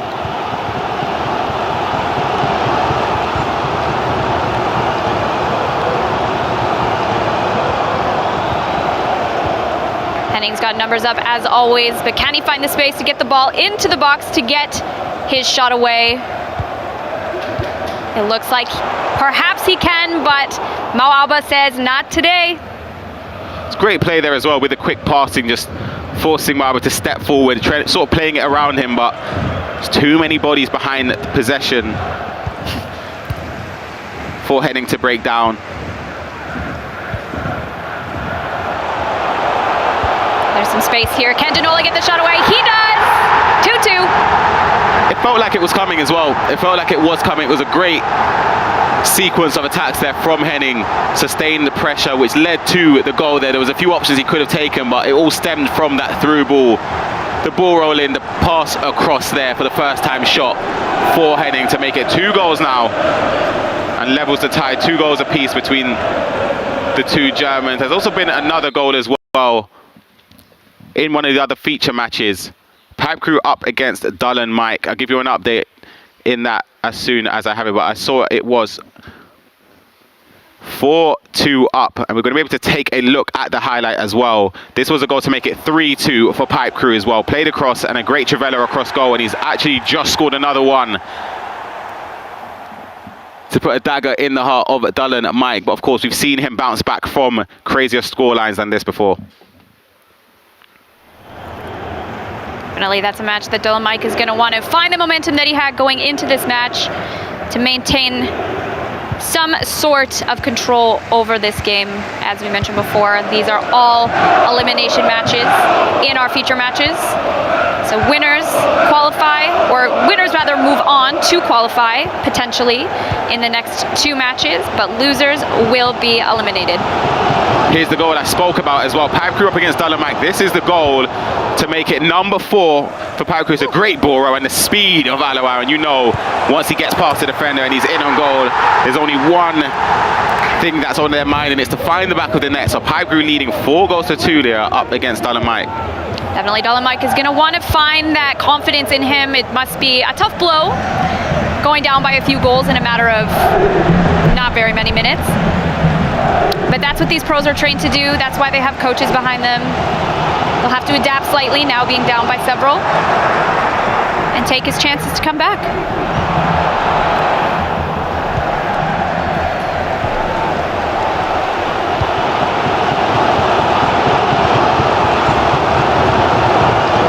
Nearing the end of the first leg, 2-2 for Henning and Mo Alba. All square as it stands.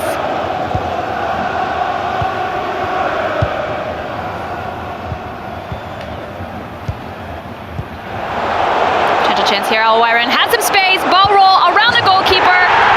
Henning takes the lead.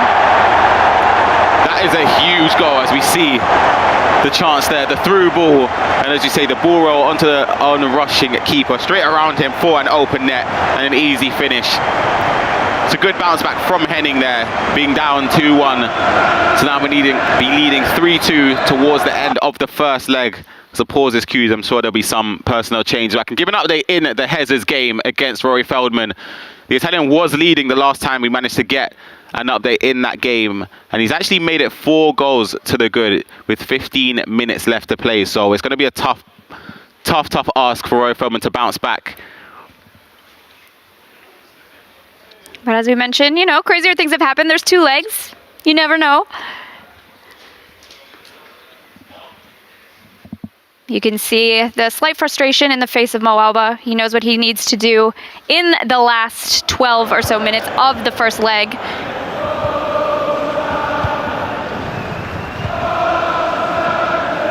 But we've seen him do it before. We've seen him score a lot of goals, so it's not questioning the ability there. It's just about whether it's meant to be on the day. And could this attack lead to something as well for a quick response? He's composed, he has some space. The first time we're seeing Messi, I think. Ronaldo can't get the shot away, unfortunately. And Henning regains some of that possession. This was a goal I was mentioning earlier with Hezes to make it 4-0. We actually do have a chance as well, but it was great defending. But this was the goal here, a lot of space for Hezes to take advantage of. Brought down and finished very easily past the keeper to make it 4-0 at that moment in time. How do you think Roy Feldman must be feeling at this moment? He'd be devastated, of course. He'll come into this, of course, trying to replicate what he done last year in terms of reaching the final stage of the eChampions League. He was in touching distance of the final, losing the game just before. But he could take solace in the fact that he's amongst one of the feared players. You never really want to play Roy Feldman at any event, in any capacity, because of how well he can play offensively and defensively. Plus, he's not afraid to keep possession, so those opponents are tough to break down. It's a great bit of defending there from Mo Alba. We mentioned yesterday that a lot of these competitors today and yesterday had qualified in November of last year, and since then there have been a patch or 2, maybe 3. And how do you think the play styles have changed? Of course, the play styles would have changed from that. The patches do add variations in game styles and player personnels, of course, we call it the meta, the most effective tactic available in terms of the players who are most suited to the game style that was the case in the first patches that we did play for the qualification for this event. But that is the end of the first leg of our featured match. Henning leads 3-2 up against Mo Alba. Some very exciting matchups and lots of tense moments in this first leg of the fourth round. But we're going to take a quick break. Don't go anywhere. We'll be back with leg 2 shortly.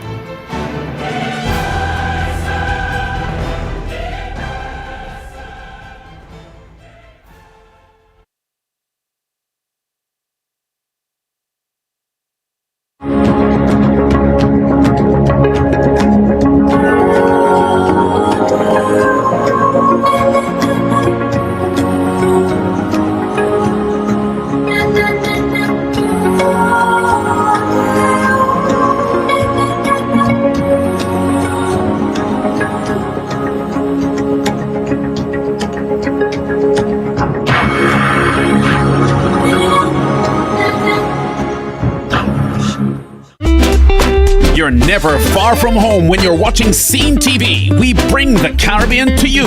And now it's even easier to stay up to date on all things Caribbean when you subscribe to our YouTube channel. Latest action in sports, the biggest news stories in the region, and all the excitement in the world of entertainment. So join our community today. And don't forget to like, share, comment, and click the notification bell to stay informed. Scene TV, your preferred eye to the Caribbean.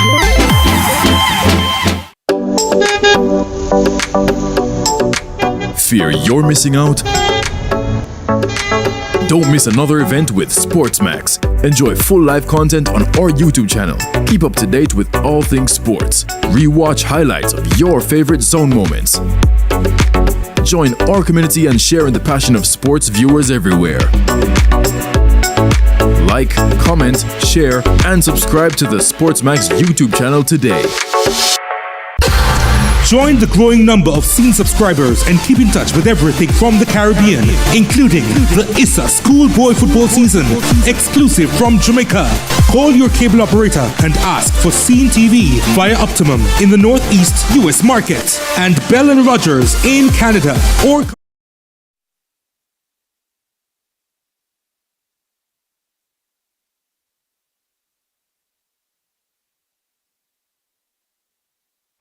And we are back for leg 2 of round 4.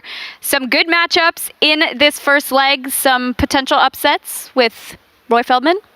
Yeah, I would say it's hard to say it's an upset because he's up against Hezes. Hezes has won an FGS qualifier before, so they're both top players. It's really hard to say an upset. They both deserve to be here, but it's a shock that they're both at 1 and 2. If this was a 2-1 game or a 2-0 game, I wouldn't be surprised. I am shocked though that it is at this stage at 1 and 2, an elimination game.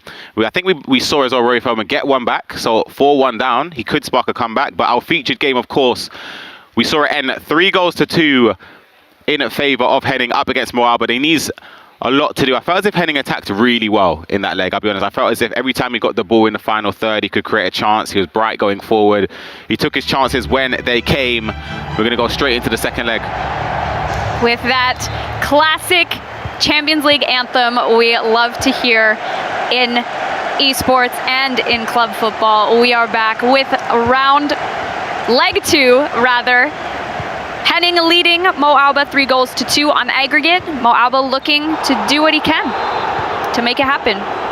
If there's somebody that can do it, it's someone that has the accolades that Mo Alba has behind him, giving him the confidence and the know-how to progress into competitions, into latter stages of the competitions, I should say. Triggered runs there as well. I was going to say, if he gives away possession, it could be a counter-attack. A lot of bodies have pushed forward.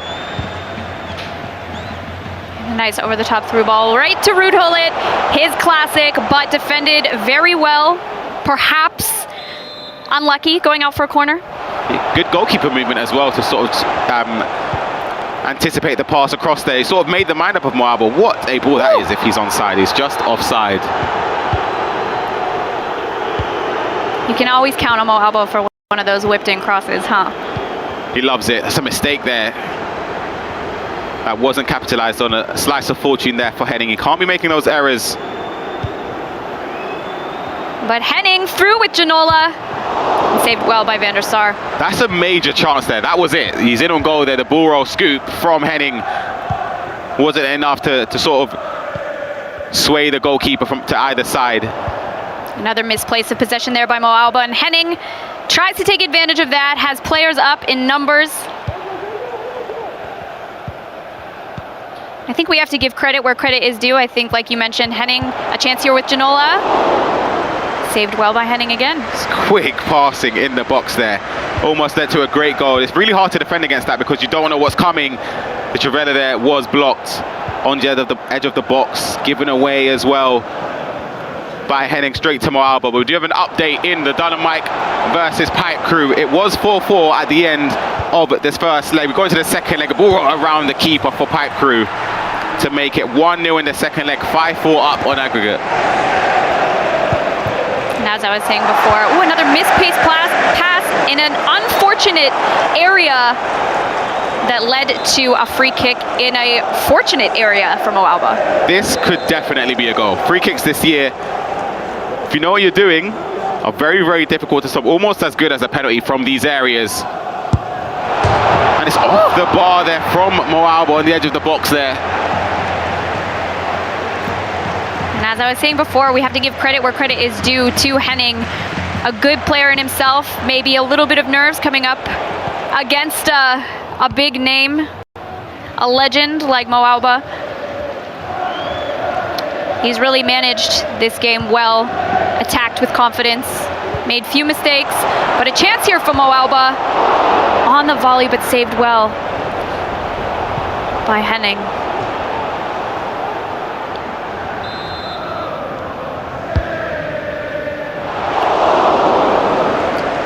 One of our other featured games, of course, was Hezes up against Roy Feldman. It was a 4-0 situation. It went to 4-2, but then this is the goal at the start of the second leg there. The keeper coming out, not getting to it. Giving an easy finish there for Hezes to make it 5-2. There was almost a chance there as well from Mo Alba. Could have led to the equalizer. A little bit of panic there in the box from Henning, but worked out in his favor. Some good hold-up play by Mo Alba. It's another goal around in one of the featured games. It is Dynamite up against Pipe Crew. It was 5-4 to Pipe Crew. It's now 5-5. The cheeky chip over the keeper from Dynamite. Cool, calm and collected to equalize. He seems to be the calmest player in the arena given the circumstances. But it's a great goal. I feel like we sound like broken records every few minutes. It's a goal from Dolomite, it's a goal from Pipe Crew. Yeah.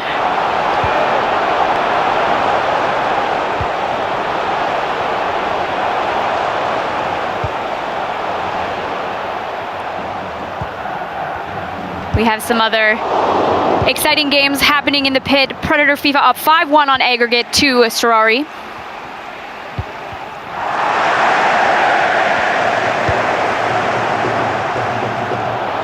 That's a good ball down the line by Mo Alba, but read very, very well by Henning. Yes, 5-1 seems to be a common theme, of course. Montaxa up against the stranger, 5-1 for Montaxa. The Italian seems to be in position to seal his place in the next stage of the eChampions League. Can Mo Alba be a person there that could get back into it? Great defending there so far from Henning, but the danger still is there. Maintain that position well, still trying to find that space.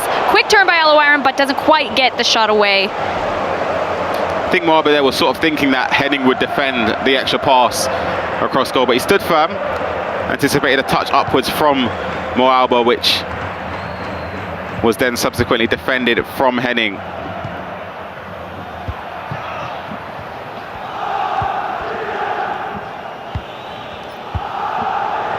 Henning looking to take advantage of this attack, but fizzled out and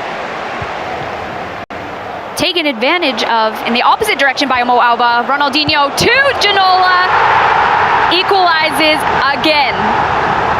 You can never rule him out. The German champion, the world champion, has found an equalizer. The counter-attack there, capitalizing of the open space, just driven across there for an open goal, and a finish to bring Mo Alba level on the score sheet. 3 goals apiece now, all to play for. I think that's one of the disadvantages of Henning attacking with so many numbers is if he makes a mistake in those positions and gives up possession to Mo Alba or an opponent, it's a lot easier for his opponent to attack, and that's what we saw here.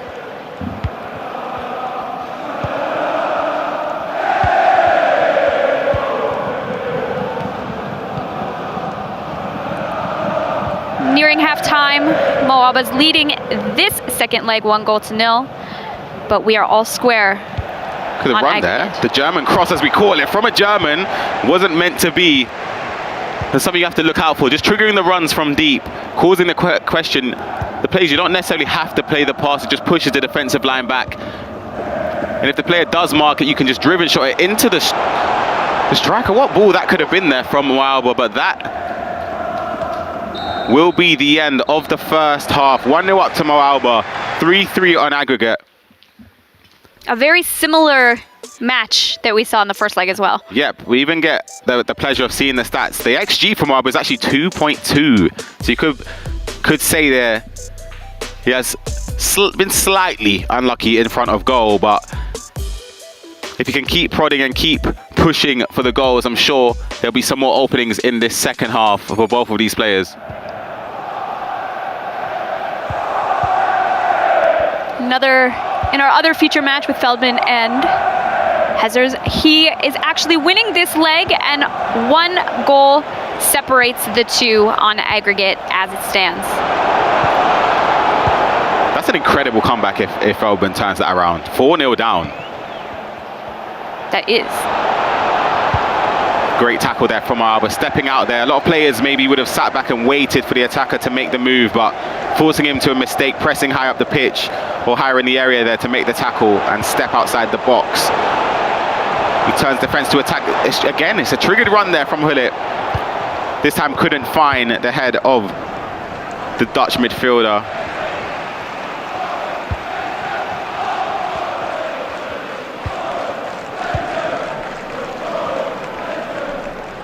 Henning regains that possession in midfield, looking to create a chance here, but read and defended well by Mo Alba again.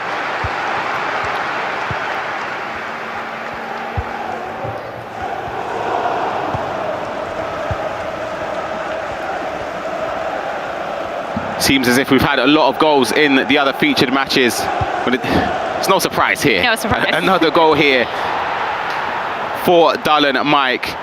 There's also another goal in our featured match we just missed there from Henning up against Mo Alba.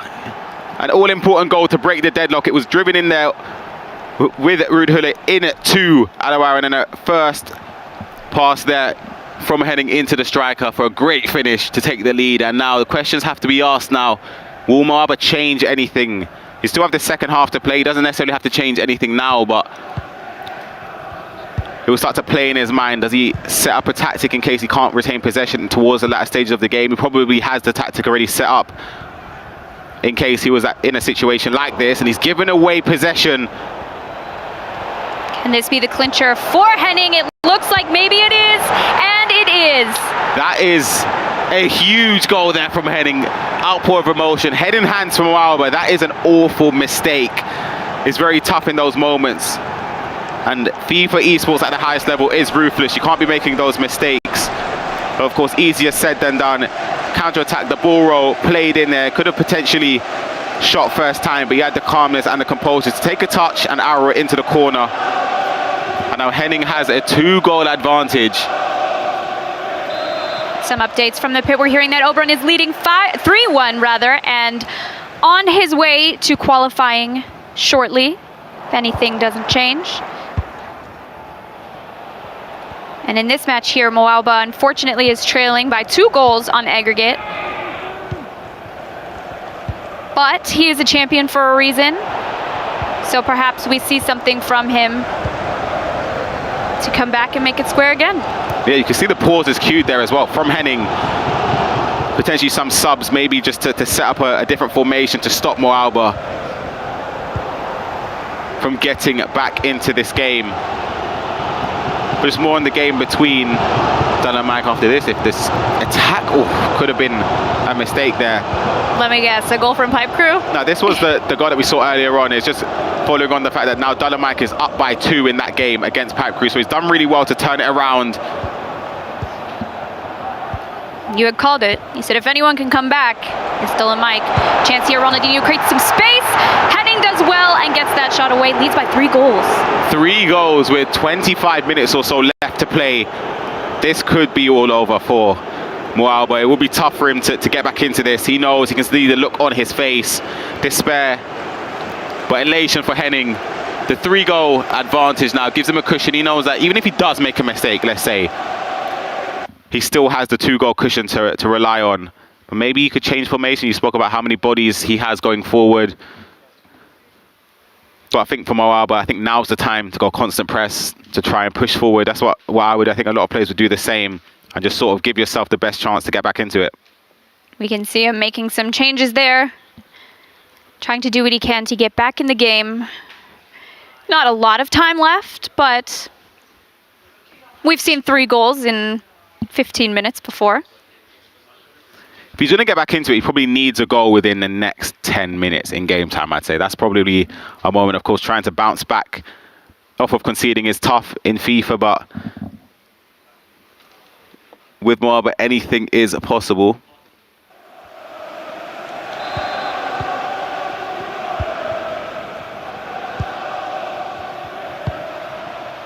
And we'll see what kind of changes and adaptations Mo Alba has made to get himself back into this game. Henning, likewise, perhaps opposite to Mo Alba, looking to defend well. That's a great over-the-top ball.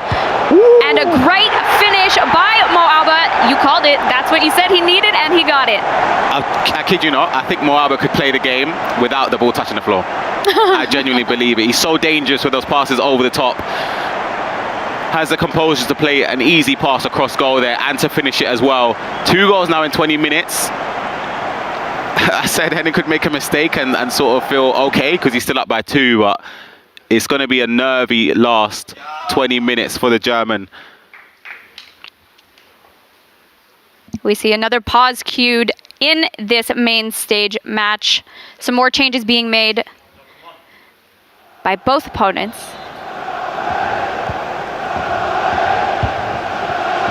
Mo Alba's locked in, Henning's locked in, and some potential updates from our other featured matches as well.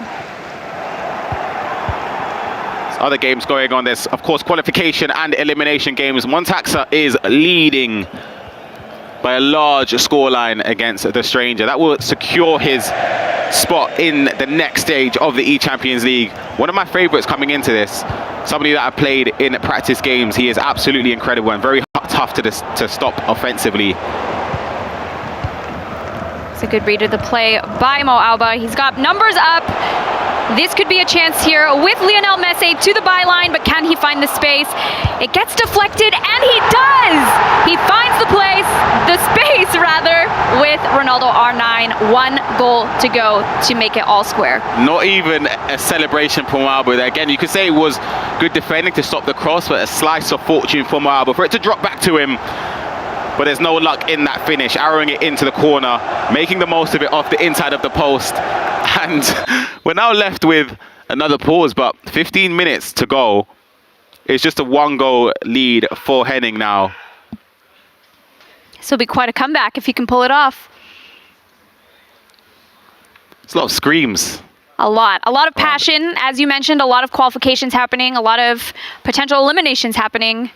Important games all around. Somebody who has, of course, already secured their spot. Both of these players in Oliboli and Kamal.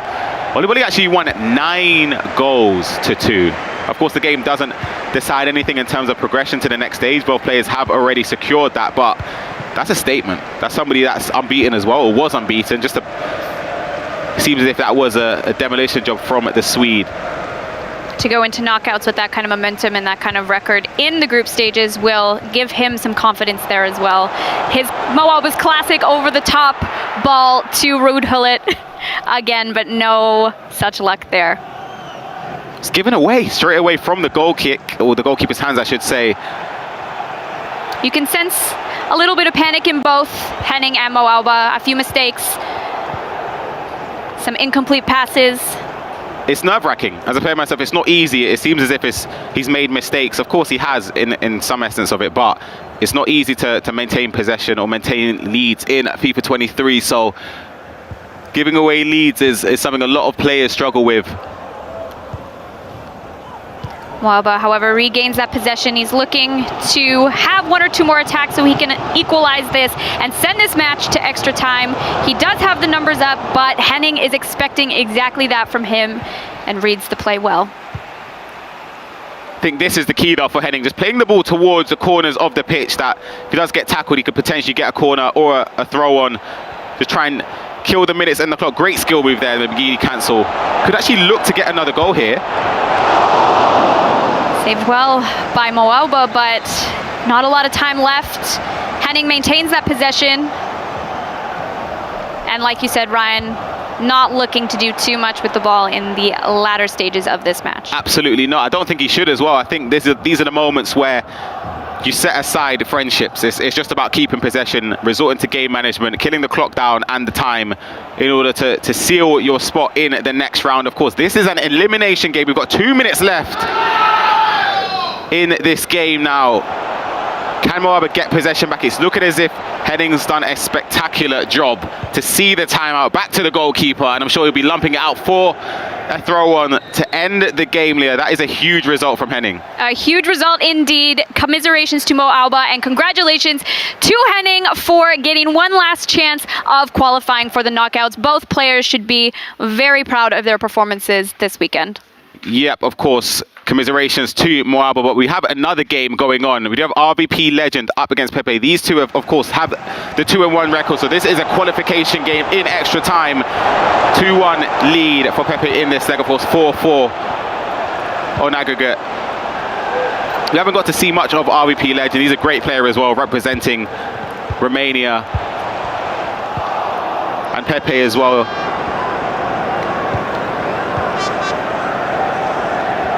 Probably going to be looking to keep possession for the last attack. There's no need to go forward and give away possession, so that if you do give it away, you end up potentially conceding last minute. Of course, no one likes to concede a last minute winner. We've seen quite a few of those this weekend so far. But the last attack looks as if it's going to come from RVP Legend. Can he make it count? He's got some numbers up. He's triggering some runs here, but not looking to give away possession, potentially looking to have this go to pens. I think this is enough time here for one last attack here. We've seen the quick passing, the step overs as well, the driven across goal, but it was great defending for Pepe. And we do have a penalty shootout in a qualification game. And RVP Legend is up first with Ronaldinho, looking to take the lead in this penalty shootout. Will he score? He will indeed. Top left corner. Goalkeeper doesn't even move.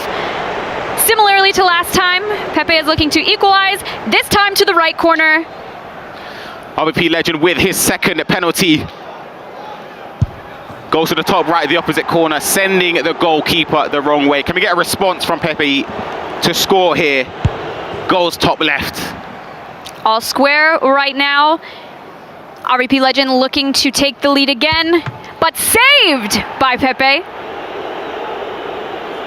Can Pepe respond immediately with Ronaldo R9? He does, and takes the lead. We need a response here from RVP Legend just to give him some more hope, and he arrows it into the top right corner with that penalty. This is the penalty now to take the lead from Pepe, getting straight down the middle. And Ruud Gullit steps up for RVP Legend and tries to score, but saved by Pepe. And Pepe does what he needs to do. Advancing to the next stage of the eChampions League. That is a huge result. The celebration with the members behind him as well. It's a massive, massive statement to defeat someone like RVP Legend, who is fantastic. And for Pepe, he secures himself into the next stage. We see there the win on penalties, 4-4.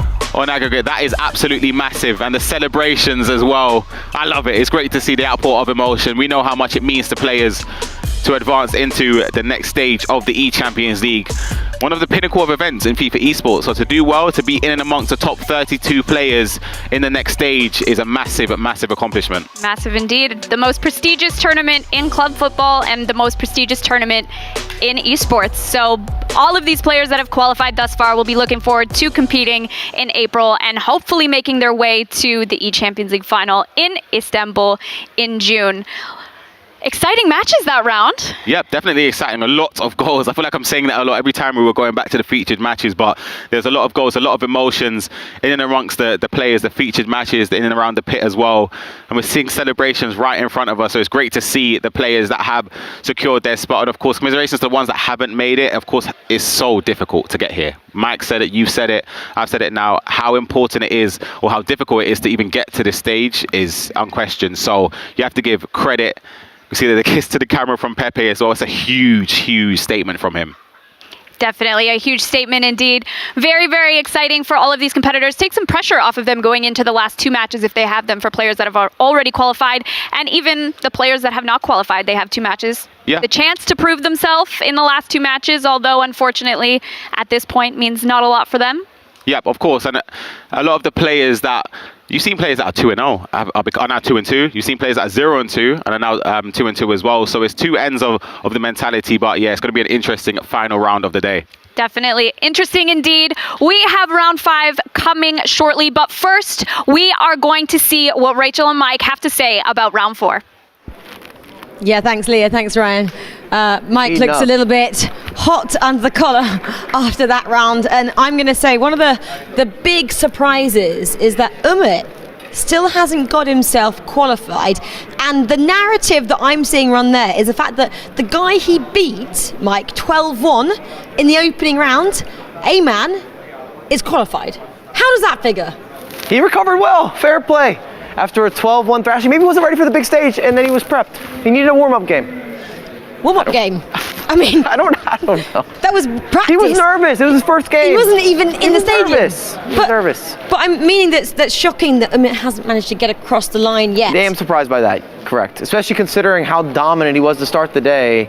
I was really surprised that he hasn't kind of regathered and already qualified himself. Now it's coming down to the wire, but I'm okay with that. I like some drama. Okay, well, he likes drama. Some more drama came your way in the form of Mo Alba. Unfortunately, couldn't get the job done here today, up against Henning in his final matchup to see him qualify. And as per usual, I feel like any Mo Alba affair is going to have a lot of goals scored and a lot of goals conceded. He just doesn't play a lot of defense. If he could figure out a little bit of balance as well, I think his results would have been different today. There's just so many games, or every single game actually, that had a lot of goals in all sorts of different directions. I love this finish here. I mean, over the top, Ruud Hullet in motion. It's perfect connection on the volley, full extension. But Henning always had answers. Lovely pullback. First time finish from David Ginola. What you would expect. The right place at the right time. What's better than one goal is adding to it. Got another layoff here. Nope. Walks it around the goalkeeper. Always going to see the ball roll, or even the heel-to-heel into that roll, which is another common way. Dino into space. Another cross from Mo Alba. This game had so many back and forths and twists and turns. You said we were going to possibly see Mo Alba really adapt to this new game style of FIFA23. Do you think it was lack of adapting, or just everyone else playing really well today? I think it's a mix. Just getting here is so difficult. We talked to Ali Bali earlier, and he was saying that it might be a harder accomplishment to qualify online than actually to have the result in-house, because of so many different factors and competitors that take part. So it tells you that Mo Alba's at that level. And then it's a matter of picking it up on the day and also getting those little bounces, especially when you play aggressively. Everything either clicks or you're going to have some struggle city. How much is going to hurt Mo Alba not going through? How much does it hurt the competition not having Mo Alba in the next round? From a biased viewpoint, especially with the energy he gives, I'd love to see Mo Alba at least going into the 5th round. But congrats to Henning, now 2-2, and puts himself in a position. You see 19 goals for, 19 goals against. That's the offensive FIFA that we like. Well, a great job then for Henning. Unfortunately, not to be for Mo Alba in round 4. Still one set of fixtures left to play, of course. Let's go down to our next set of highlights. And this one was crucial for Dylan Mike in particular. Up against Pipe Crew was his 4th round fixture. Dylan Mike, remember, really needing some big results. And again, we're going to be here for a while. There are so many goals scored on both ends, and there's back and forth. And there's a lot of variety as well. You see a couple step overs. You see the layoff here from Dino. Just a mix and match of all sorts of different periods of gameplay. Dino lines up a beautiful pick out there. Ginola, goalkeeper in no man's land, always going to convert. Again, attacking that end line. Good cross, good pick out. Yaya Toure. We're seeing so many midfielders really become offensive weapons. Do you think, I was going to say, Dylan Mike, momentum's now with him, Mike Lebel, 2 wins. I'm not going to say this in disrespect, but the fixtures are almost getting easier for him now. maybe that'll change now, but I do think that he started to pick up a little bit more confidence. Remember, we talked about that early loss, penalty kicks, didn't handle it that well, and he's starting to squeeze out results. Well, he is. He's now got 2 wins to his name, 2 losses in this crunch fixture. Let's see who he's playing in the next round. He's happy with himself there after that one. Second round, obviously, still more goals to come for both these players. Again, he might have jumped just ahead of us a little bit. Yeah, there's a lot in this game.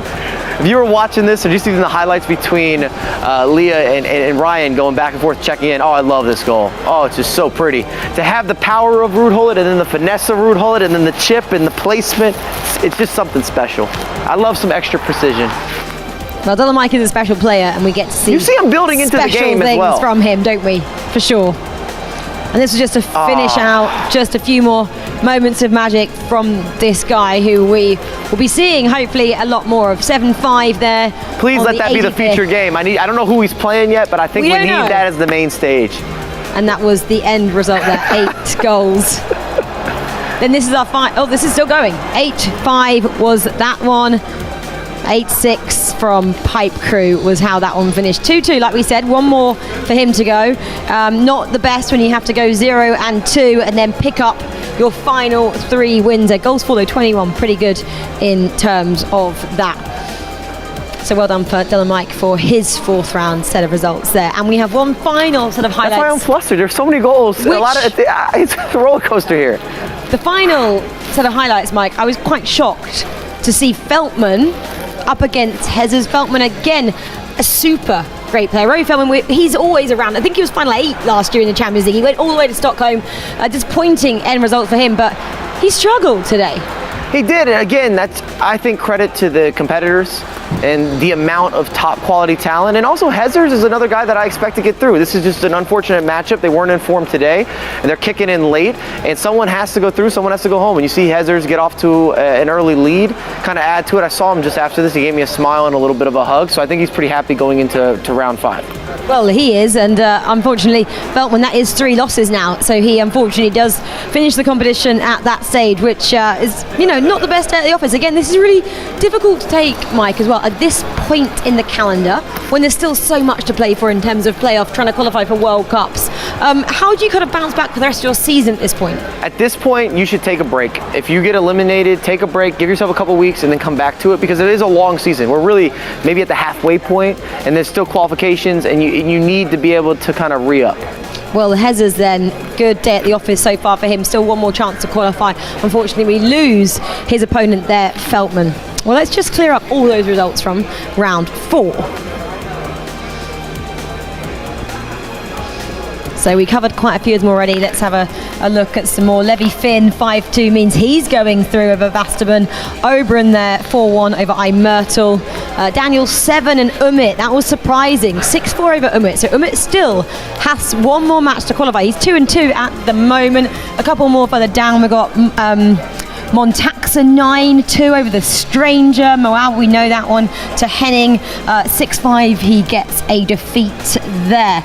And then Hezers and Veltman, we just said 6-4 as well. So some pretty difficult results there. Okay, well, we talked about a couple of the players who have already qualified, and we have one on the stage right now. Levi Finn, congratulations. Thank you. Big day at the office for you, getting to the knockouts of the eChampions League. You must be pretty excited right now.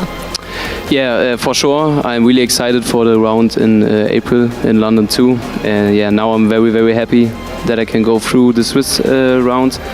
And yeah, now I'm looking forward for what is in April. And how did it feel kind of going through all the competition here and match by match? There's so many different competitors and so forth and so on.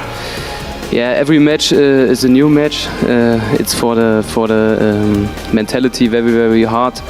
But yeah, now I'm happy that I can go through it. And yeah, maybe I drink a beer at the evening. Do you have a half an eye on your teammates as well? Obviously, we just saw Henning there. Yeah. Do you kind of go and have a word with him as well? No, because after my game I have to go to the interview, but I'm yeah, hopefully he will go through the Swiss station and we can travel to London in April again. Well, a great result for him, just getting the win over Mo Alba, so he lives to fight another day. It would be so amazing for both of you to go through. I mean, talk us about the day though. Who was your most difficult opponent? Today? Yeah, I can say RVP. He was very, very clear in the offense, made good player locks, and yeah, he was the best opponent of me. Yeah. Do you have another question? Oh, I thought you were I leading. thought he was just tapping me to go, I have a question. That's what usually our signs are. I was going to speak a little bit about what is the plan now then. You've got a couple of months and it gets really tricky, obviously. Only 16 players qualify. Do you have a lot more work that you think you need to do between now and then? No, because in Germany we play virtual Bundesliga. That is between the two competitions, so I have focus on virtual Bundesliga. And at maybe in April, then I will look to the eChampions League and will focus on that. But step by step, and after that comes the virtual Bundesliga, and then come the eChampions League. And we know how competitive as well the virtual Bundesliga is. 15 German players here. I mean, if you can top the table there, you'll be doing exceptionally well. Well, congratulations, Levi Finn. You are one of our 16 players. I'll see you back here in April. Well done. Thank you. Bye-bye.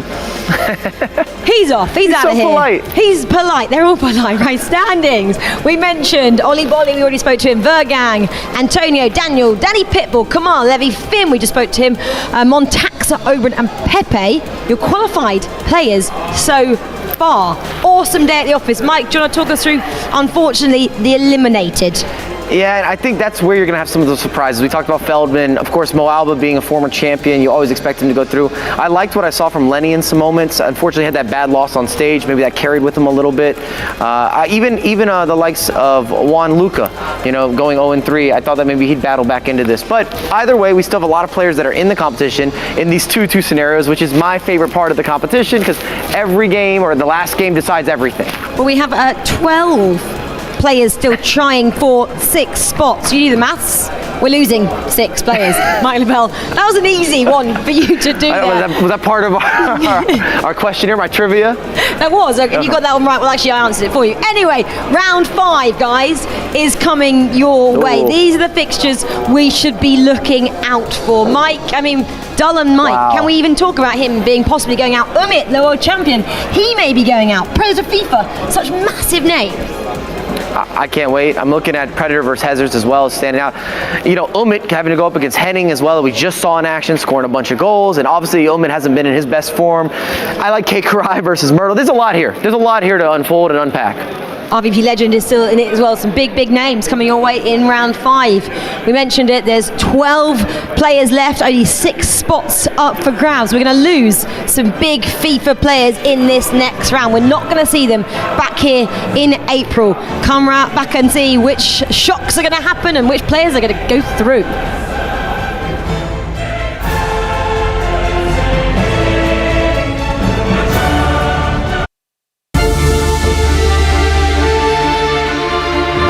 The royal event is here again, the prestigious Saudi Cup.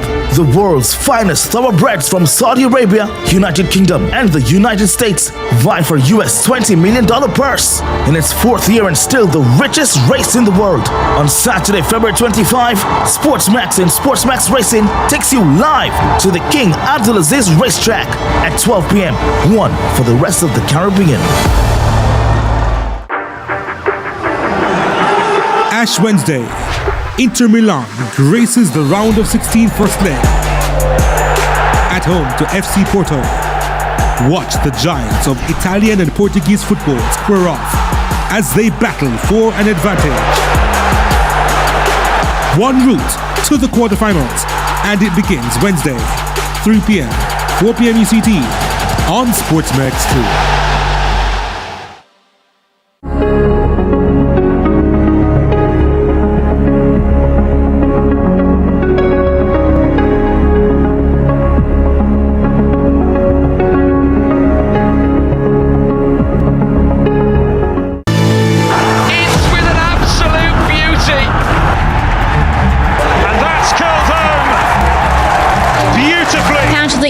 Sky Bet Championship all season long on the home of champions.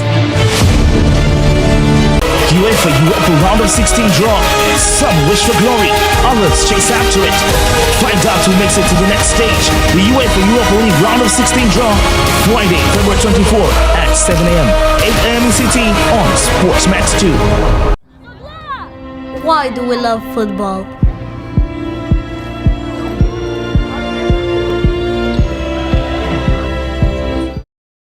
Station. The Champions League round 5 is right around the corner. Richard Buckley, Mike LaBelle in the commentary booth for you. We were here yesterday and we saw some shocks. We saw some very surprise results. Today, I think it's going to be even more shocking. Your jaw will hit the floor because there's big storylines that are taking shape right now. We've got the... we're going to get into the Dolomite game because that's our featured match, but that is... Shakespeare wouldn't have wrote a script better than this.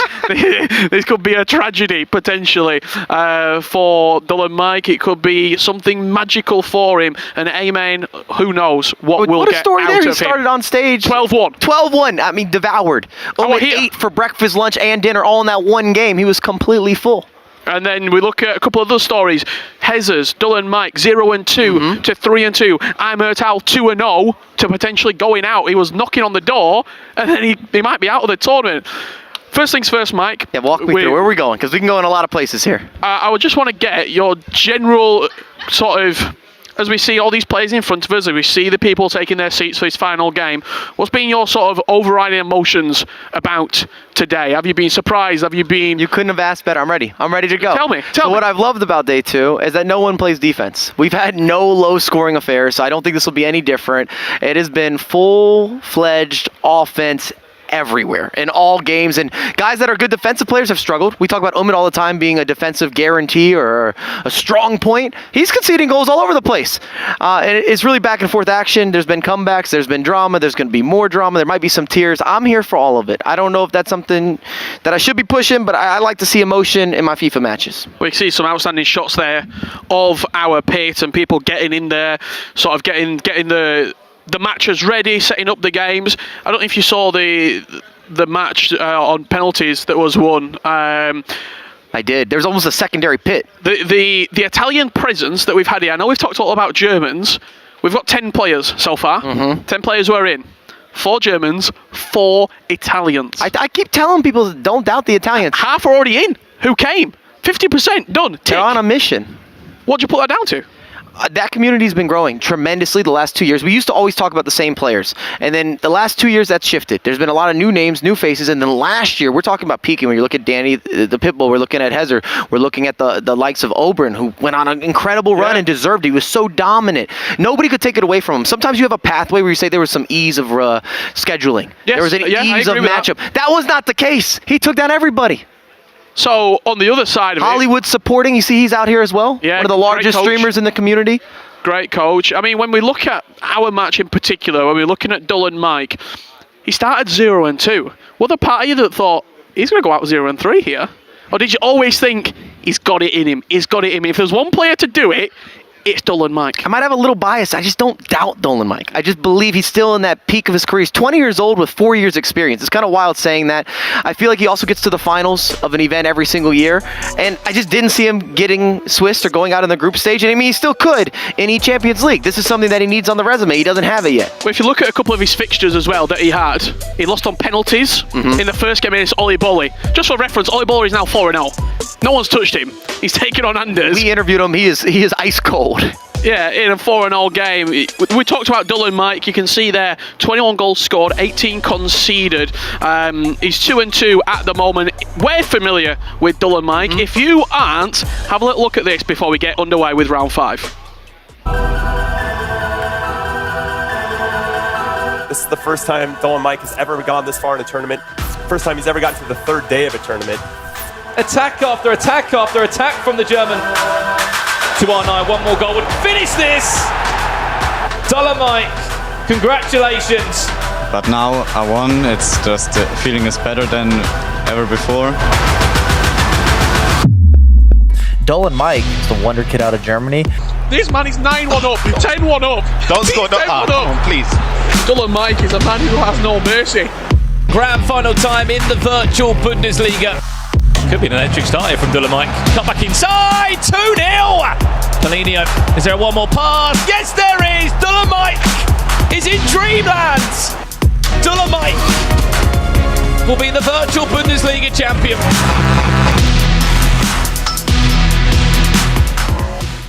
You just see a little bits of what he's done over the last 3 to 4 years, and I think one of the turning points for him was signing with Focus Clan, and sort of it's a bit of a family. We often throw that word around, but this really is a family affair. We saw how many people were here with Focus Clan. It really comes sort of from the top, from Elias as well, what he's creating over in Germany, and I think we have to tip his hat. We talk about teams a lot. They're right up there as one of the most successful and most dominant teams, franchises within FIFA esports. And I like that they have like an intermix of players they've developed and also players they've signed that are some of the best players, not only in Germany, but worldwide. We're talking world champ when you're looking at Alba, even though he was eliminated. The same with the Dolomite world champ, actually the youngest FUT Champions Cup winner of all time.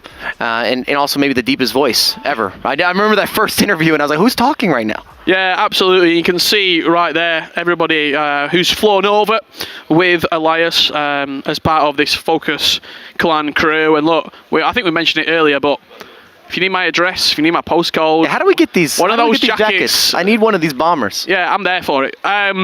We were mentioning about Dolomite. Let's turn the page to his opponent, because it takes a real,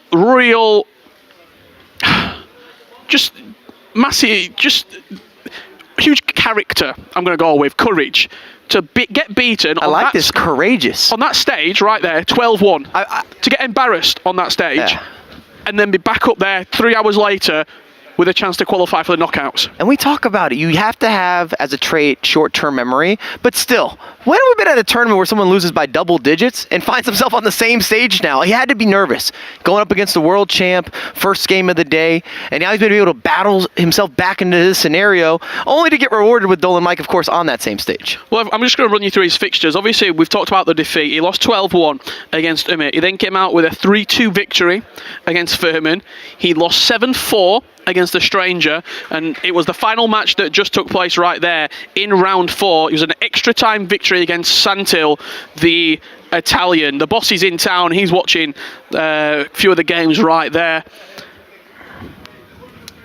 Who do you think this favours? Do you think it favours Dullen after being 0-2 to 3-2, or do you think it favours Emain, where we all writ him off? Well, I'll make it very simple. You're playing with less pressure, maybe if you're on his end, but the fact that he lost 12-1 today on that same stage, and Dolan Mike is used to being a stage match, I have to edge Dolan Mike. Not even from a bias. This is I'm observing here. I'm just stating what facts are facts, but I definitely think that it has to favor the likes of Dolan Mike, just with the experience and the fact that it is going to be the main stage. You got the boss behind you. You got more eyes than ever before.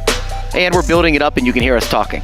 No, absolutely. And look, he'll know what Dolomite's all about. He doesn't need us to tell him the level of performance Dullen has had. Look at that, a negative 12 goal difference for Iman. But that's that one game. I know. We never see this where you're in a position to qualify. What a story this would be as well. I'm happy to see whoever deserves going through to make that push. I'm not trying to sit on the fence here. I'm just saying, if you can battle back from such a defeat, get yourself back in the conversation, which he's done now, and then change the narrative, shift the dialogue, and do it against the likes of Dolan Mike, this is the time to do it. Hand clap. And if you were to eliminate Dolomite right now, nobody is even remembering that Umit performance. Nope. No one cares if you win this game right now.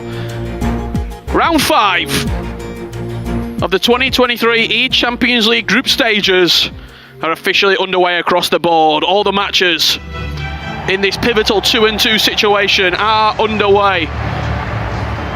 We got Umit against Henning. We'll be giving you updates of that one. Predator FIFA against Hezers. That match underway. And here we are in our featured game of the round. Emain up against Dullen Mike.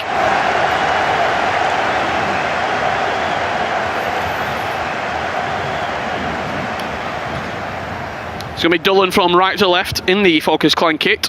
And from left to right, Ollie White is Emain. And normally I would stress the importance of the early goal or getting the first goal, but that just hasn't been the case today. When we're going through fixtures, there's so many comebacks, a lot of late goals. If anything, I'd rather you peak in the second leg, in the second half. Peaking at the right time. Unless you're going to blow the game out of the water in the but first we've leg. seen 3-0s and 4-0s turned over today on multiple occasions. It's really been yesterday was probably, you showed a little bit more ice, you would say, in those games, Dull and Mike. Always a cool customer inside the box, but today I think it's just been all-out attack for a lot of these matches. And I've watched a few of the Dull and Mike matchups, and his leading goal scorer in multiple matchups has been Ruud Gullit. So it's a guy to watch, a player to watch, circle him on the offensive end. You see these triggering runs there. He's looking for those lobs, even the knockdowns. Ruud Gullit has become almost a number 9, or even like a floating false 9-ish type player that comes through the midfield late, but he's so actively involved offensively, which is something we're not always used to. I'll be keeping my eye on Ruud Gullit for sure. This is Marquisio. Lovely ball roll, Greensand finish from Emain.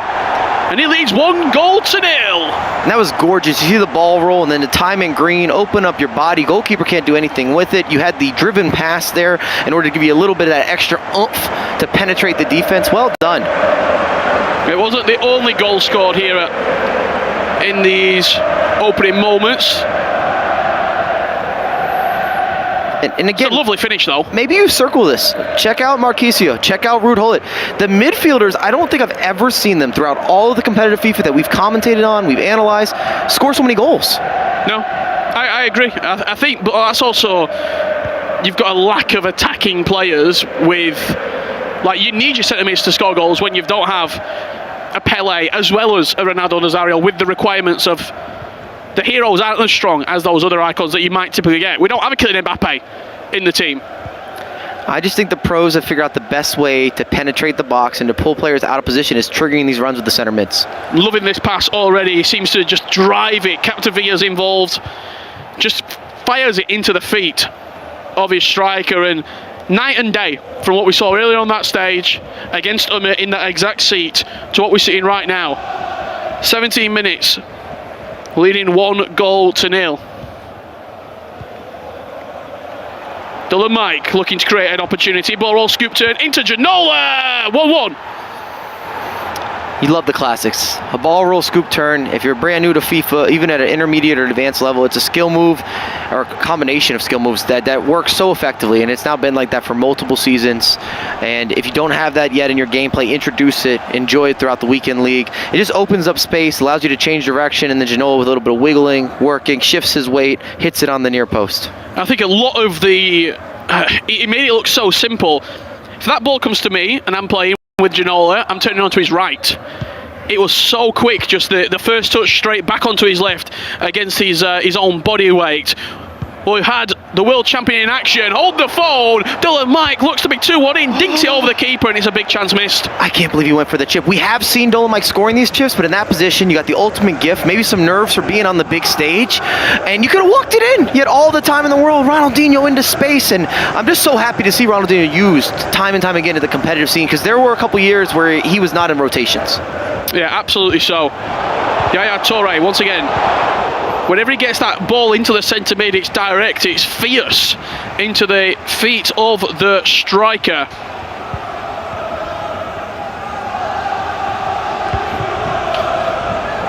Well, Dull and Mike looking to come forward. Couple of step overs, it will run through to Yashin. I've been telling you about Umit, the world champ, and I can show you what's been happening in his game. He was leading 1-0, however, just couldn't clear his lines, heading with a lovely bit of footwork. I love a reverse elastico, I'll never complain. We saw a couple of those today where you get the nutmegs. Sometimes it can penetrate through the center backs or even center mids and open up a little bit of a lane of space, and it works out well. Typically you're in the middle of the pitch when you're executing it, therefore you can choose left or right, so it's a bit more of a 50-50 with the goalkeeper and really challenging some of the goalkeeper movement. Dullen, we've talked about this matchup quite a lot. Alwaran up against Valverde, and already down this left-hand side seems to be where he's getting a lot of his... I think it's the wrong player for that attempt with the Trivela. I'd feel better if it was even Ginola on his right trying to unleash that animation, or even the likes of Ruud Gullit, who's been scoring so many goals. I don't know what Ruud Gullit can't do at this point. I know we've seen upgraded items and so forth and so on, but I just am so shocked with how many goals he's been scoring. David Ginola. Yaya Toure now dinked into the box looking for Ruud Gullit. A lot of the times when he's sending Gullit forward, is it also you sort of creating a smoke screen? You're diverting it because he's not going direct every time. It's a mix of three. You use him as a dummy run. Sometimes you lob it to him. If he wins it, great, you can score a goal. Sometimes you lob it as well, where right here you might get a counter press. If the ball doesn't complete, or you have their biggest player, your most aggressive player, your most passionate player, he plays for the badge, on an instant counter press. And you'd be surprised how many times Ruud Gullit will take that off you, even if you defended it well. Yeah, that insta tackle. Those are the three scenarios that I see most frequently.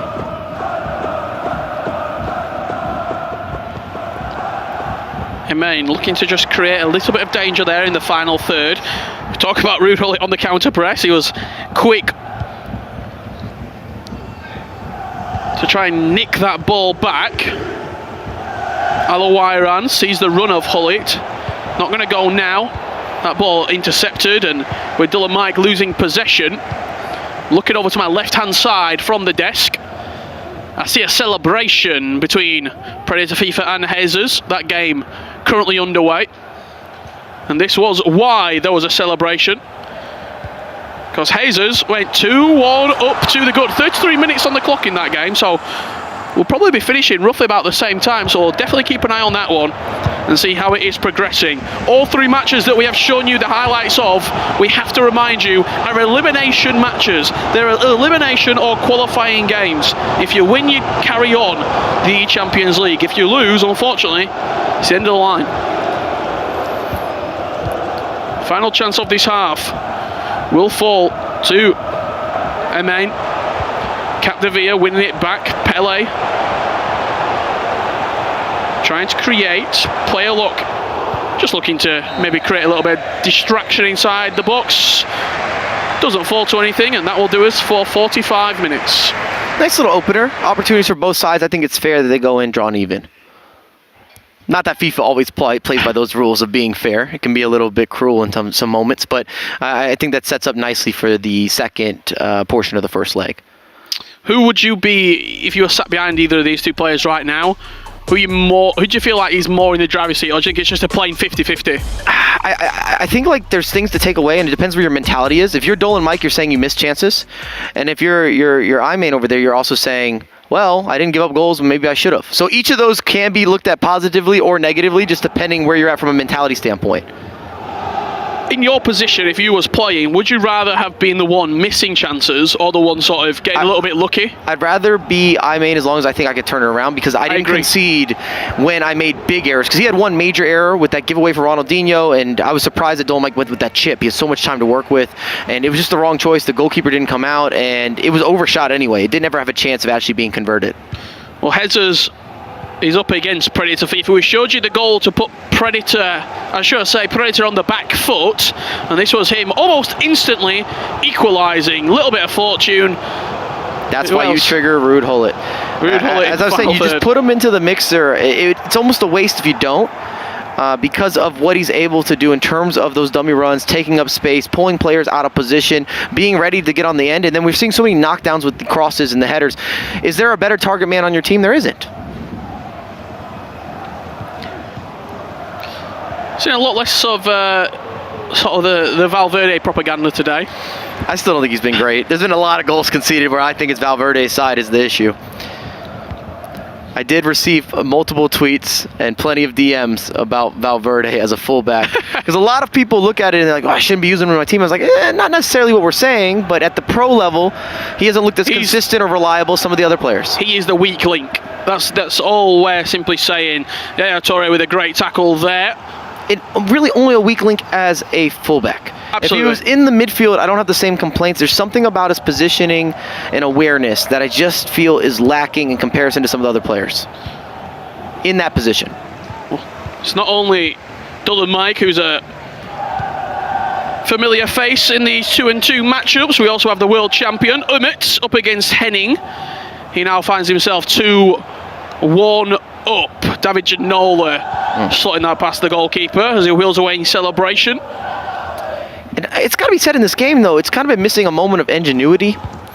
It hasn't been as inventive for either side. We haven't had those real skill moves to break down the final third. I don't want to say stale, but it may be a little nervy, a little hesitant in that final third, and we're not seeing some of the normalities that we'd have, some of that innovation. Yeah, I would say I don't think it's been too harsh, probably a lack of creativity in the final That's third. where I was getting. I used a lot of different words to get there, but that's what I was talking about. Dylan Mike trying to show us something. Just the lack of skill move maybe there. But there has to be an execution there. What is he doing with Ginolo? If you're holding it, you're obviously setting up for something. We didn't have a cancellation, a fake shot, a ball roll, a scoop turn, something maybe a little more with the flair. No heel to heels, no roulette, a McGeady spin. We need a little bit of that razzle dazzle. And we know he's got it in the locker as well.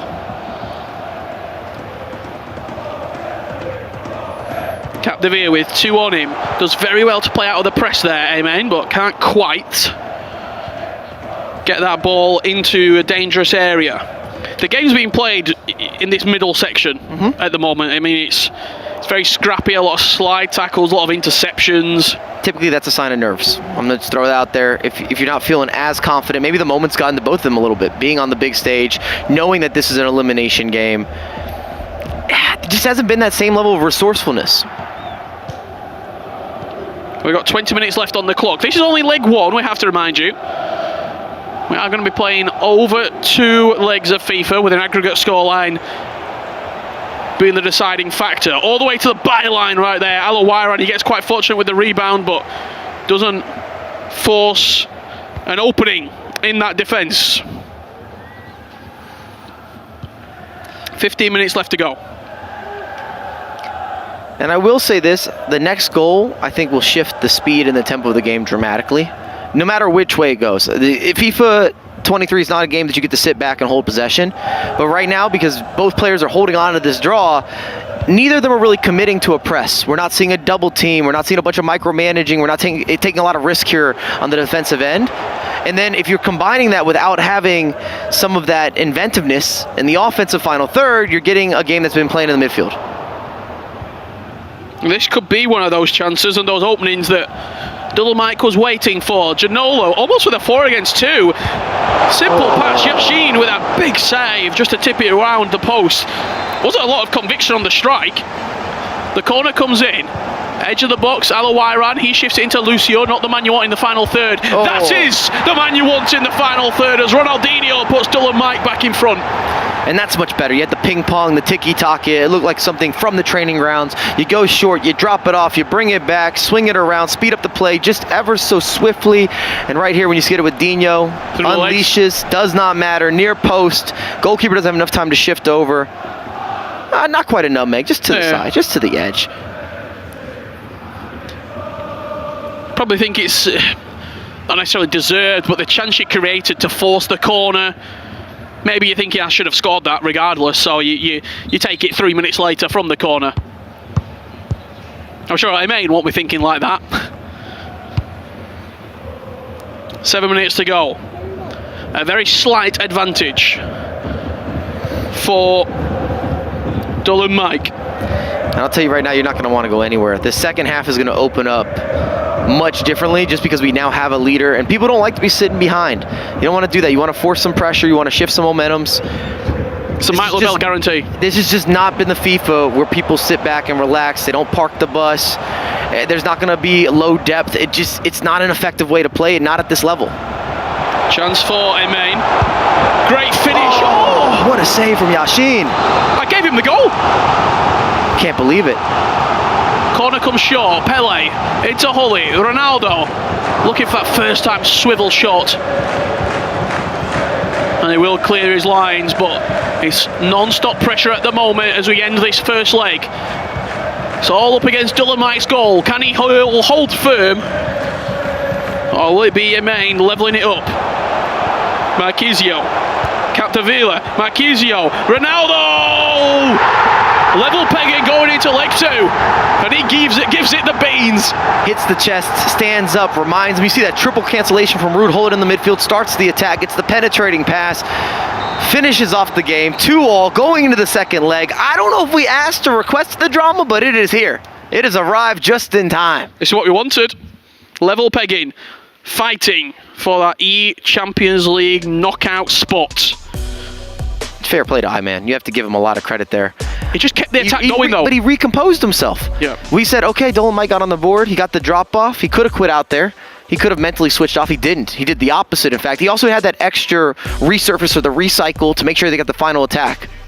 Yeah, he maintained the attack perfectly. Right there, did a main.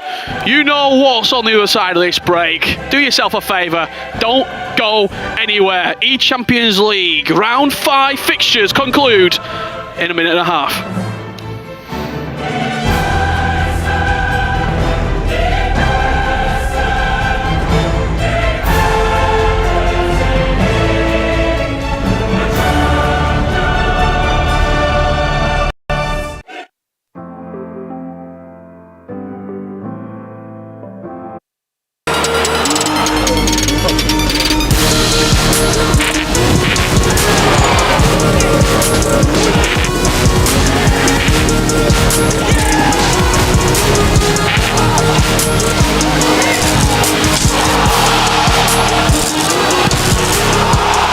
The best young talents European teams have to offer go head-to-head on the biggest stage. Watch the UEFA Youth League all season long on your home of champions. Join the growing number of Scene subscribers and keep in touch with everything from the Caribbean, including the ISA Schoolboy Football Season, exclusive from Jamaica. Call your cable operator and ask for Scene TV via Optimum in the Northeast US market and Bell & Rogers in Canada, or come straight to the source at www.scene.tv and pay $4.99 a month. Be at home away from home. Subscribe today.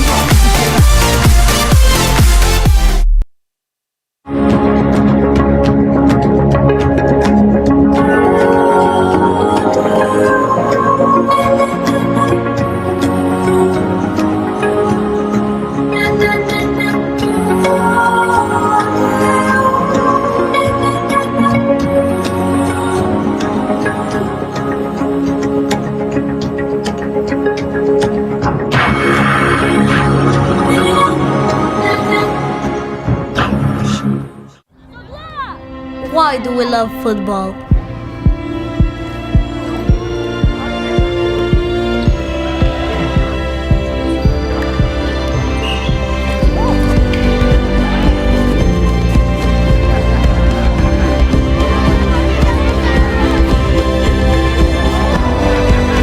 Because out there, on that pitch, we're all the same.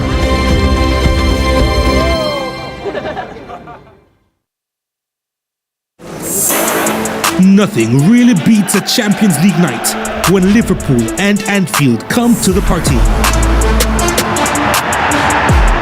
In their way, the champions extraordinaire, Real Madrid.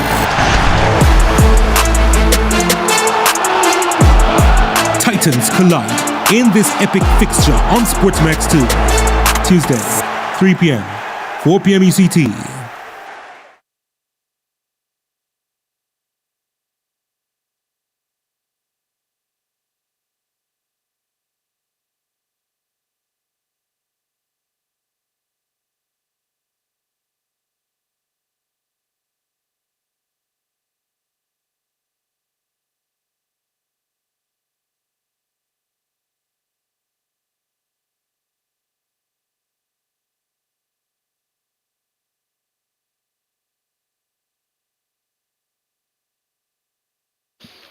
I think the atmosphere is also leading to the nerves. Like, everyone's a little bit tense around the pit. We're a little bit tense.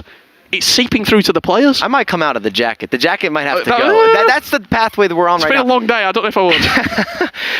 You can tell that it's taken a lot out of the competitors mentally to get to this point, but everyone wants to get over the horizon, not be on the other end where they could say, what if this, what if I did that, oh, I could have finished here. And that's why you're seeing more cagey affairs as well. They're still high scoring, but people are trying to protect those 1-goal leads a little bit more. It's less free flow, less fluidity. So when you're in those matches, you've been there, big games, huge implications. When it is tense, when it is nervy, what are those redeeming factors that pull you out? So for me, when I've been competing throughout the past, one, I don't want to make the moment bigger than what it is. You don't want to have this internal conversation or dialogue that, oh, I'm playing this person, or I'm going up. No, you can't do that. That's a big one. And then two, I never wanted to give away any gifts. I'm not Santa Claus. It's not December. I'm not giving out gifts or presents for you, because it often ends up becoming a game where whoever makes the least amount of mistakes wins. Yeah, and especially the big mistakes. You make the big mistakes, you're handing out presents. And I already told you, maybe I'm not that generous.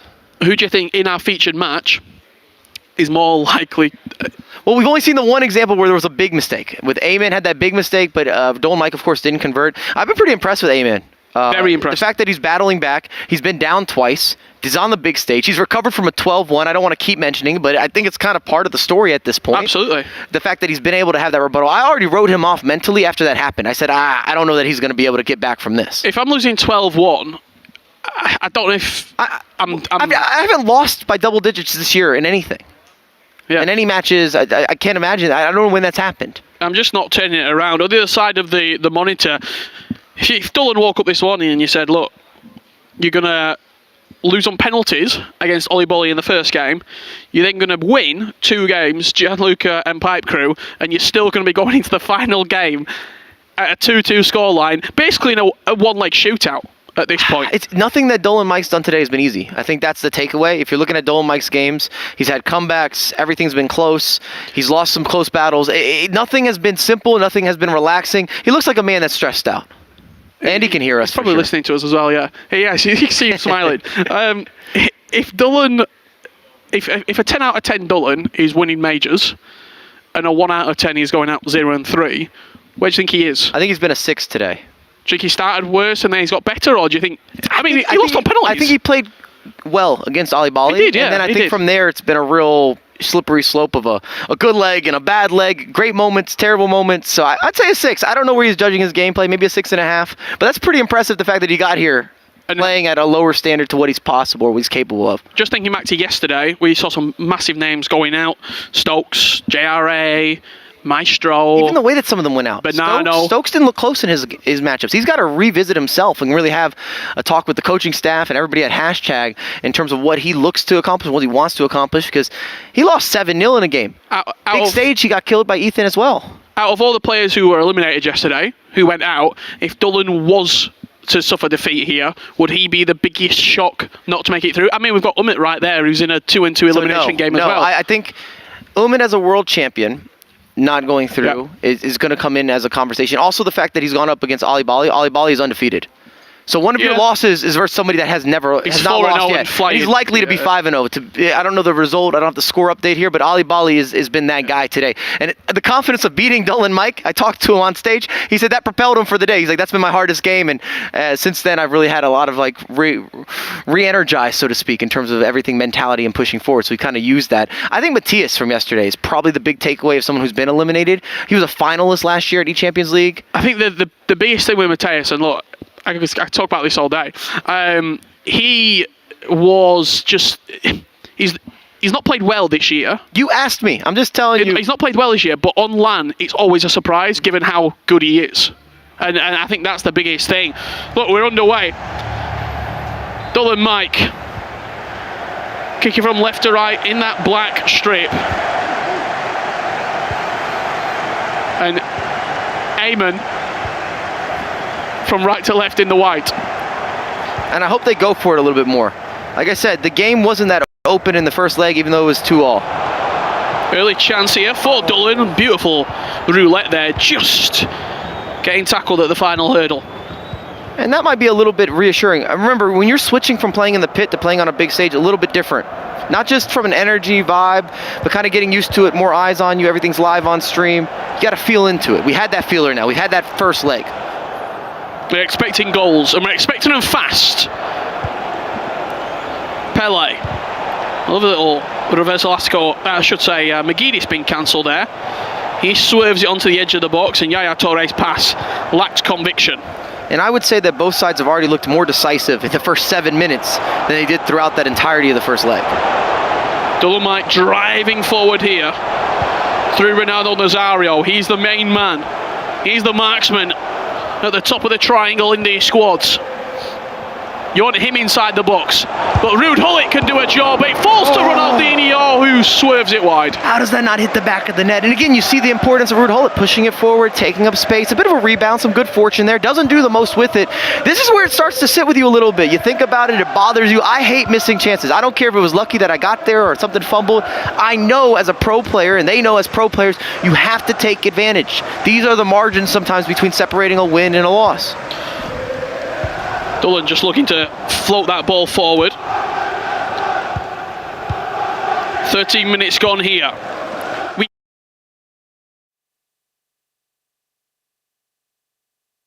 UEFA Europa round of 16 draw.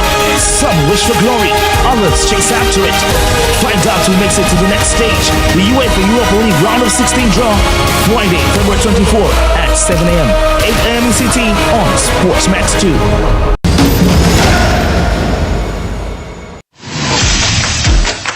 You're watching the Jamaica Premier League on your home of champions.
That felt a little longer than usual, but we're finally ready to get the action underway in short order as the Harbourview they come across to meet the players of Mount Pleasant. Dwight Jeremiah, inside the commentary box, your opening thoughts on this fixture?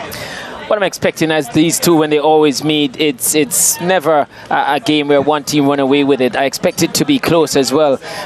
We would have expected, based on when the competition started, that Harbourview would have been closer to Mount Pleasant. That's not the case, but I'm thinking performance today, it will be the case.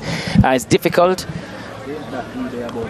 As we look at the referees that will be in charge of the game here, Stefan Dwyer, Ricardo McKenzie and OJ Duhaney, and the fourth official will be Damien Coombs, all from the western region, these referees, as we saw in the first game. But as I was saying, I expect Harbourview to put on a good showing today. They've gone through a difficult patch, and but I see that they're getting out of it. Coach Bernard spoke about a makeshift attacking unit, and we'll talk about that a little more when we see the starting lineup. Donald? Well, let's look at the starting lineup for Mount Pleasant first. Daniel Russell is between the sticks. They have a back four: Kimani Campbell, Jamoy Tope, Shaquille Dyer, Suley McCullough, five-man midfield, Leonardo Jefferson, Alwyn Harvey, Leonardo Rankin, Donovan Sigri and Himoni Bailey are all behind their leading striker, and the league's leading striker, Trevante Stewart, with 13 goals to his name. Yeah, he's really been on fire this season. He's a player at the top of his game, and a hat-trick on a few occasions. That player will be a lot for Harbourview to deal with. Anthony Bennett is the custodian for Harbourview. In front of him, Odlin Harding, the former skipper, Johnny Talbot, Ryan Wellington, the current skipper, Oshin Staple, over on the right side of the defence in the middle of the park. Krista J. Daly, he wears the number 10, Shamari Dyer, Kasim Priestley and Trey Bennett on the right side of the midfield. Up front, take a look at this, Nicholas Hamilton, but Garth Stewart, their number 16. Let's see how that one will work out, the former holding midfielder. I think what they're looking for from him is physicality. He has height, so he gives them different dimension to attack. They can go aerial from wide areas, or they can play to feed. He's one doesn't shy away from the physicality, which I think is what he has gotten over Murray to be in this starting lineup. A lot of work to get finesse, but I think Coach Bernard thinks he'll get there. And we're underway here at the Draxall Sports Complex. Mount Pleasant looking to start on the front foot. And it's a long ball that goes straight into the hands of Anthony Bennett, and he has no problems there.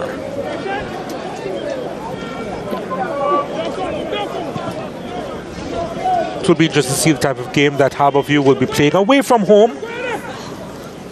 Yeah, and it's a difficult away game to come to, because as I've suggested in an interview, Mount Pleasant is yet to drop points at this venue. So Harbourview is trying to do what no other team has done so far this season, which is to even take a point off Mount Pleasant here at Draxall. Coach Bernard said he'll be looking to silence this huge crowd on showing here.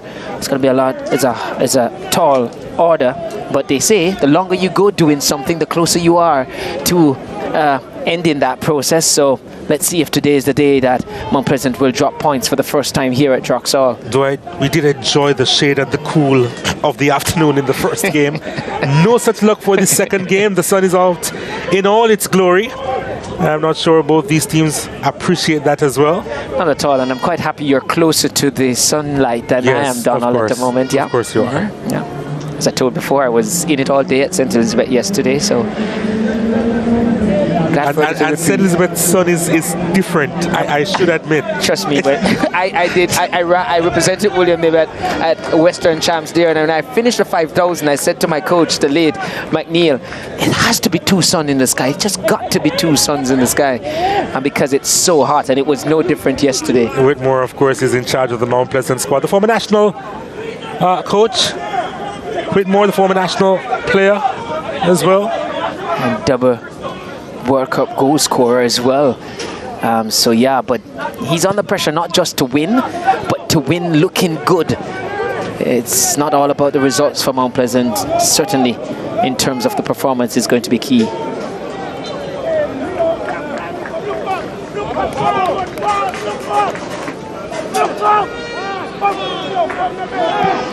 There's Harding over on that far side. He's doing enough. Ball coming inside the area, and it's a header from Bailey. That's over the top. First warning shot fired by Mount Pleasant. Yeah, Bailey is a live wire. Trust me, since coming to Mount Pleasant from Dunbeholden, he would have seen his team earlier register a win. But, you know, used to be a bit part player coming on off the bench. But here at his former team, rather Dunbeholden with the win. But, you know, he was a bit part player coming off the bench a lot of times. Here at Mount Pleasant, he has really upped his game and is pretty much making himself a permanent figure, a fixture in this Mount Pleasant setup.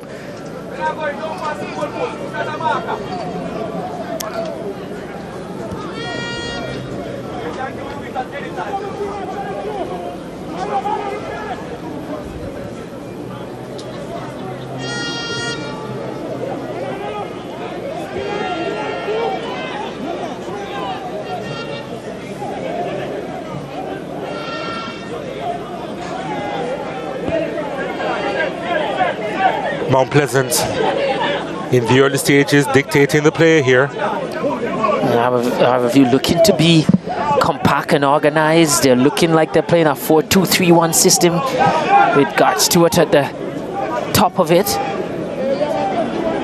Topi across to Dyer. Shaquille Dyer overcooking that one for Kimani Campbell, who is pretty speedy himself, but that was too far in front of him. There's Ludlow Bernard, title-winning coach at Harbourview.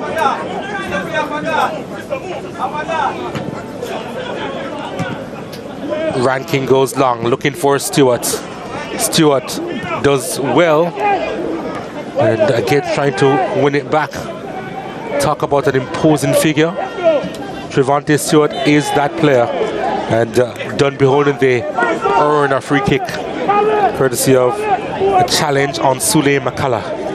Yeah, Stewart is always going to be a handful for anyone. What I like about Stewart is that he stays in the game for long periods of it. Even if he's not getting a lot of the ball, he's certainly one that is going to be there or thereabout throughout the game. I saw him here scoring very, very late in a 1-0 win for Mount Pleasant against Humble Lion in the 94th minute.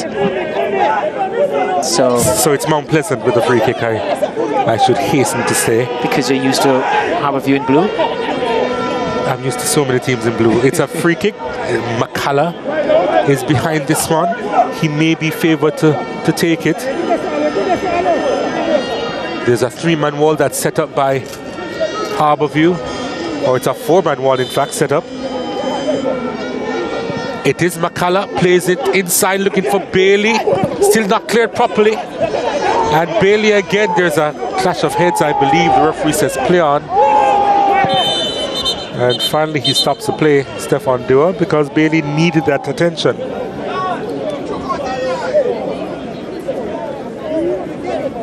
Yeah, I think Harbourview, they were screaming that it was a head injury. I'm not saying they're not concerned about Bailey, but I think they're more concerned about the fact that they were unable to clear the penalty area. Just wanted a break in play to get some reprieve. I'm going to agree with that. They were in some contortion there as they tried to clear their area, unable to do so. But they would have expected this, I feel. Coach Bernard is a very experienced coach. He knows he's coming here. He would have done his homework. He knew Mount Pleasant haven't dropped a point here before, and it's a very hostile place to come and play. But what he has to do is to be imposing. I've seen Humble Lion come here and they really got at Mount Pleasant. They were really up in their face and didn't allow them to play. You feel that might be the best means for Harbourview. Staple. God Stewart getting his first touch. Krista J. Daly tried to get into the thick of things. It goes the other way. Campbell goes along that channel. Trevante Stewart has some speed. Tried to get by Johnny Talbot, but there was a break in the transmission there. And Stewart was unable to advance well. Yeah, he has speed, but didn't have the control it required there. And that's something that you're gonna, I think Coach Bernard will have to pay keen attention to, because Staple is this player that gets forward, he bombs forward, he leaves that space in behind. Then Mount Pleasant will look to break in that area, and we saw Talbot just now coming across to do the defensive work.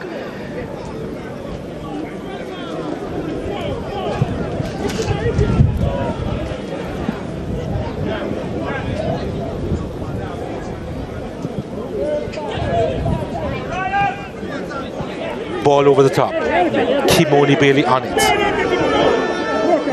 Campbell with the overlapping run. Bailey used him as a decoy. And the clearance eventually made by Harbourview. Krista J. Daly, under some pressure, gets by 2. Should have supplied a pass out wide. Decided against it. And here's the shot from, it looked to have been Sigri. Wide of the mark. There was a coming together after he took the shot.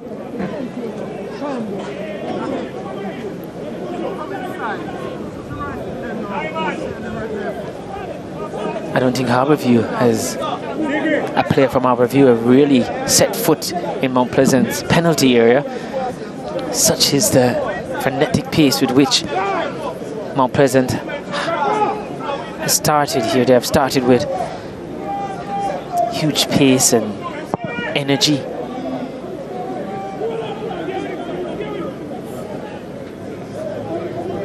And we saw with that breakdown from Daly, Harbourview, they're going to have to move the ball quickly, play it quite simple, and see if they can evade the physical challenges or avoid them as much as possible.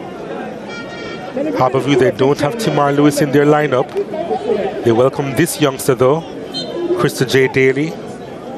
Yeah, he should come back with a lot of experience. Spent 1 year on loan at Copa FC FC Copa in Slovenia. Bailey robs it inside the area, gets some support, and now here's an opportunity. Oh, the shot was dragged wide. Still in play, however.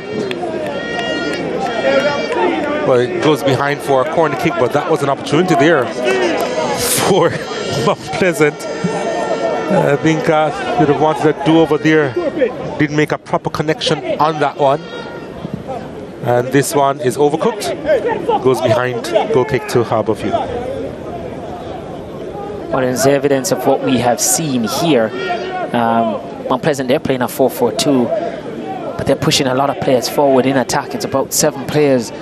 2 wide players go high.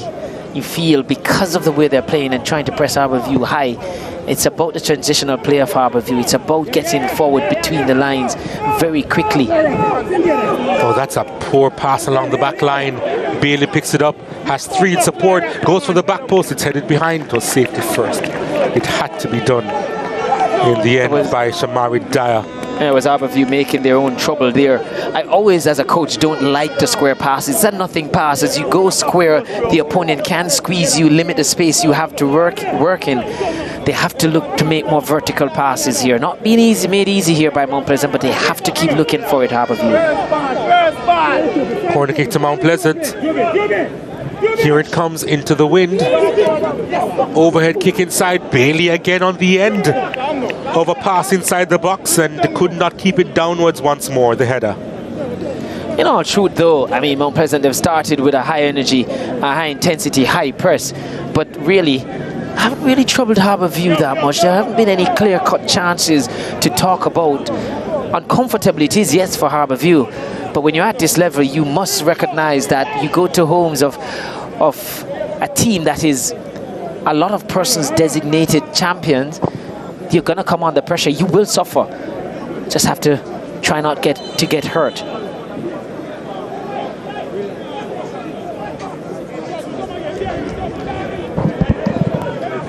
Well, Jimison in conversation with referee Dua.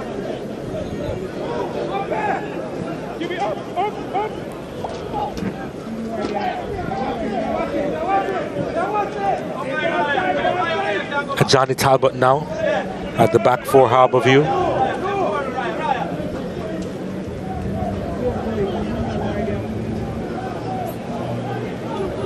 It's a tough challenge that came in on Trey Bennett.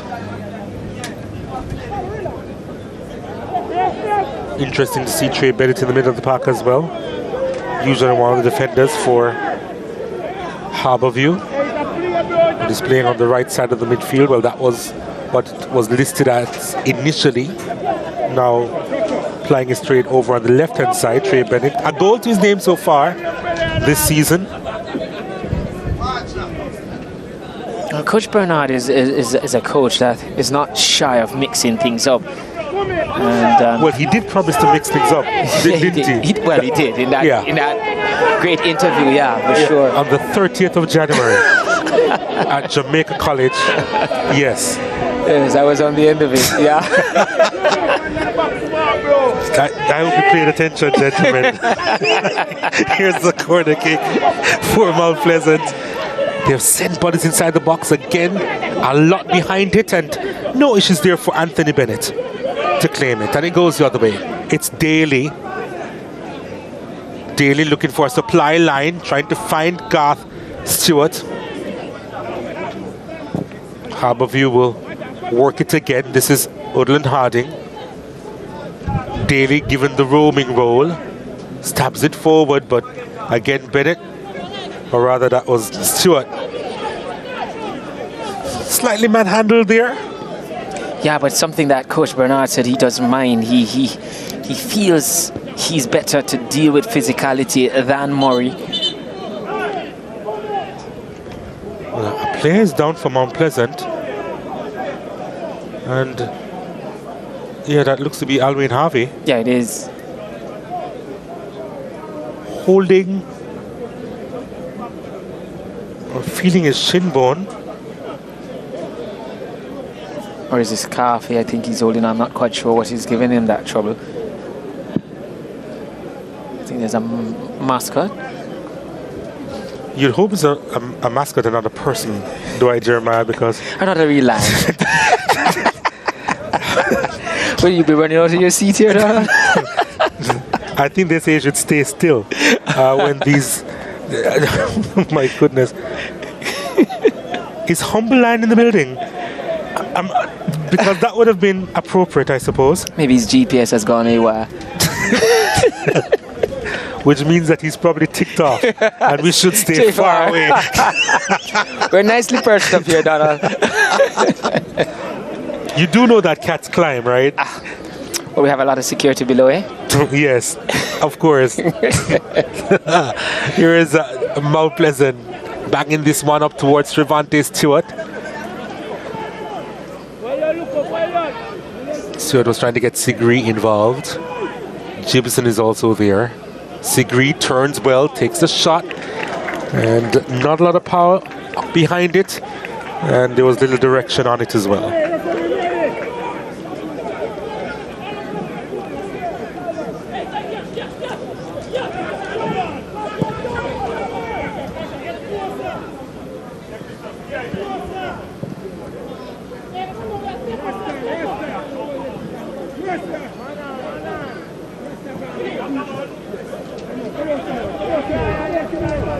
Mount Pleasant really making it difficult for Harbourview to really play those vertical passes.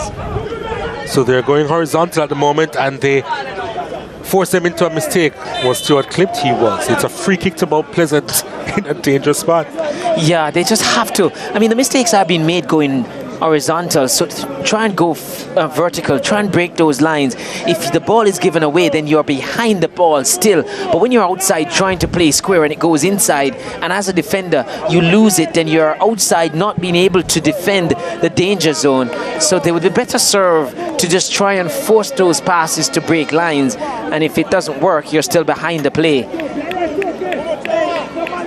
I see that Daly's, we're going to get back to that point in just a moment, but just to start it off here, that Daly's playing almost in a roaming role for Harbourview, and I suspect that would make up for a lack of creativity right smack in the middle of the park for Harbourview. But they have to concentrate on defending now, and they're setting up a wall that's 4-man strong, and Mount Pleasant, they are contemplating who will take this. Trevante Stewart is behind it, Suleb Kala is also there.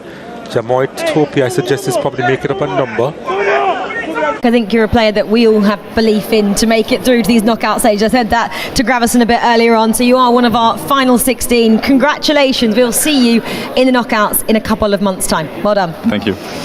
Well, there we have it. All our 16 players have qualified. Let's have a quick look at those results. It was touch and go for Dylan Mike, but he got the job done against Ayman. Let's have a quick look at the final ones. That was 5-4. Predator FIFA, unlucky for him. Unfortunately, he lost out 9-3 to Hezes. Henning and Umit. Umit taking that one 7-3, makes his way through. RVP Legend and Vastavan. Vastavan 4-3 there. K Karai and Imyrtle. Imyrtle going through 3-2. And Eldos and the Stranger getting the job done 6-4. Mike. I'm pretty happy with the Stranger getting through. I don't know about you, Gravison, but again, as someone who's been around competitive esports from the beginning of times, the Stranger was a staple in terms of the German community, and then there was a couple years that I didn't see him at events. He wasn't qualifying, and he's kind of been back. His first land back in 4 years, and he gets the job done to the knockouts. Amazing result for the Stranger. So again, just final standings then. We talk about 16 going through, 16 unfortunately going home. The pink means you are eliminated. The blue means you've qualified. The likes of Vergan, we'd expected that. Oli Bolly, Kamal, Montaxa, Levy Finn, Imert.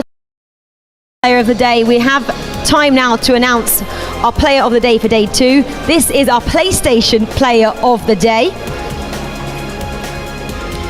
And that accolade goes to this man, Anders Vergang, the player unbeaten, 5 wins, 0 losses. Look at the goals, 32 against 16. Goal difference, 16 as well. I mean, what an achievement for this guy. His first proper LAN event, his first proper international LAN event, and he gets the job done in style. We're also talking about the fact that maybe the pressure was going to be on for this man. It definitely didn't seem to be the case. What a day. And delighted to say that we have both Anders and Umit, who had a bit of a sketchy day. We'll talk to Umit in a second. I'm going to focus on Anders. I mean, Anders, we're talking about this is the moment for you to shine. This is one of the biggest moments of your career so far, individual on the international stage, and you're going undefeated. What do you have to say about that? Of course, I'm very happy about the day. I started with to win the first 3, so I was already qualified, but I want to win every single match, so I was trying to win the last 2 as well, and today I won all 5, and I'm very happy with how I played today. I've got to ask, because Gravison unfortunately had to leave the stage. He wanted me to ask you about your celebrations, because they're quite special, aren't they? I mean, it's only to motivate myself. It's nothing against my opponents. I just when I score and I can celebrate, it's more fun for me. So it's nothing against my opponents. It's just fun for me to do it. Well, it's fun for us as well, isn't it, Mike? No, absolutely, and I'd love to shift towards you because you started off the day so strong, and then you had some battles kind of in between, and you had to kind of battle back. What was happening throughout some of those matches? Because we're not used to seeing you struggle a little bit as you kind of broke through. It took you all the way to the game 5, but I think everybody was expecting after the first game, okay, Umit's going through, it's done and dusted. Yeah, of course. The only aim is to go 3-2, to go to the next stage, and I managed this. Of course, I have also to say I'm playing with a little injury, but I could manage the main thing, and so I'm happy. I played not that good today. I think I can play better, but it's enough. And we talk a lot about organizations, and I feel like sometimes we don't talk about Leipzig enough. How has that been for your career and you guys coming together as a team? Because there's so many different members when you're looking at the esports, the content creators are very involved with developing players and really having a presence in the community. I think Leipzig is one of the most professional esports teams. I mean, like we train all the day and we play so much in Leipzig, and no one from us lives in Leipzig, so we travel every week. I travel a lot to Leipzig, but it's very, very professional, and they just do the best that we can perform and that we can play our best game. Finally, Anders, I want to ask you a question as well. The eagle-eyed viewers at home will notice you don't bring a coach with you. Will that ever change? Or, I mean, it's working quite well at the moment, isn't it? I mean, Faminato, we have like one coach in the club, and I mean, he was world champion with Umut last year, so it makes really good sense that he's coaching Umut, and it's not like a big problem for me to play alone because like it's easier for me to focus when I don't like have one by my side. So like when Umut is still in the tournament, it's fine for me to just play without a coach.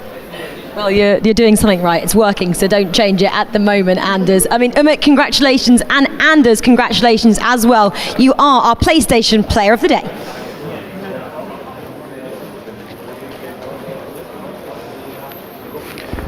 Right then, next up, let's go into hashtag ECL Showtime.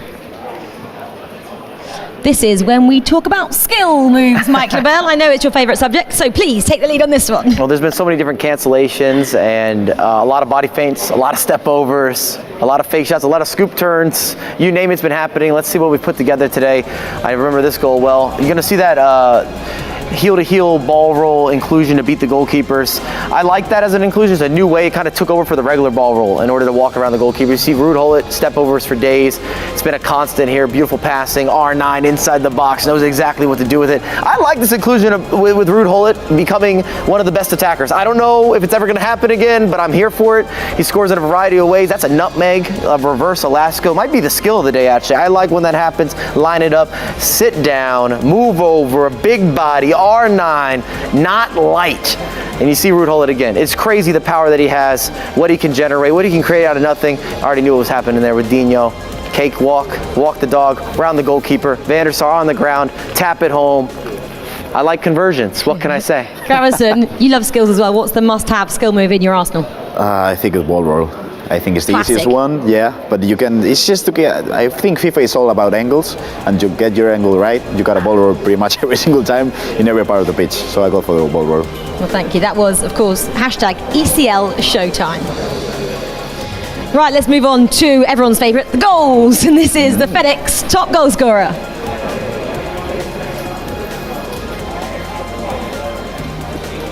Right, well, let's have a look at the table then to see who tops it today. Nick Snebb did yesterday, 35 goals. That's what he achieved. Let's see who sits on top today. Who's going to take this accolade? Everyone loves to go home, don't they, with an extra achievement under their belt.